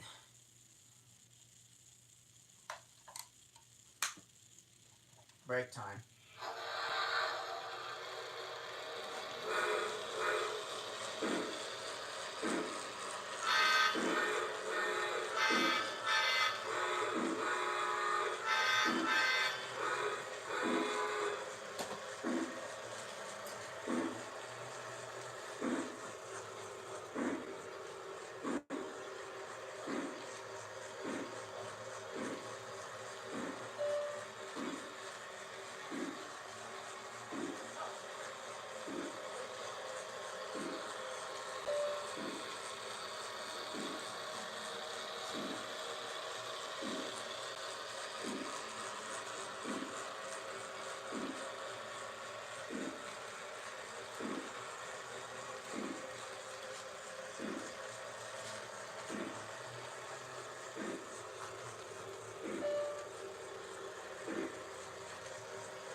Okay. As I would continue the story. Okay. Then I suppose that you'll soon be bring to the white breaded bread and brown. Bring white bread and the brown. Alice ventured to remark. It's waiting for of them now, Said Hatta. this is a bit of a as I eat as I'm eating. There was a pause in the fight. Just then the lion and the unicorn sat down, panting, while the king called out, 10 minutes allowed to refreshments. Ha- Herta, Herta, Hera, and Hata set to set work carrying out the trays, while the white and brown bread, while carrying around trays with of white and brown bread. Alice took a piece of taste, but it was very dry. I don't think they'll fight any more today. Al, the king and said, the king said to Hata, "Go and order drums or to begin." I mean, and Hata went on away like a grasshopper. For a minute or two, Alice stood silent, watching him suddenly brighten up. Look, look! She cried, pointing eagerly. That's the White Queen across the country. She came flying out on the wood over yonder, and how fast those queens can run. There's plenty of enemy around her, no doubt. The king said without even looking round. That that's the wood full of them. But you aren't going to run to help her? Alice asked, much surprising as they taking so quietly.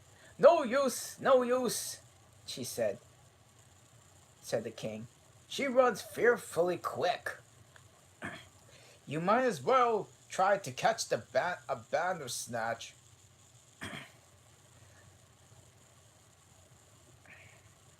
But I'll make a momentum about her if you like.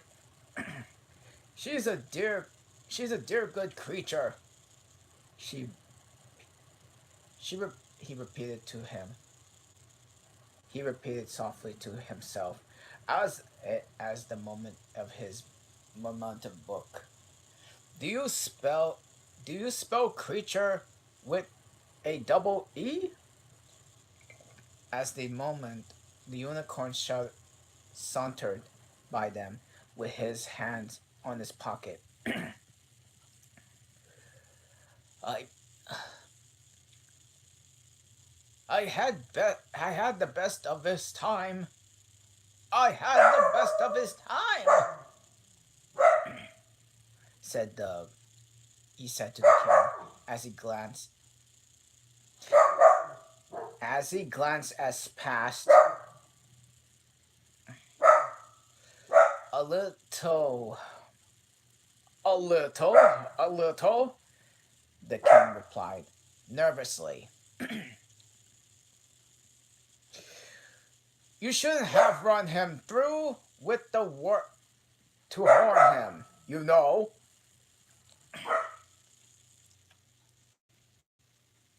It didn't hurt him. It didn't hurt him, said the unicorn said carefully. And he was going on when his eyes happened to fall upon Alice. He turned around and said, intensely and stood some part looking for her and with an air of deepest disgust. What is this? He said at last. This is a child. This is a child. Hera replied. Herata, Herata replied eagerly in front of to Alice, introduced to her, and spreading out both hands towards her in a sagal section way. We only found it today. We only found it today, as large as life, and twice as natural. I always thought them they were fabulous monsters, said the unicorn. If it is alive, it can't. And if it is alive, it can. It can. It can talk. Haggett smoldered. The the unicorn looked dreamily at Alice and talked. Talk, child. Alice could not help her lips curling up to a smile as she began. Do you know, I always thought unicorns were fabulous monsters too, and I never saw one alive before. Well, now that we have seen each other, said the unicorn, if you believe me, I believe in you. It's that a bargain. That's a bargain. That's what if, yes, you like. Fetch out the plum cake, old man, said the unicorn. Went on, turning her to the king. None of your brown bread for me. Certainly, said the king, and he beat on to the Hera. Open the bag, he whispered. Open the bag, he whispered. Quick, not that one. That's the fool. That's the fool of hay. Hela took a large cake out of the bag and gave it to Alice to hold, while he got out a dish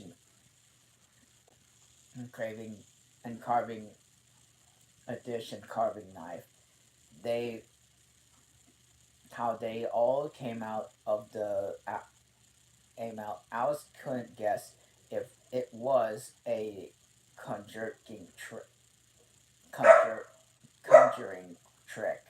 She thought.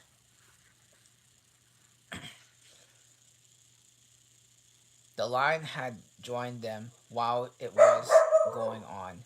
He felt very tired and sleepy, and his eyes were half shut.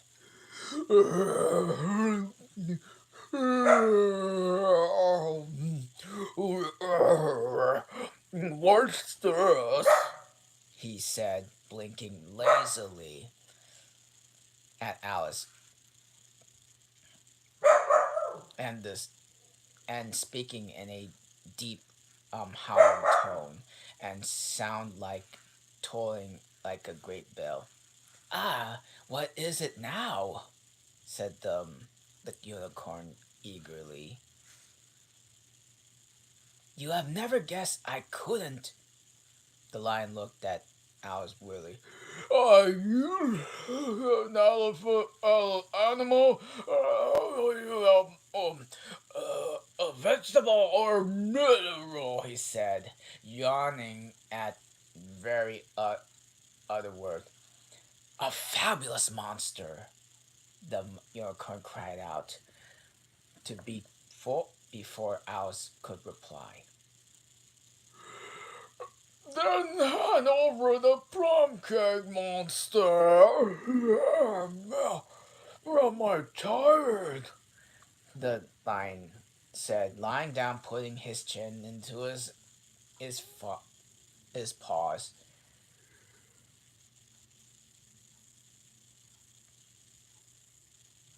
And sit down, both of you. To the king and unicorn. Play fair with the cake, you know. The king was eventually very uncomfortable with the having to sit down between the two great creatures, but there was no other place for him. What fight we might have for the crown now? The unicorn said, looking slyly up the crown, in which the poor king was nearly shaking off his head and trembled so much. I should win easily.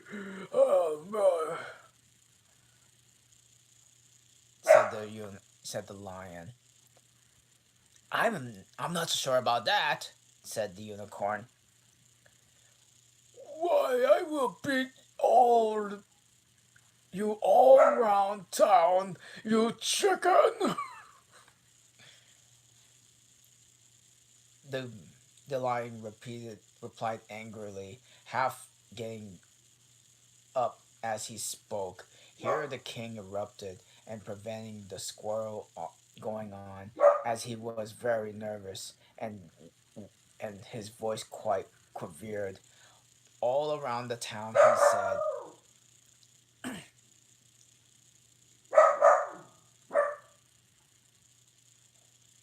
"That's good enough. That's a good long way. I did.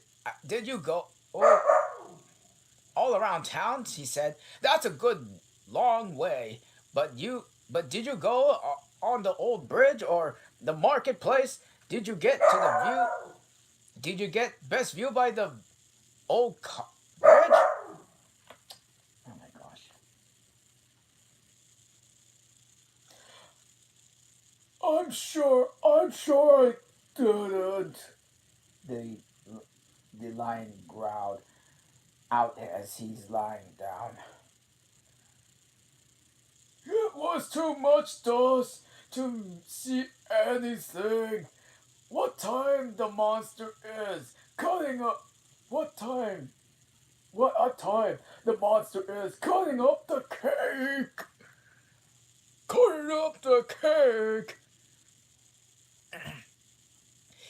Alice had sat herself in the bank of the brook and had a great dish of her knees as she was sawing away diligently with the knife. "It's provoking," she said, and replied to the lion. She she was getting quite used of being called a monster. "I have cut several slices already, but always join on again. You don't know much about managing. To manage looking glass cakes. You don't know how to manage looking glass cakes." The unicorn remarked. Hand it around first, and cut afterwards." This sounded nervous, but Alice had very obediently got up and carried the dish around, and the cake divided itself into three pieces. So she did so, cut it up, and the Now cut it up! said the lion as she returned her place with the empty dish. Well, I say, this isn't fair, cried the unicorn, as Alice said, with a knife, her with a knife in her hand, and very puzzled how to begin. The monster has given the lion twice as enough as much as me. She keeps none for she kept none for herself anyhow.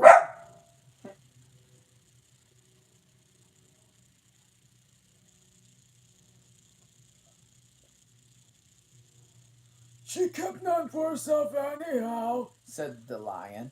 Do you think like plum? Do you like plum cake, monster? Before Alice could answer him, drums began where the noise came from. She couldn't make out. The air seemed full of it. It rang through and through, her head still quite deafened.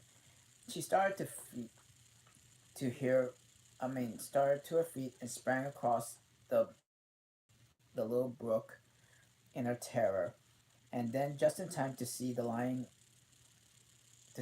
and the unicorn raise up their feet with angry looks and being interrupted in their feast. Before she dropped her knees and put her hands over her ears and vainly trying to shut out to the dreadful uproar. If it doesn't drum them all out of town, she thought to herself, nothing will ever will. After a while, the noise seemed to be gradually to die away till it was dead silent. There was dead silent. Oh, I'm in chapter 8 already. It's my own invention. Uh, there was only there's no one to be seen, and first thought it was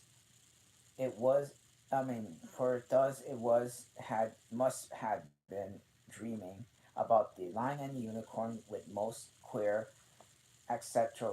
messengers. However, this was a great dish of lying on at her feet, on which she had tried to cut the plum cake, but there. So I wasn't dreaming at all, said to herself, unless we're about the same part of the same unless we're a part of the same dream. Only do hope it's my dream and not the Red King's. I do I don't like belonging to another person's dream, she said. She went on rather complaining in the tone a complaining tone. I have mind to go and up wake him and see what happens. At this moment at this moment she thought her thoughts were interrupted by a loud shouting of Ahoy! Ahoy! Ahoy! said a knight dressed in crimson armor, galloping down and vanishing through a great I mean that upon her, brandishing a great club. Just as he reacted to her, the horse stopped suddenly. You are my prisoner! The the knight cried as he trembled off his horse and started as he was. Alice was more frightened for him than herself at the moment, then watched him with some anxiety as he mounted again. As soon as he was comfortably at the saddle, he began once more. You are my. But then another voice broke in. Ahoy, ahoy! Ahoy, ahoy! Check. Ahoy, ahoy, check! And Alice looked around in some surprise from a new enemy. This time it was a white knight. He drew up at Alice's side and trembled off his horse, and just as the red knight had done, then he got on, and the two knights sat and looked at each other, and somehow without speaking, Alice looked one one to the other in the same bewildered bewilderment. She's my prisoner. Might You know, said the Red Knight, and at last, yes, but I came to her rescue. I came to and rescued her. The White Knight replied. well then, we must fight for her then. Then the White Knight, as then the Red Knight, as said the Red Knight, as he took up his helmet, and which hung in the saddle, and was and was something that the shape of a horse head, and put it on. You are observed to the rules of battle, of course, said the White Knight, remark, putting on his helmet too. Always do. Said the Red Knight, and they began banging away in each other in such a fury that Alice got behind a tree to be out of the way of the blows. I wonder now what is the rules about are, she said to herself as she watched the fight, temptedly peeping out from her hiding place. One rule seems to be One rule seems to be that if one knight hits the other, he knocks him out of his horse. If that means he tumbles off himself, and another rule seems to be that he would hold their clubs in their arms as if they and Jude were Punch and Judy. What a noise they what a noise they make when they tumble. Just just like a whole set of iron fire irons falling into the fender, and how how quiet the horses are. They let them get it on and off them as just if they were tables.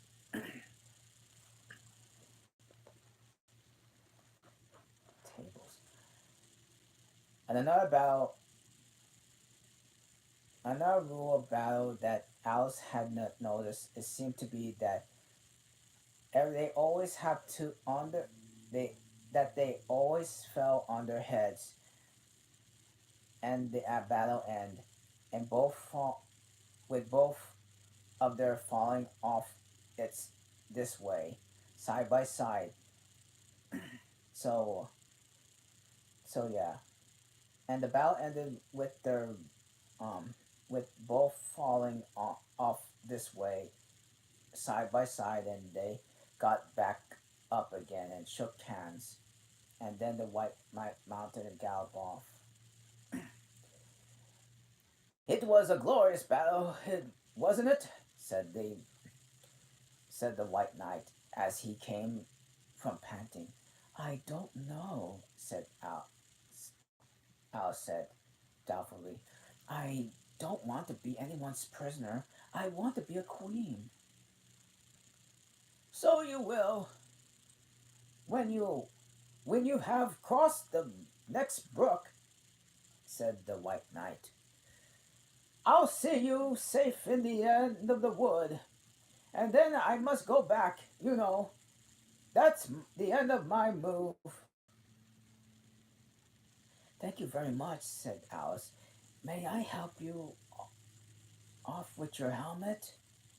It wasn't. It was evidently more than he could imagine for himself, by himself. However, she managed to shake him off out of it at last. Now can you tell? Now one, no one can breathe more easily," said the the knight, putting back of his shaggy with shaggy hair in both hands, turning his gentle face into a large, mild eyes to Alice. His gentle face and large, mild eyes to Alice. She thought he had never seen such a strange-looking soldier in her life. He was dressed in tin armor and seemed to be fit very and seemed to fit him very badly.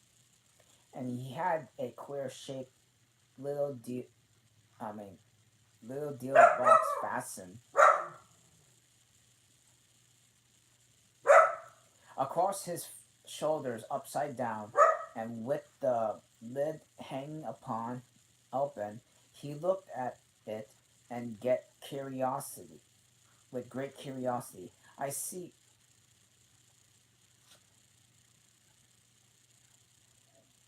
you are admiring my little box, the knight said with a friendly tone. It seems my own invention to keep clothes with sandwiches in. You see, I carry it upside down, so I so that the rain cannot get in. But things are can't go but things can't get out. Alice gently remarked, Do you know the lid's open? I didn't know that, said the knight with a shade of vaccin um vexation passing over his I mean vexation with a shade of vexation and passing over his head.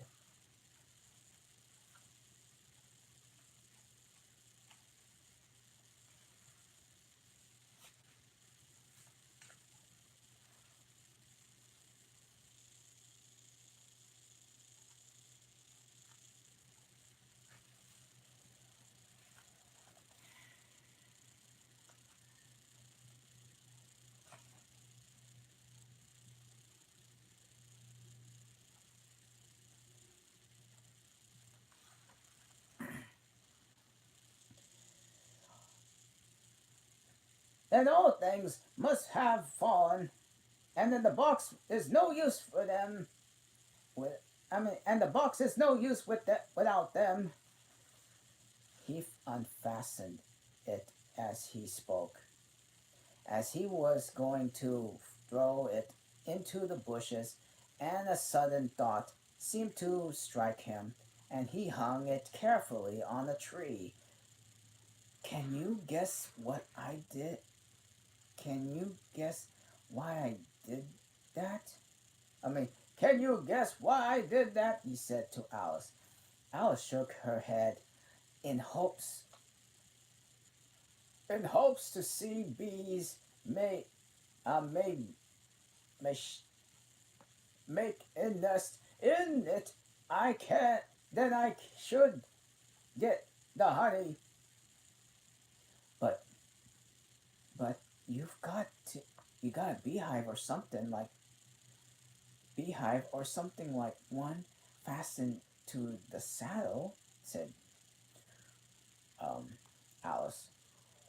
Yes, a very good beehive, said the the knight.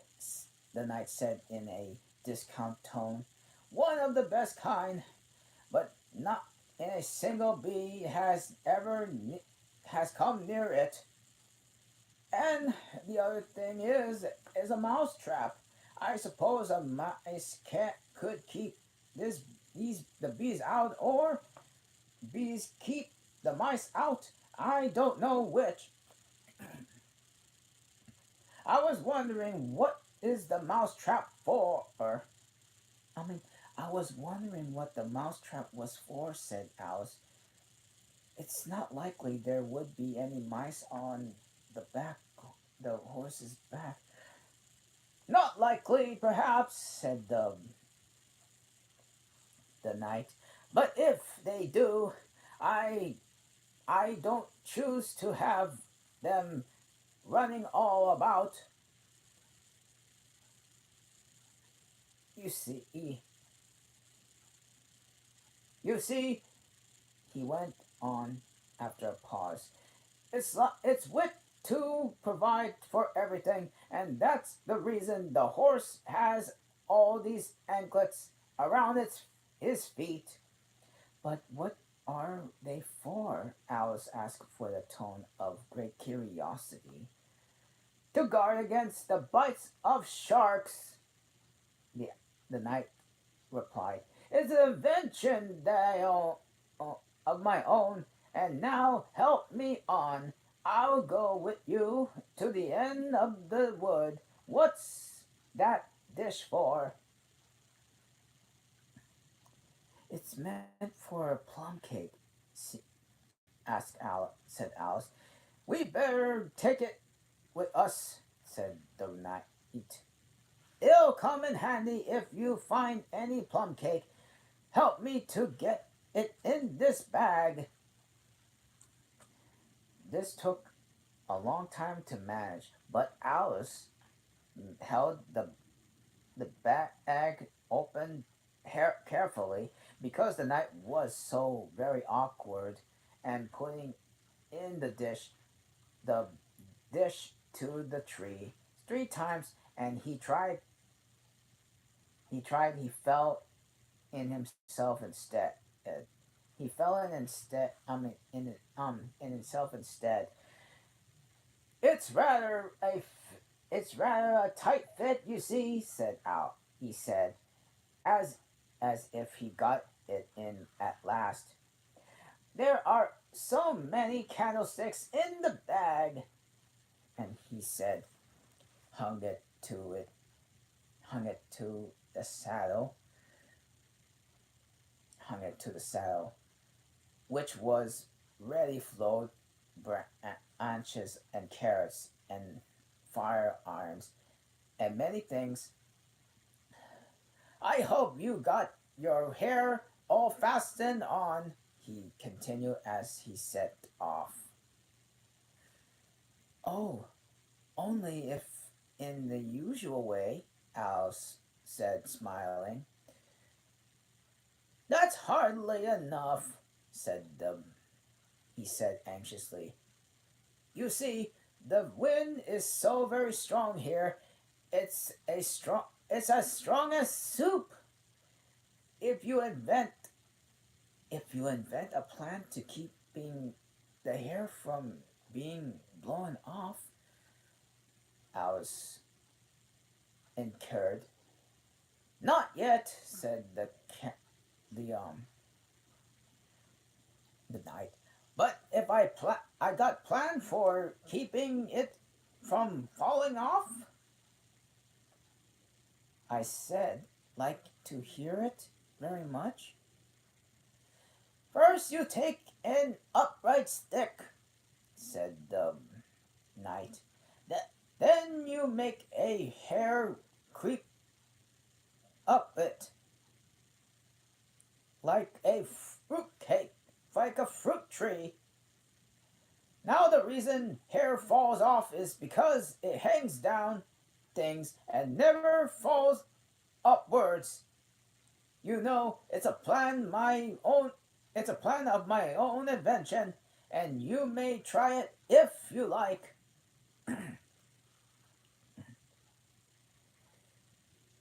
It didn't sound a very comfortable plan. Alice thought it, and for a few minutes she walked on the sentence, puzzling over the idea of everything now and then stopping to the poor knight, and certainly wasn't a good rider either. Whenever the horse stopped, it went, which did very often. He fell off into on front in front, and whenever it went on again,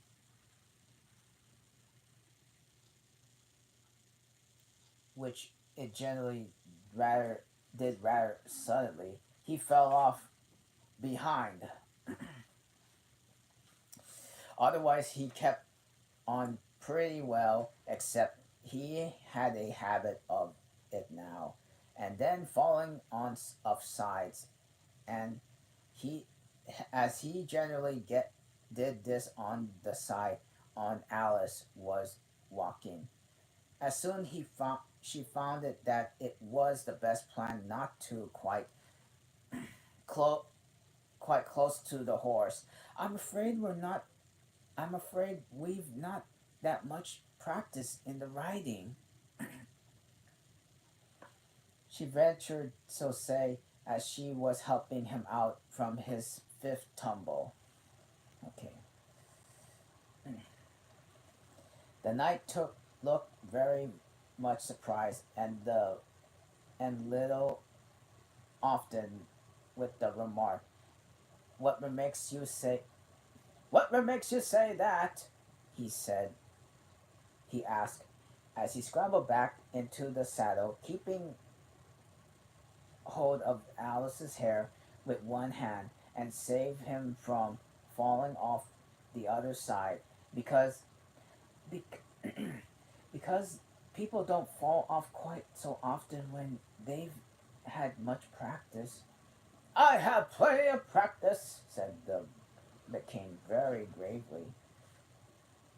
"Plenty of practice." Alice could think of nothing better to say than indeed, but she said as heartily as she could when she went on way to sentence after this. The knight with his eyes shut and muttering to himself, and Alice watching anxiously for the next tumble. "What a great art of riding," said the knight suddenly began with a loud voice, waving his right arm as he spoke, "is to keep." Hearing the sentence end as it suddenly as it began, as the knight fell heavily off top of his head, exactly in the path where Alice was walking.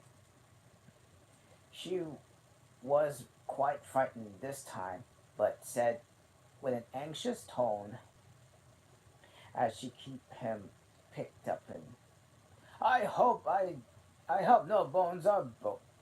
I mean, I hope no bones are broken. None to speak of,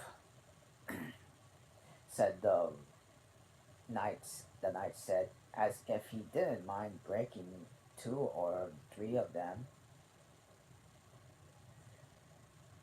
The great art of riding, I was saying, is to keep your balance properly, like this, you know.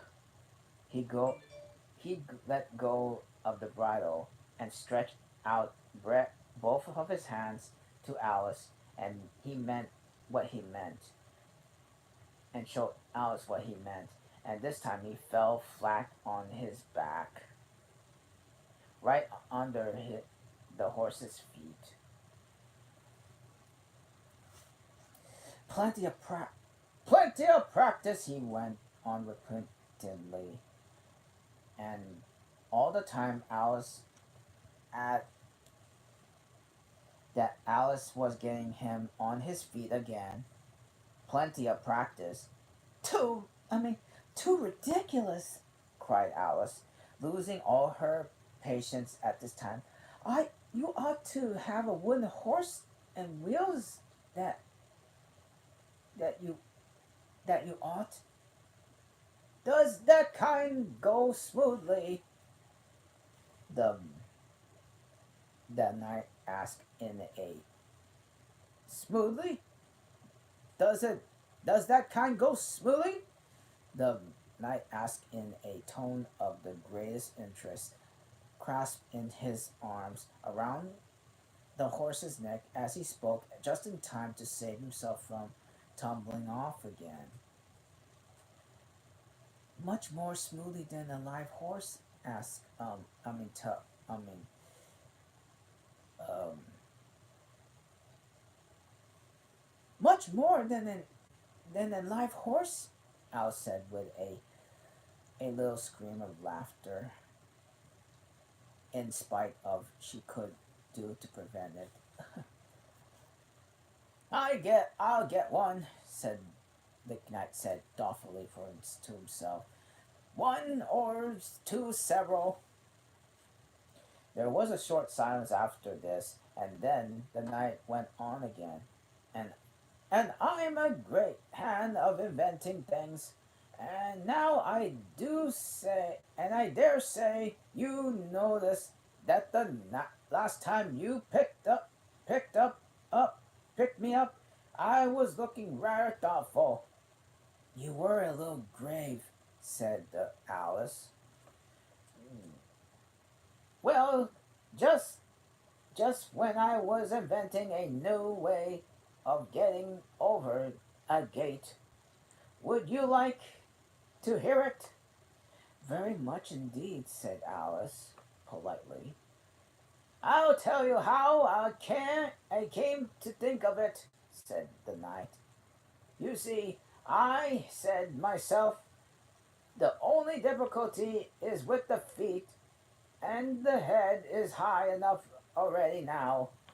Just as I put my head on top of the gate, when the head's high enough, and then I said my head, stand on my head, then the feet are high enough.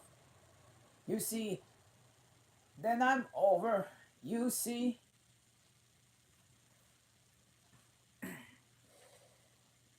Okay. You see. Yes, I suppose you're over when it was done, Alice said thoughtfully. But you don't think it would be rather hard?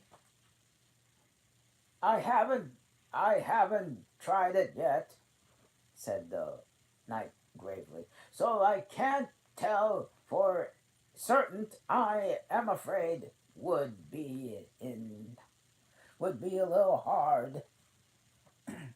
He looked so vexed at the idea at that Alice changed the subject hastily. What curious helmet you got, she said carefully. Is it your invention too? The the the knight looked down proudly at his helmet, which hung from the saddle. Yes, he said, I've been I have invented a better one than that. But I have invented a better one than that, like a sugar loaf.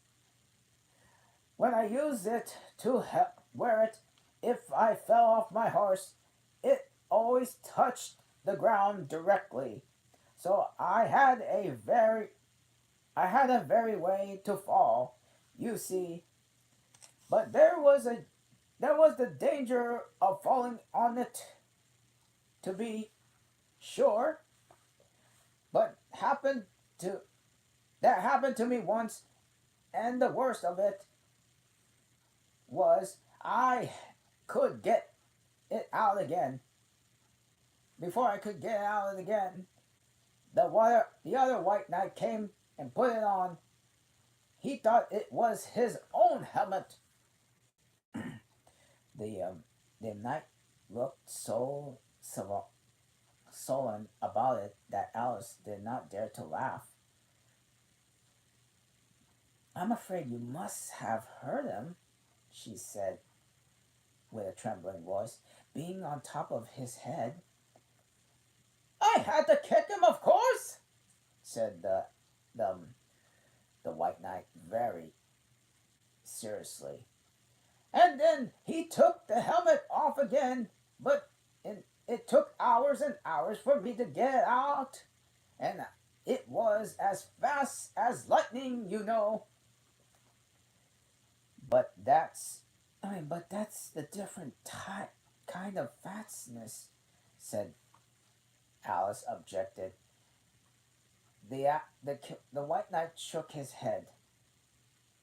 It was kinds of fastness to with me, and I can assure you, he said. He raises his hands with excitement as he is intensely around rolled on off the saddle and fell headlong into a ditch. I ran. Alice ran on the other side of the ditch to look for him. She was rather startled to fall by that fall, as if some time he had kept a very well on very well. He was afraid that she was afraid he would really be hurt this time. However, though she could see nothing but the soles of his feet, and she was relieved to hear he was talking on his usual tone. All kinds of fatness, he repeated. But it was careless of him to put another man's helmet on with the helmet in it too. All right, I gotta check the mail. I'll be right back.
All right, let's continue.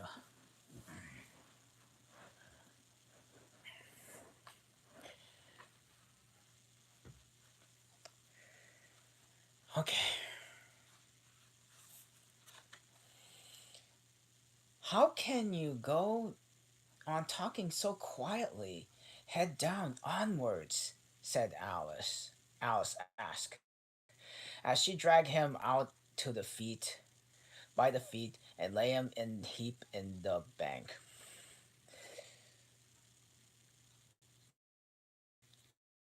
The knight looked surprised at the question.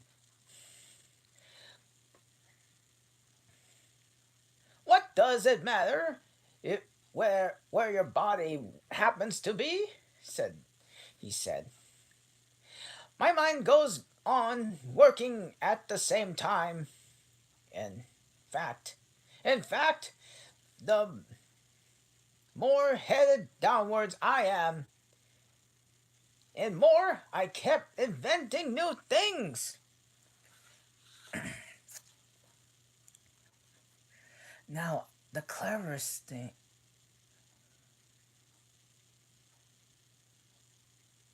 Now, the cleverest thing of sort I did ever did, he went out on after a pause, was inventing a new pudding during a meat course. In time to have to cook for a next course, in time to have cooked it for a new course, said Alice. Well, it was exact. Well, that was a quick work, exact. Certainly. Well, not the next course, said um the White Knight in a slow, thoughtful tone. No, certainly not a new next course. Then it would have been the next day. I suppose you don't have two puddings, of course, in one dinner. Well, not in the next day. The king repeatedly, the knight repeatedly as before. Not the next day, in fact, he went on, holding on his head down, and his voice came lower and lower and lower. I don't believe that the pudding was cooked. In fact, I don't believe the pudding will be cooked, and yet it was very clever pudding to be invented, and yet it was a very clever pudding to invent.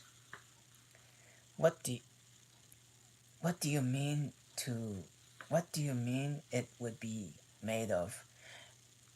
Alice asked, hoping to cheer him up, for the poor knight seemed quite low spirited about it. It began with a bloating paper, the knight answered with a groan.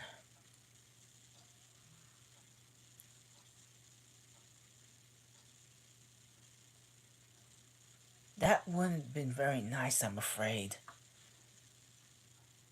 Not very nice alone, he interrupted quite eagerly, but you have no idea what a difference it makes, mixing it with your other things, such as a gunpowder or a sealing wax. And here I must leave you.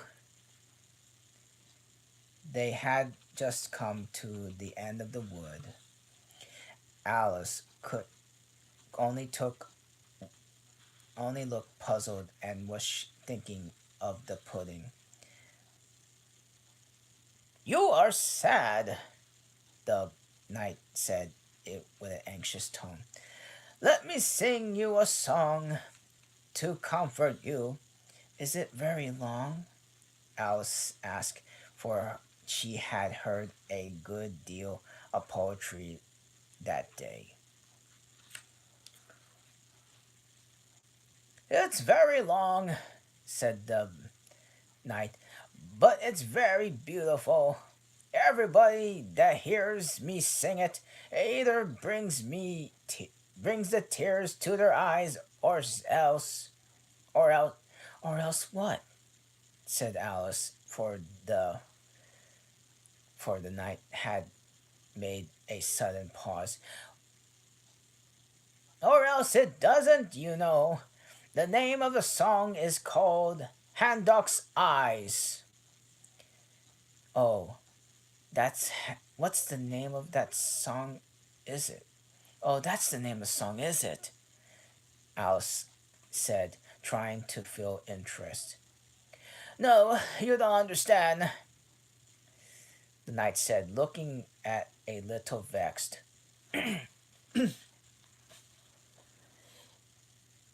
That's what the name of that's what the name is called. The name is really called The Aged Man. Then I ought to have to said that's what the song is called. Alice corrected herself.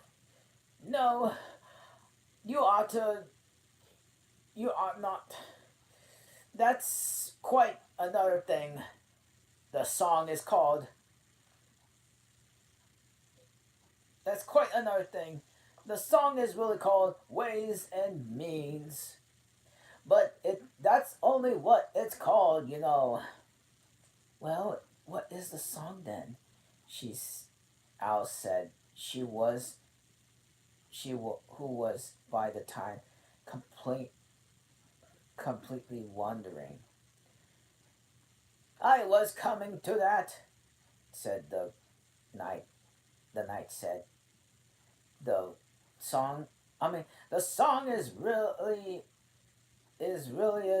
a sitting on a gate, and tunes the tunes of my own invention."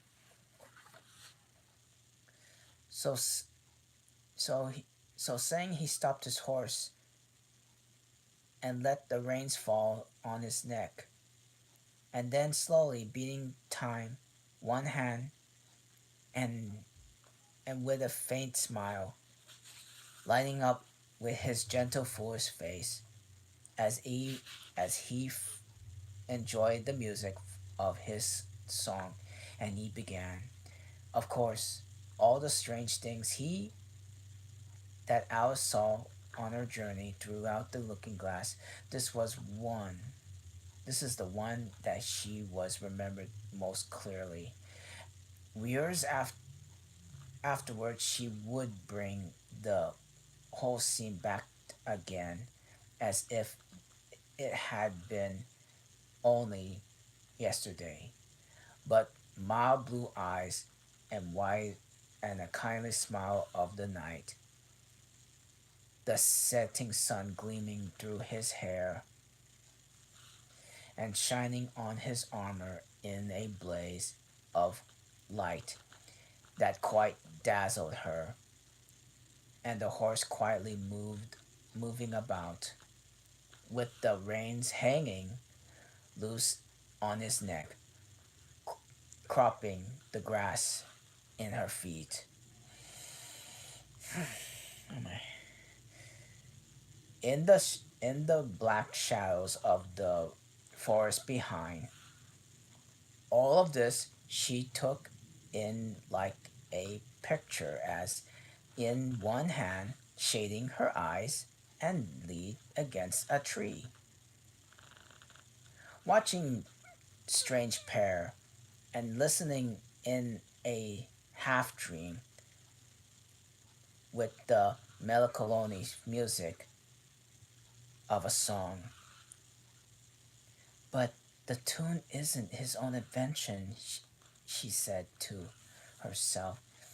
It's it's I give thee all, and I can no more.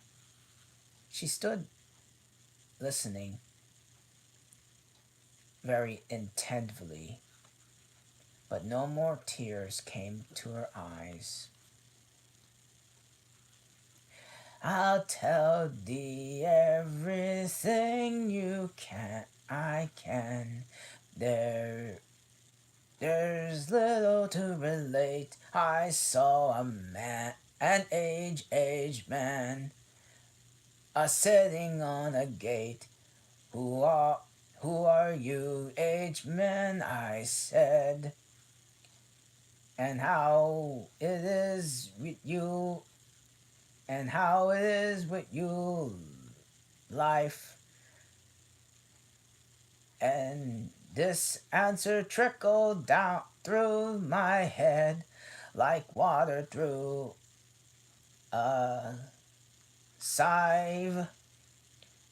He said, I look for butterflies that sleep among the wheat.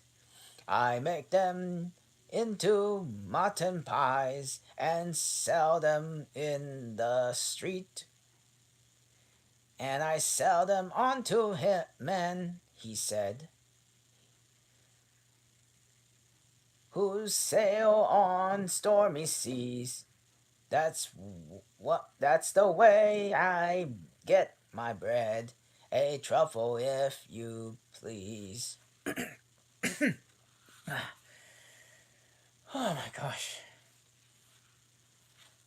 Hour, let's see, 6 hours, and I'm still not. 6 hours already.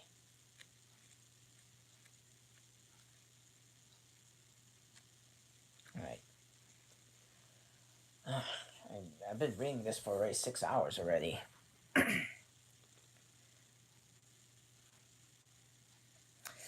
But as I was thinking of a plan to dye one's whiskers green, and always use my so large a fan that they could not be seen.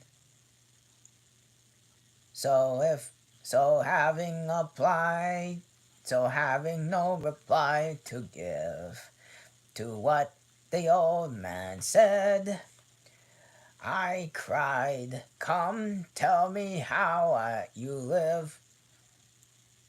And he thumped him on the head. His accents mild up by the tail. He said, "I go my ways. And when I find a mountain real, I set it in a blaze. And a trench they make a stuff they call Roland's Macassar oil. Yet 2 pence halfpenny is all they give me for a toil."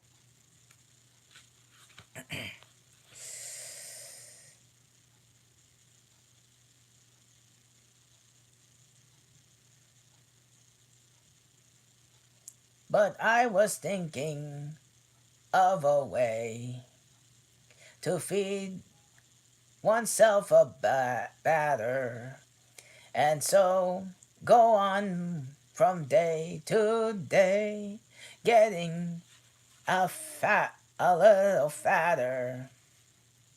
I shook him well from side to side until his face was blue. "Come and see me how I live," I cried. And what it is you do?" He said, "I hunt a handocks.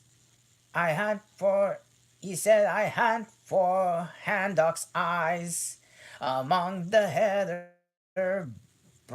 among the heather bright.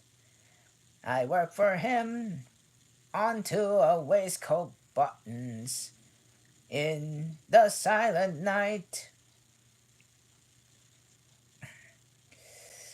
And these I shouldn't sell for gold or coin or silvery shine, but for a copper halfpenny that I will purchase 9. And I sometimes dig for buttered rolls or set lime twigs for crabs. I sometimes search the grassy knolls for wheels of handsome cabs. And that's the way." He gave a wink. "By each I get a wealth, and very glad I drink your honor's noble health." Because I'm singing right now. There's like a part that I heard him then, for I had just complete my design to keep a mineral bridge from rust by boiling it in wine. I thank him much for telling me. By the way, he got his wealth by Chief Fly for his wish that he drank that he might drink my noble health. Oh my gosh. And now, if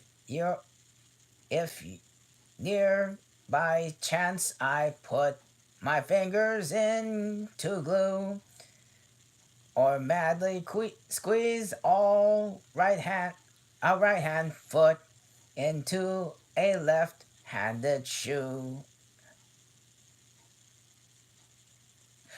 or I will drop upon my toe with a very heavy weight and weep, for it reminds me so, if the old man I old man I used to know, oh, whose look was mild,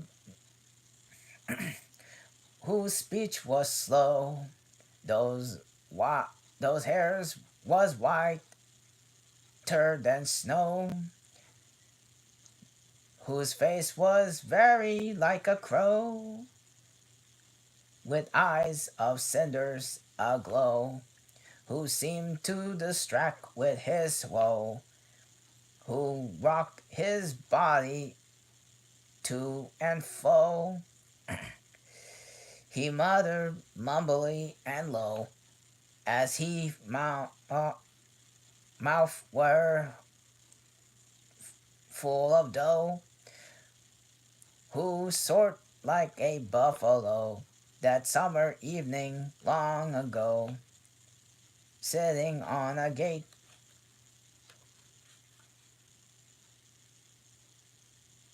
Sitting on a gate. Okay. All right. As the knight sang the last words of the ballad, he gathered up the reins and turned to his horse and head along the road by which they had come. You've been, you've been a, you only have a few yards to go, he said. Down the hill over the little brook, then you'll be a queen. But you'll stay and see me off first. He added as Alice turned with an eager look in the direction to the where he pointed. I shan't go. I shan't be long. I'll wait and wave your handkerchief when I get to turn to the road, and I think you'll encourage me. And think it will encourage me. You see. Of course, said I'll wait, said Alice, and thank you very much for coming so far, and for the song. I like it very much. I hope so. The uh, the knight said doubtfully, but you know, don't cry so much as I thought you would. So they shook hands, and then the knight rode slowly away into the forest. It won't it It won't take long to see him off, I expect, he said. Alice said to herself as she stood watching him. There go, there goes right on his head as usual. However, he gets he gets on again pretty easily. That comes having so many times things hung around the horse. So So she went talking to herself as she watched the horse walking leisurely along the road, and the knight tumbling off on the first one. First on one side, and then the other. After the fourth and fifth tumbling time, he watched. He reached the turn, and then she waved her handkerchief to him and wait until he was out of sight. I hope it encouraged him, said Alice, as she ran down the hill. And now for the last brook, and to become queen. For for how grand it is. For a few steps brought to her to the edge of the brook. The eighth squared at the eighth square at last, she cried as she bounded across the cross and threw herself down in the rest of the lawn, as soft as most moss.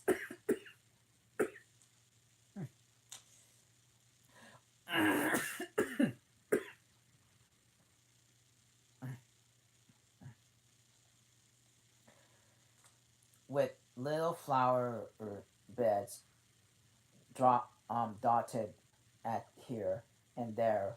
Oh, how I'm glad I am to get here, and what it is on my head! She exclaimed, she exclaimed in a tone of dismay, but as she put on her hands up and something very heavy and fit tight around her head. But can it? But how can it have it to be there without knowing it? She said to herself as she lifted off and set it on her lap to make out what it could possibly be, for it was a golden crown.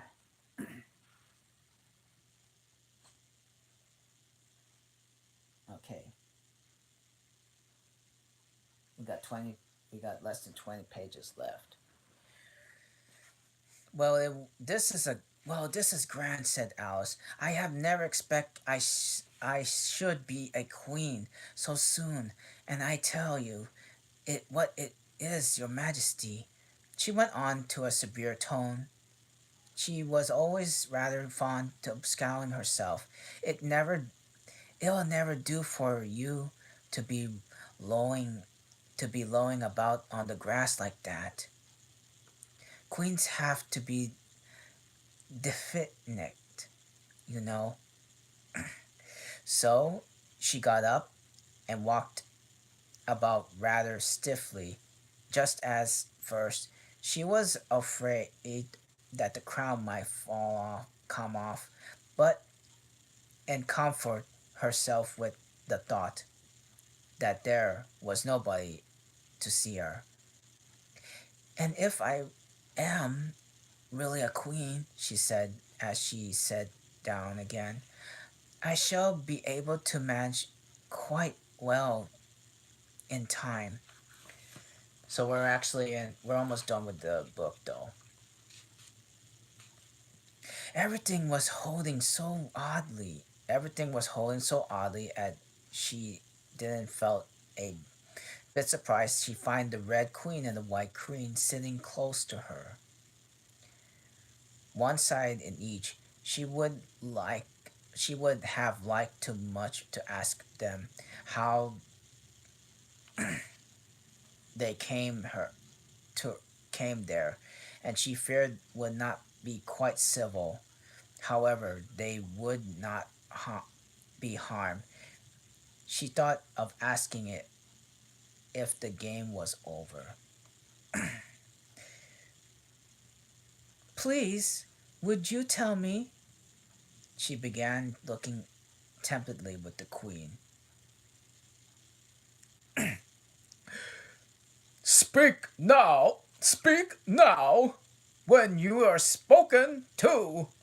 The queen sharply interrupted her. But if but but if anybody obeyed that rule, said Alice, who was ready to actually who always ready for a little argument, and if you only spoke when you were spoken to, then the other person always waited for you to begin. You see, nobody would ever say anything so. Ridiculous!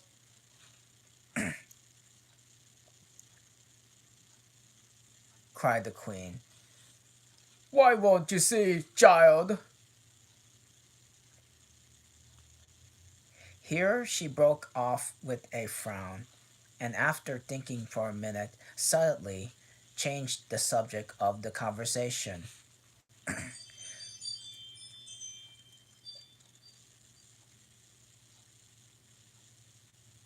What do you mean if you really, I mean, by if you really are a queen, you, what right you have to call yourself so? You can't be a queen. Wait, And what do you mean by if you are really a queen? What right do you call yourself so? You can't be a queen, you know, till you pass the proper a- exp- examination. Exclam- examination. Exclamation. And sooner we begin it, the better. if only he said, I only if. Poor Alice pleaded to a pet with a piteous voice. The two queens looked at each other, and the Red Queen remarked with with a slaughter. She said if she said she says she only said if.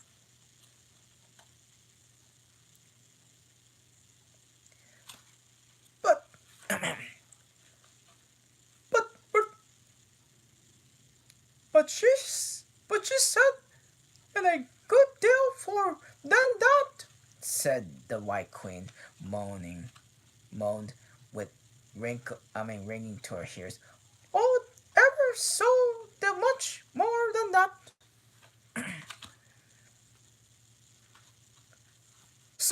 So you did, you know. So you did, you know.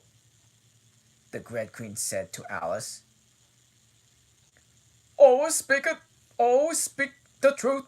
Think more you speak of and write it down on afterwards. I'm sure I didn't mean. Alice was beginning, but the Red Queen, interrupted her impatiently. Just then, just just that's just what I complain of. I complain of. You should have meant what you should suppose is use for a child without any meaning. When a joke should be have something meaning and a child's more important than a joke, and I hope you couldn't even deny it. You tried to. I mean, even if you tried with both hands. I don't deny things with my hands, Alice objected. Nobody said you did. Said the Red Queen. I said you couldn't if you tried. She's she, she's an she's an she's in a state of mind Said the Red Queen. that she wants to be denied something. Only she just doesn't know what to deny.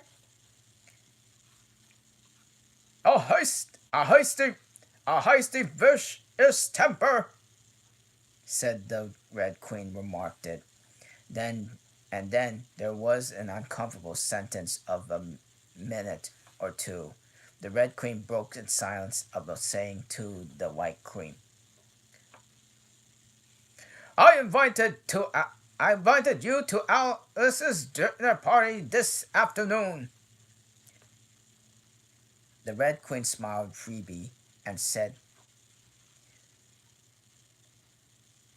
And I invited you. I didn't know I was gonna have a party after all, said Alice. But if there was one to be, I think I ought to be invited the guests. We We gave the opportunity for doing it, said the queen, remark. But I dare say you had no many lessons in manners yet.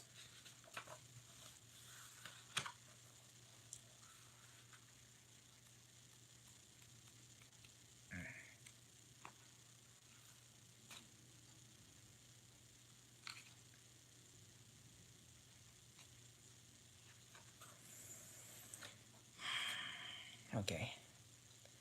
Manners. Matters are not taught in lessons, said Alice.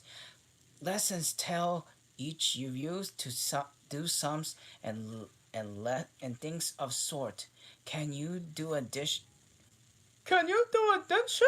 Said Can you do addition? said the right said the White Queen asked. That's one and one and one and one.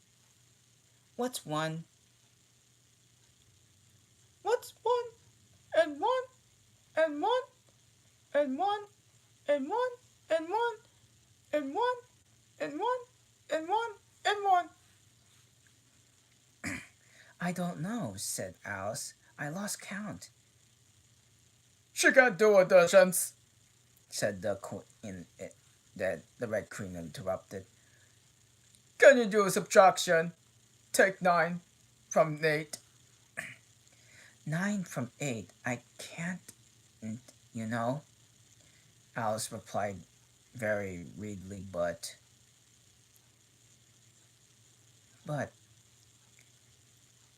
She can't do subtraction.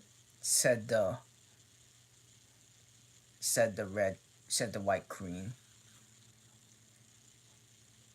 Can you do divisions? Divide a loaf by a knife? What's the answer to that? I suppose Alice was beginning, but the Red Queen answered her. Bread and butter, bread and butter, of course. And try subtraction sum and take a bone from a dog. What remains? Alice considered the bone. Considered the bone wouldn't remain of a course if I took it, and the dog wouldn't remain. It would, remain if it would bite me. But I'm sure it. I shouldn't remain. Then you think nothing would remain? Said the Red Queen. I think that's the answer. I think that's the answer. Wrong, as usual. Said the Red Queen. The dog's temper would be remain, but I don't see how.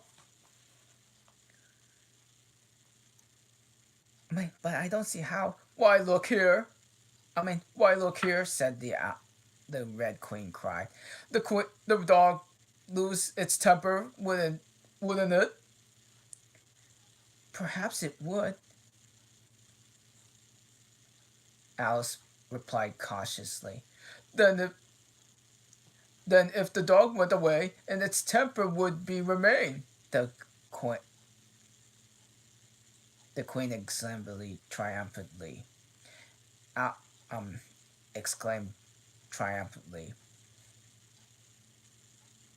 Alice said, "It's great," as gravely as she could.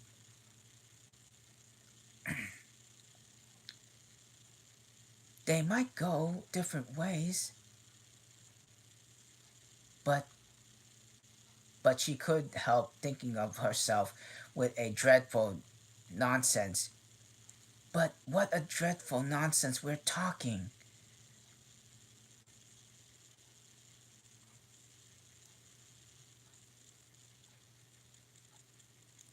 She can't do sums either.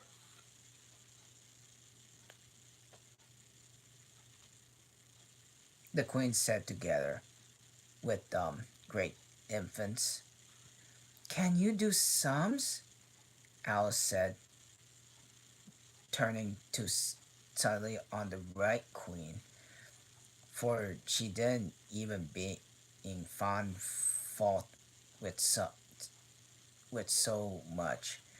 The Queen gasped and shut her eyes. I can't do. I can't do. I can't do additions, she said. If you give me time, then I can't do subtraction under my circumstances.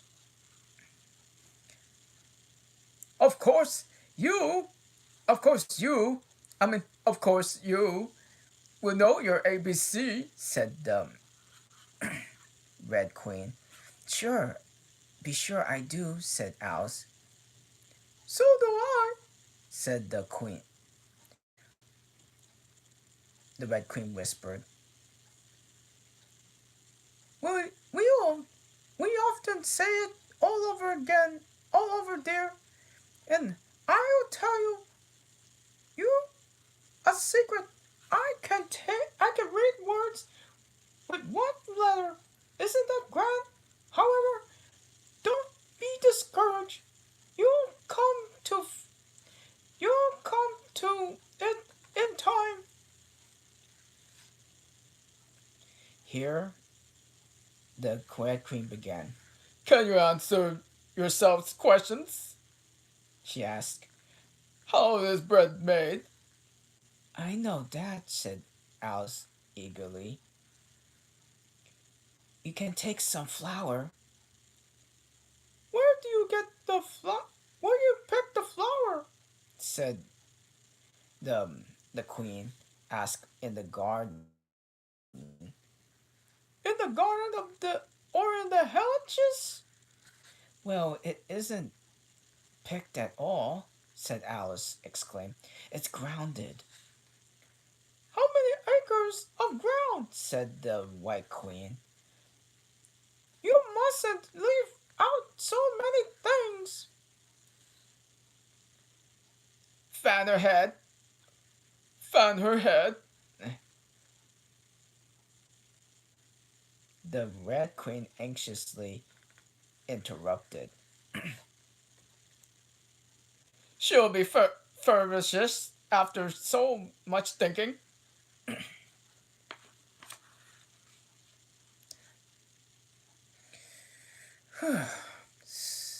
So they set to work, and fanning her in a bunch of leaves with her, which she had to be begged with to leave off, and blew her hair about so.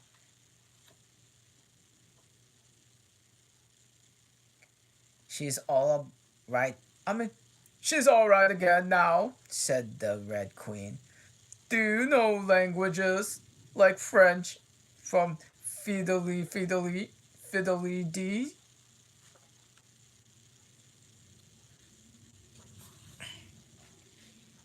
Fiddly dee's not English, Alice replied gravely.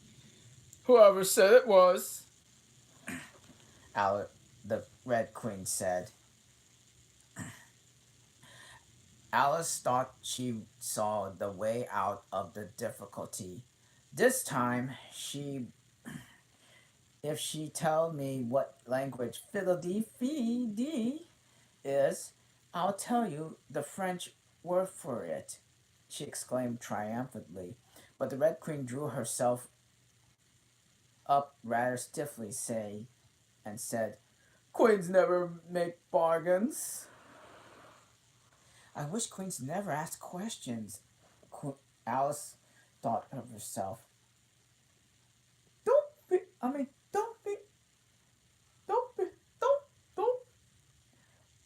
let us quarrel, said the Queen of Hearts, said the Red Queen in an anxious tone. It is causing of lightning. What is the cause of lightning? The Because of lightning, Alice said, very, very decidedly, for she thought quite certain about this. Thunder is so. Is thunder? No, no. She hastily corrected herself. I meant the other way. It's too late to correct it. The queen, the Red Queen, said the Red Queen. When you have once said the thing that fix it, you must take the consequences. Which reminds me, Said the Red Queen said, looking down nervously, clasped and unclasping her hands. we had such a thunderstorm last Tuesday, and I mean one of the last sets of Tuesday, you know. Alice was puzzled in her country. In our country, she remarked, there is only one day at a time. There's only one day at a time. The Red Queen said, This part then way of doing things. Now here, you mostly have things in nights too, or three at a time, and sometimes in winter we take as many as 5 nights together, and for warm, you know, are nights warmer than one night then? Alice ventured the ask. 5 times as warm. 5 times as warm, of course. But they should be 5 nights, 5 times as cold by the same rule, Just so. cried the Queen of Hearts. 5 times as warm, 5 times as cold. Just as I'm 5 times as rich as you are, and 5 times as clever.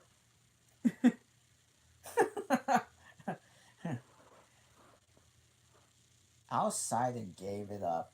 It's exactly like a riddle with no answers, he thought. Humpty Dumpty saw Humpty Dumpty saw it too. Humpty Dumpty saw it too. The the White Queen went on a low voice, more as if she were talking to herself. He came. He came to the door with a corkscrew in his hand. What did he want? Said the Red Queen. He said he would be in. He would be. He said he would come in. Said the Red Queen with went on. Because he was looking for a hippopotamus now. As it happened, there is such a thing in the house that morning. Is this gen is there a gen is this gen is there generally asked Alice asked with an astonished tone. Well, only on Thursdays. Said the Red Queen.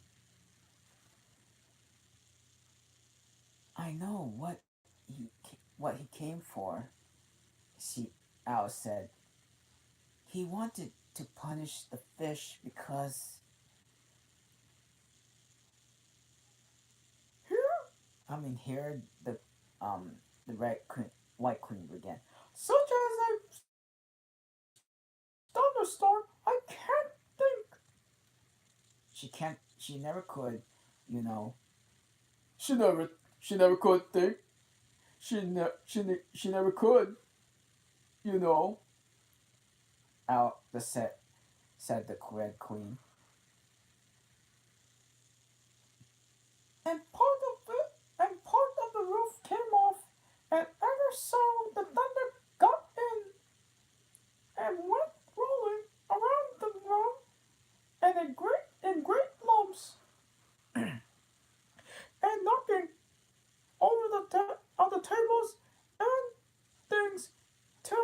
was so frightened. I couldn't even remember my own name. Alice thought to herself, I never should try to remember my name in the name of the accident. Where would I be used to of it? But she did not say this out loud for fear of hunting the poor queen's feelings. Your Majesty must excuse her. The Red Queen said to Alice, taking one of the Red Queen's hands in her own and gently stroking it. She means well, but you can't say saying foolish things as a general rule. The Red Queen looked temptedly at Alice, who felt she ought to say something kind, but really couldn't think of anything at the moment. She never was really well brought up, She never was really well brought up, the Red Queen went on. but it's amazing how good tempered she is. Pat on her head, and see how pleased she'll be. But this is more than Alice had courage to do. But like kindness, but putting her hair in papers would do wonders of her. The White Queen gave a deep sigh and laid her head on Alice's shoulder. I'm so sleepy. She moaned, She's tired, poor thing. said the Red Queen, smooth Smooth her hair, led by her nightcap, and sing to her a smoothing lullaby.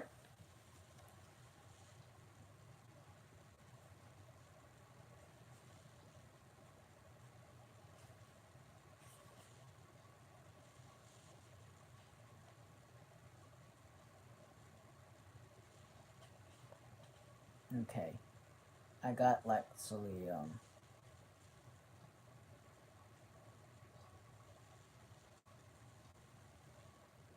13 pages more.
Okay. Oh no.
Okay.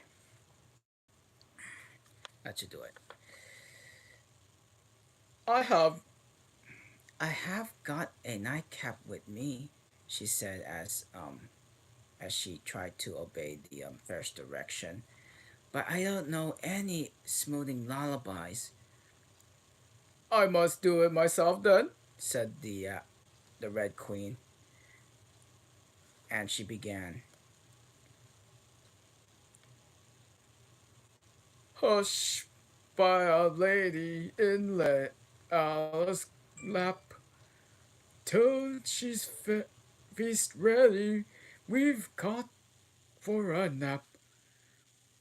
When there's a feast over, we'll go on the ball. Red Queen, red and white Queen, and Alice at all and all. Now, Now you know what the words, she said, she added, as she put on as she headed down on Alice's other shoulder. Just she sang,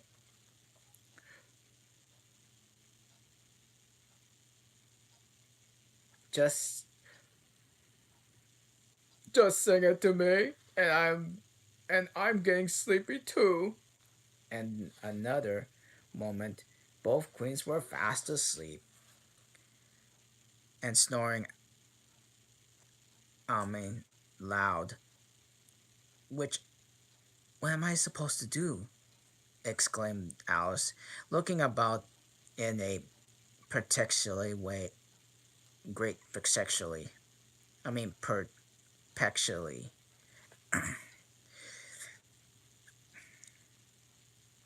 As one, as first one around Ed, and then the whole rolled down her her shoulder laid like a heavy lump of her lap.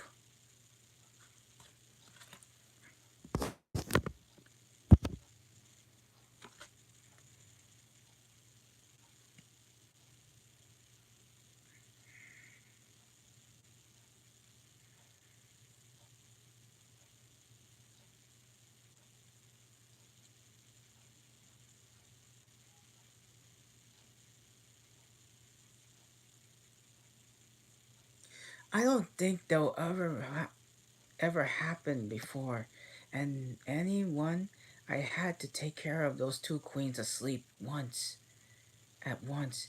No, not all the history in England. It couldn't, because there was never more than one queen at a time.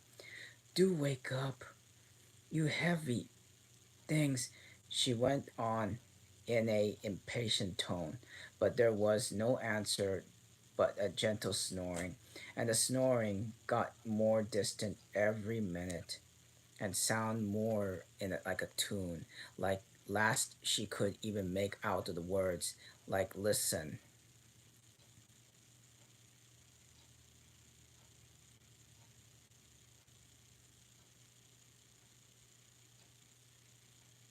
Like listened so eagerly that the two great heads suddenly vanished from her lap.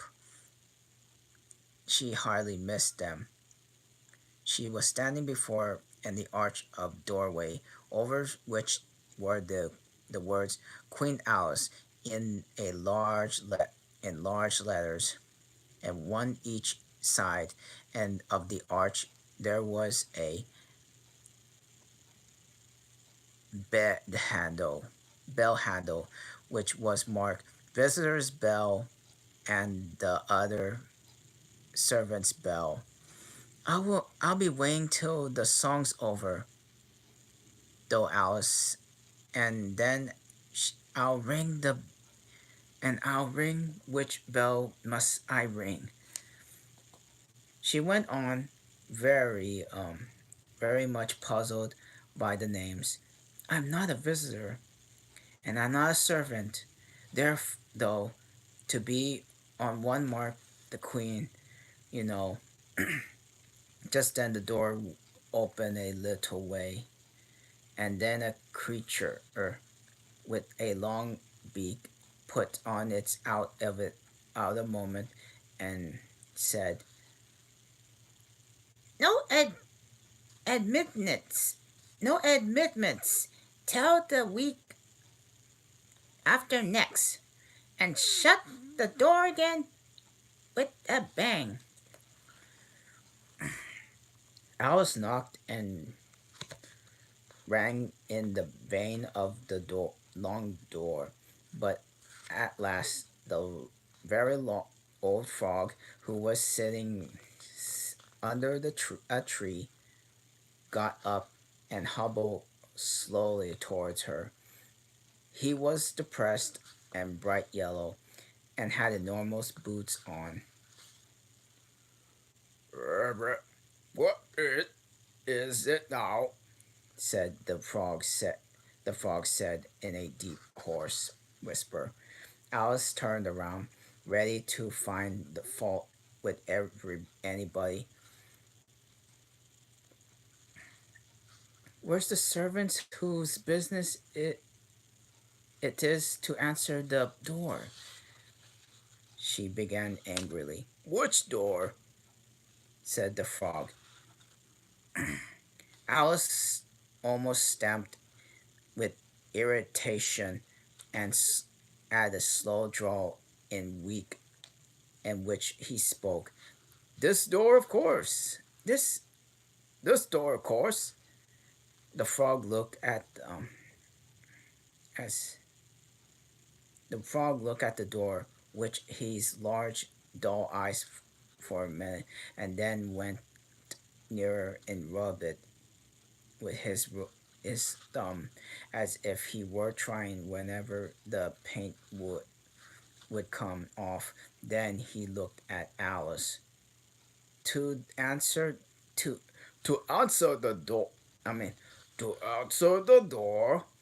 he said, Is been asking off what he was a horse. that Alice couldn't. He was a horse. He was so hoarse that Alice could scarcely hear him. Do you know what it means? Do you know what I mean? She said. I speak speaks English, doesn't I? Said the frog went on. Or are you deaf? What did you ask? I mean, what it ask you?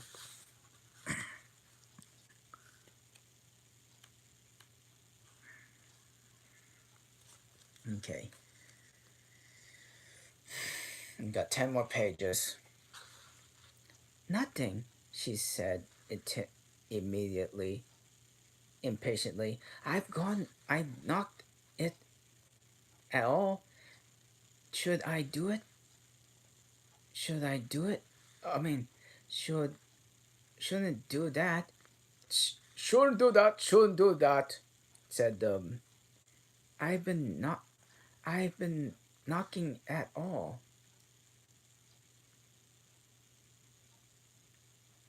Shouldn't do that, the frog muttered. Waxes you know, When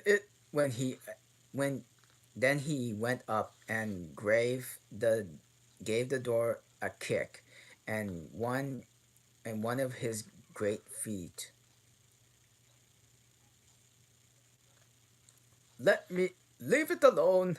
He panted out as he hobbled back to his tree. It And and it will it will let you alone, you know.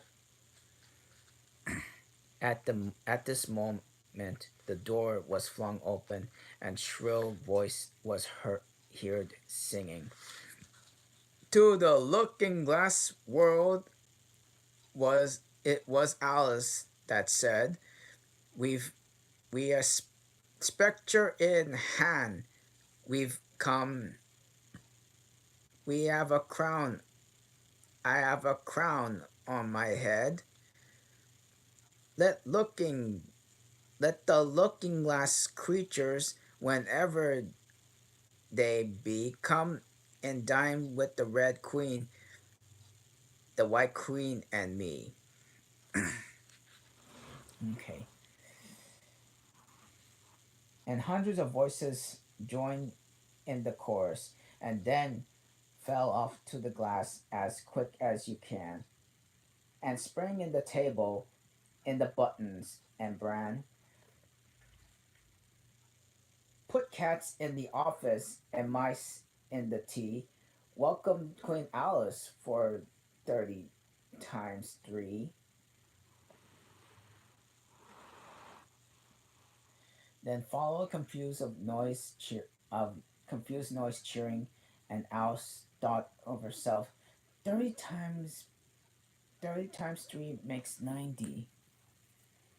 I wonder they have one's ca- if anyone's counting. And in 1 minute there was silence again, and the same shrill voice sang another verse. Looking glass, oh the looking glass creatures, oh Alice, draw near. 'Tis an honor to to see me, a favor to hear. Is this 'Tis a privilege to high and have dinner and tea along with the Red Queen, what the White Queen and me.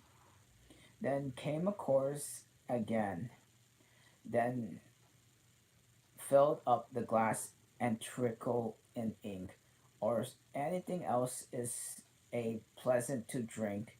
Mix sand with the cider, and will with me with wine, and welcome Queen Alice with 90 times 9. 90 times 9. Okay. Alice repeat in despair. Oh, that will never be done. I'd be better going in at once. And and in and she went, and there was dead silent. In the moment she appeared, she glanced nervously along the table, and she was walked, as she walked, up in high, all high, she noticed that there were 50 guesses, and all kinds of were animals and birds, and some birds, and there were even few flowers among them. I'm glad they have come without waiting to ask. She thought. I've never thought. I never have known who were the right people to invite.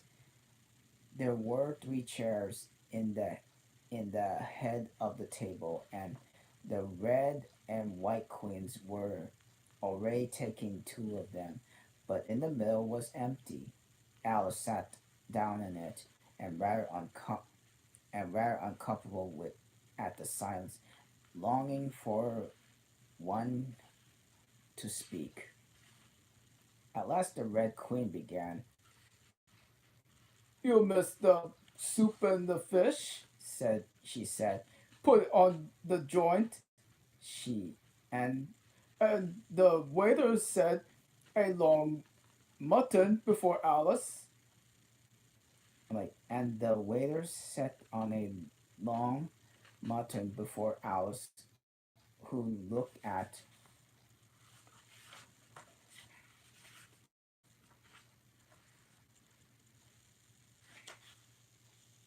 Okay, I'll stop there for now.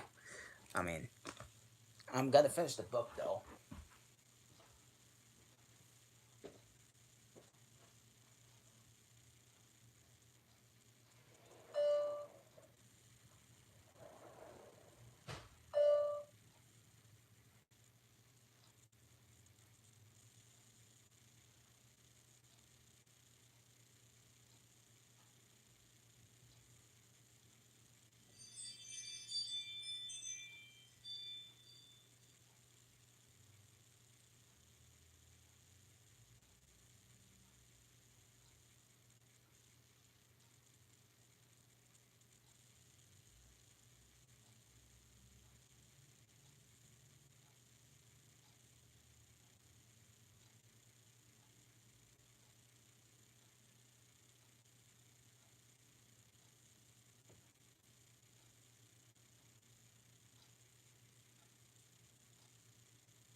Okay, where was I? Okay. Rather anxiously, she actually had a crave of joint before. You look like a little shy. Let me introduce you to. You look a little shy. Let me introduce you to the leg of the mutton. Said the Red Queen. Alice. Mutton. Mutton. Alice. The the red I mean the leg of the mutton got up and did the dish in the dish and made a little bow to Alice. And Alice returned the bow, not knowing whenever to be frightened or amused.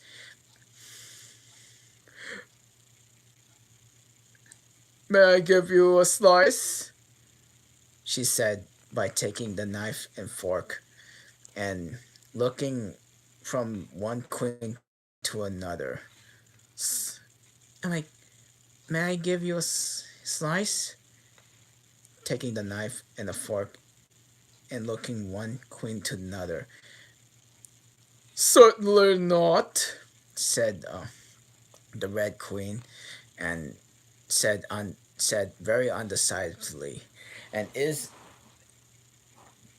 it etiquette to cut anyone you have introduced to remove to the joint?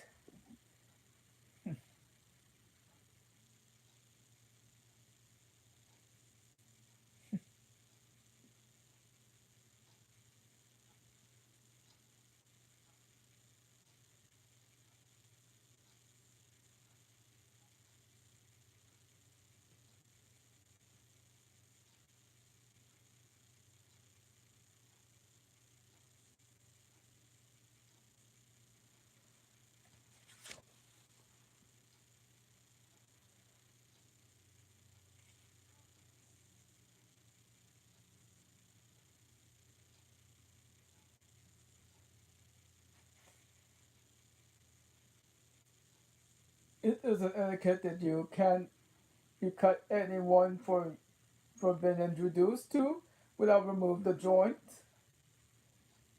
And the riders carried it off and brought it to a large plum, plumbing it in its place. I wouldn't I wouldn't be introduced to pudding, please. Alice said rather hasty. Or shall we have no dinner at all?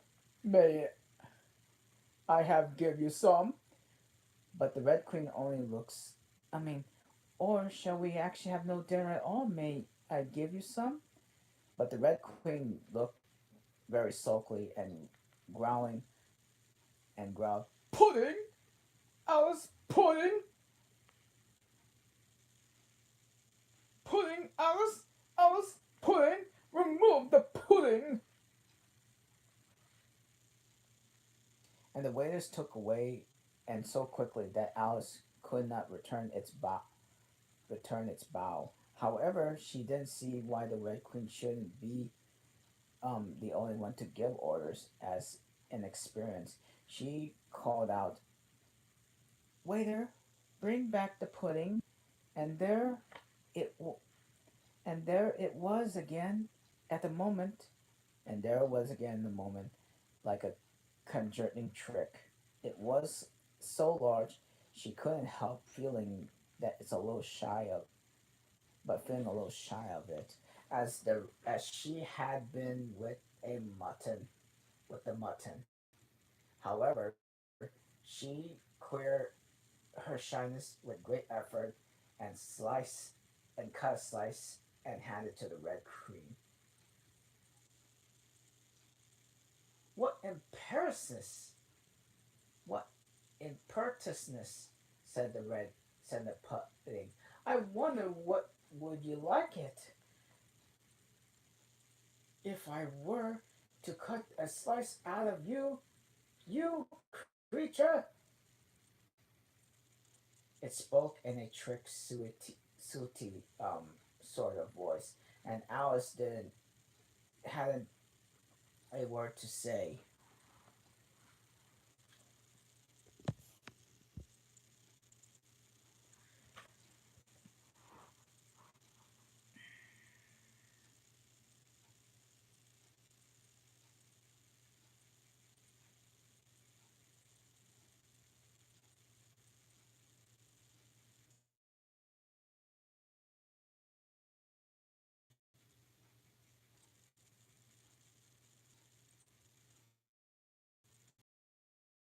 She could not only make a make that a remark, said the Red Queen. It's ridiculous to leave all the conversation to the pudding. Do you know? Do you know I have such quantity over poetry repeating me today? Alice began with a frightening tone, and at finding that in the moment she opened her lips, there was dead silence, and all the eyes were fixed upon her. And it's very curious thing. I think every poem was about fishes in some way. Do you know why we're so fond of fishes all about here? She spoke to the Red Queen, those whose answer was a wide to, was a little wide of the mark. As fishes, She said, very slowly, smothering over her mouth close to Alice's ear. Her White Majesty knows a lovely riddle, and in poetry, all fishes shall she repeat it.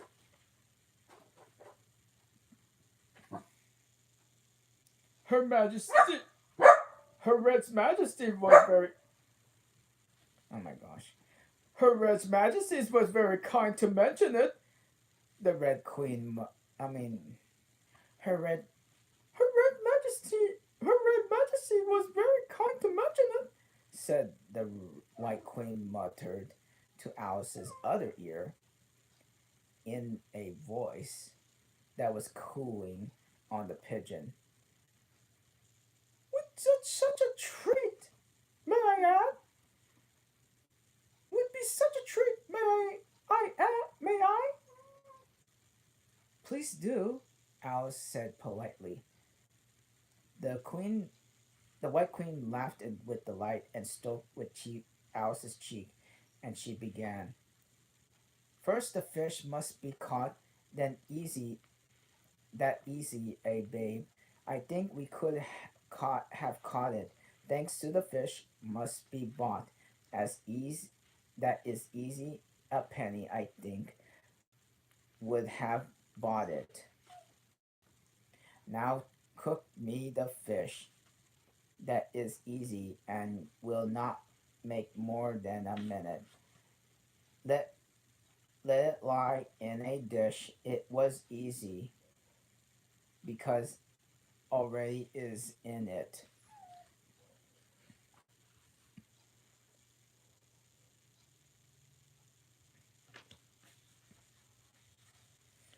Bring it here, let it sup. It is easy to set such a dish on a table.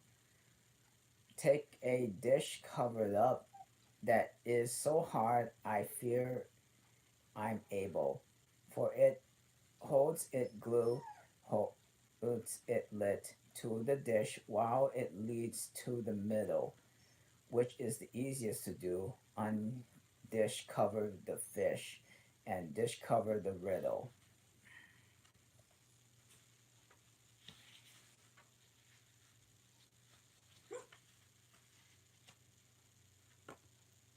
Okay, I'm almost done with this book. Take the minute to Take a minute to think about it, and then guess what the riddle, and and then guess. said the Red Queen. Meanwhile, we'll drink, we'll drink your health, Queen Alice's health. She screamed at the top of her voice, and all the guests began drinking directly, and queer to manage it. Some of them put their glasses upon their heads as extinguishers and drank all and trickled down their faces. Others upset dissenters and drank the wine as it ran off the hedges of the table. Three of them, who looked like kangaroos, scrambled into the dish and roast mutton and began eagerly lapping up the gravy, just like pigs in just like pigs in a door in a trough. Thought Alice. I thought in return, thanks to the neat Speech said the Red King Queen said, frowning at Alice as she spoke. we must we must support you, you know. said the Red Queen.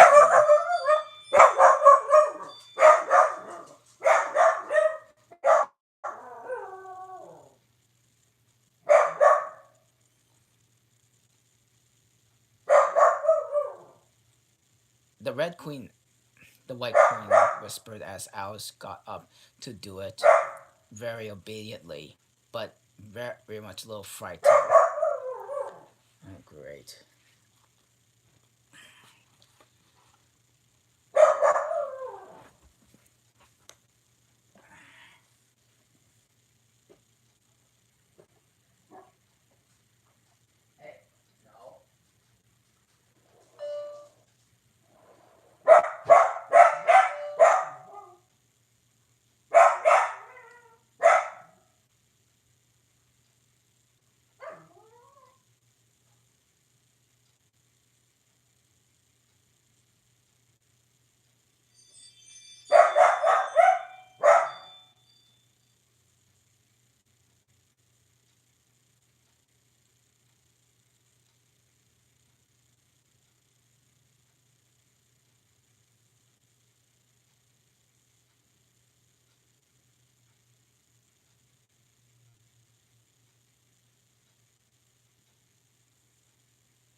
I'm trying to figure out where I'm actually supposed to.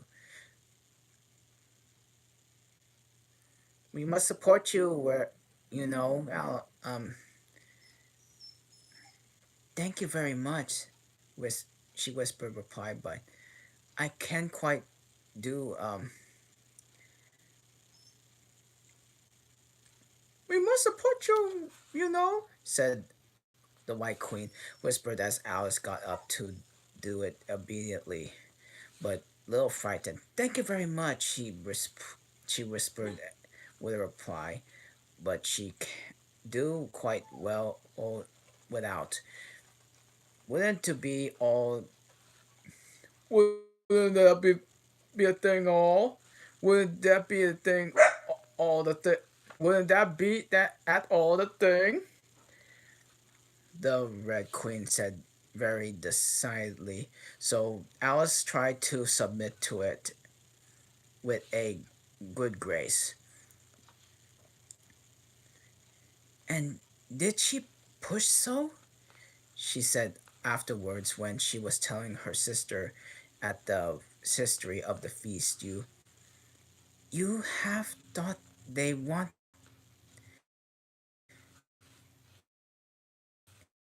you would have thought they want to squeeze me flat. In fact, there was rather a difficult for her to keep her pla- place while she made her speech. The two queens pushed her so one side to each side, and they were nearly lift up. Her up, nearly lift her up into the air, as I rise to return thanks. But Alice began. And she really did as she spoke several inches, but she got hold of the edge of the table and managed to pull herself together again. Take care of yourself, screamed the White Queen, seizing Alice's hair with both of her hands. Sometimes something's going to happen.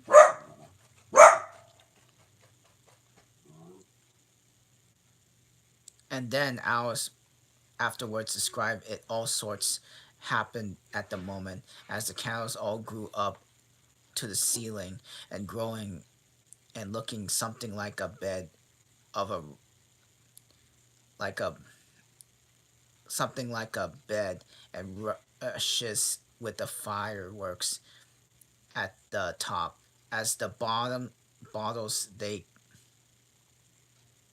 each took a pair of plates and they were which they are hastily fitted on it as wings so that the forks with the forks of legs went fluttering about in all directions with very like birds they look. Alice thought of herself as well as she could, being in a dreadful confusion that was beginning. At this moment, she heard a hoarse laugh at her side, and turned to see um, what was the matter with the White Queen. But instead of the Queen, therefore, there was of the Martin sitting in the chair. Here I am, cried a voice the soup from the soup tur, and the voice turned and Alice turned again just in time to see the Queen's bored, good natured face grinning at her for a moment after the edge of a turteen routine before she disappeared into the soup. There was not a moment to be lost. Already, several of the guests were lying down in the dishes, and the soupadal was walking by the table towards Alice's chair and beckon, beckoning for her to her impatiently and get out of its way.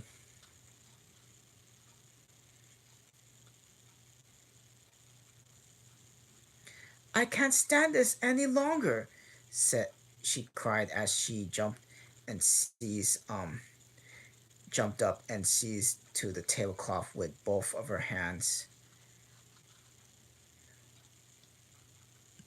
One good pull and the plates, dishes, and guests and candles came crashing down together in a heap on the floor.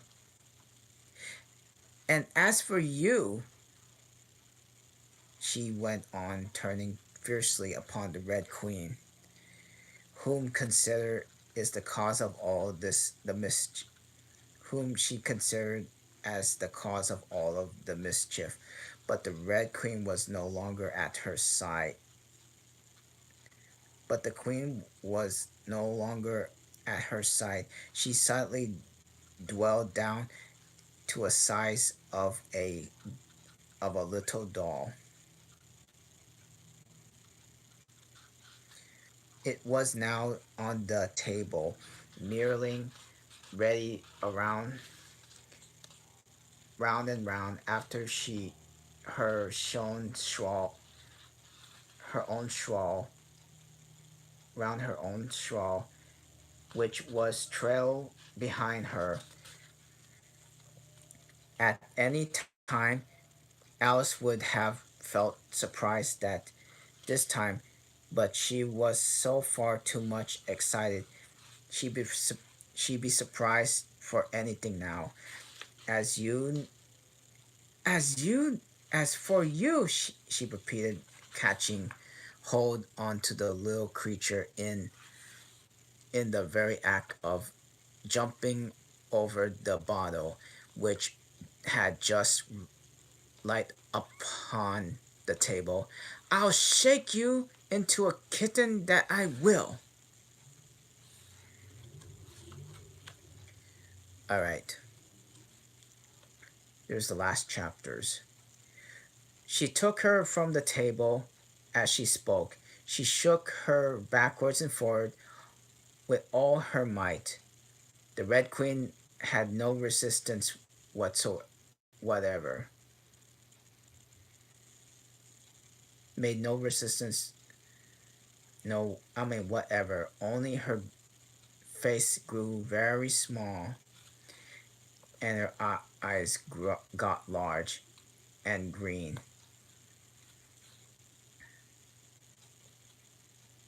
And still, as Alice went shaking her, she kept on growing shorter and fatter and softer and rounder and it was really a kitten after all.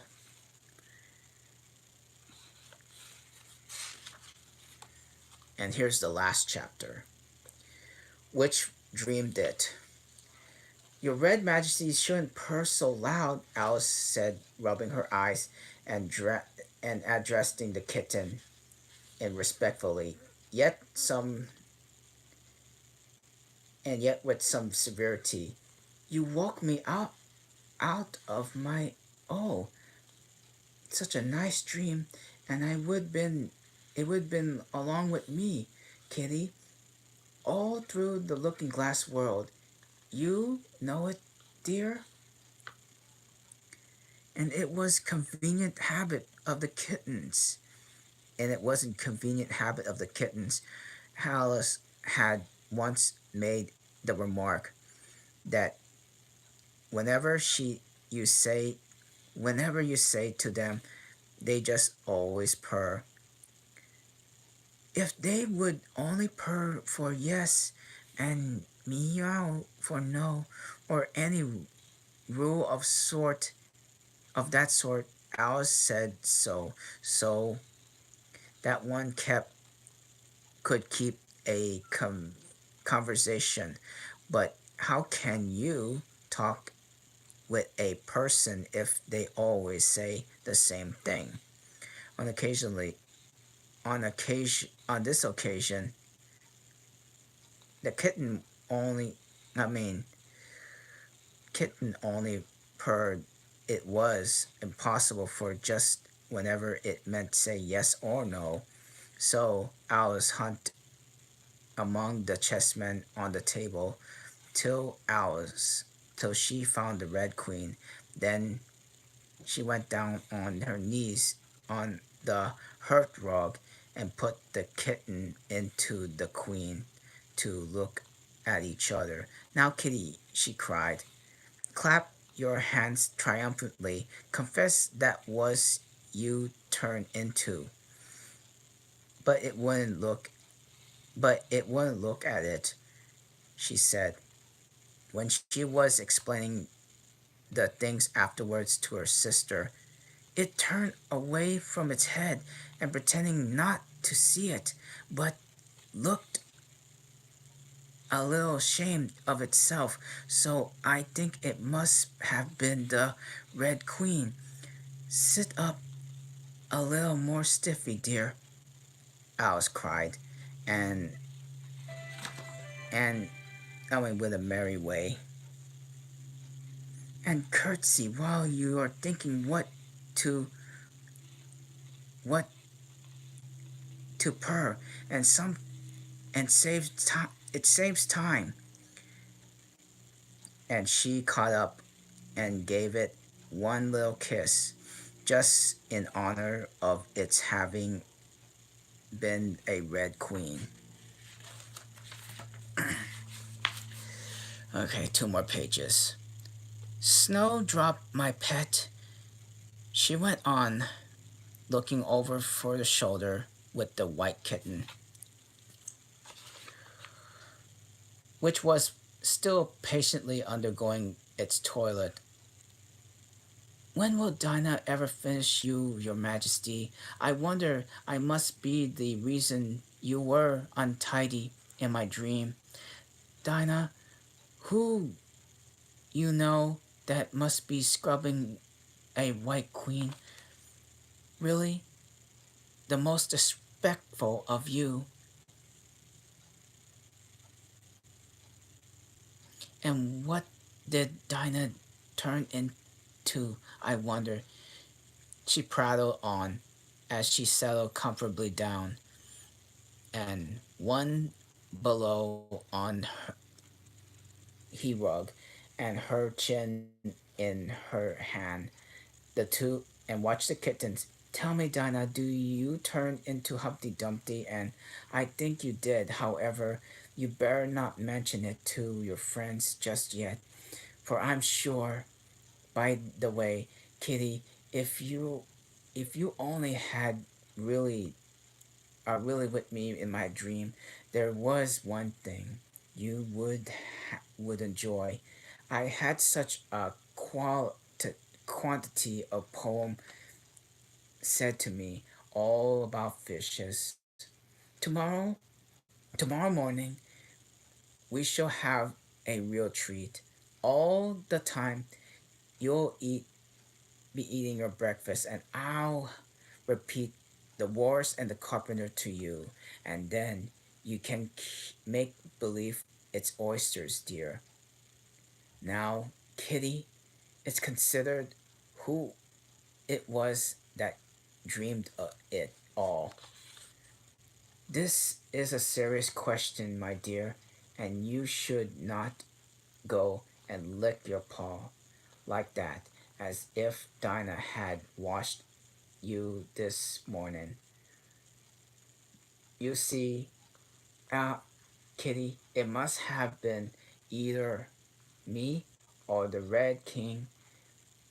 I was part of my dream, and of course, but then I was part of his dream too. Was it really the Red King, Kitty? You were his wife, my dear, so ought to know. Oh, Kitty, do you help to settle it? My, I'm sure your paw can't wait, but the provoking Kitty began on the other paw and pretend it hadn't heard any the questions. Which you think it was? A boat beneath the sunny sky, lingering onward dreamily. In the in the evening of July, children three that nestled here, eager eye and willing ear, pleased a simple tale to hear, long as pale in the sunny sky, echoes fade and memories died. Autumn frost have slain July. Still, she haunts me phantom wise, hours moving under skies never seen by waking eyes. Children yet, the tale to hear, eager eye and willing ear, lovely, lovingly shall nestle near. In a wonderland they lie, dreaming as the days go by, dreaming as the summers die, ever drifting down the stream, lingering in the golden gleam, life that is but a dream. And so, and that's the end of the book. The whole entire book of Ear. Well, And thank you for listening along to the story as I followed along, reading it. And I actually hope you all have a good day. And I'm actually had to go somewhere this in a few days, so I'll keep in touch with you guys. So this is Galaxy 227 over and out. Peace.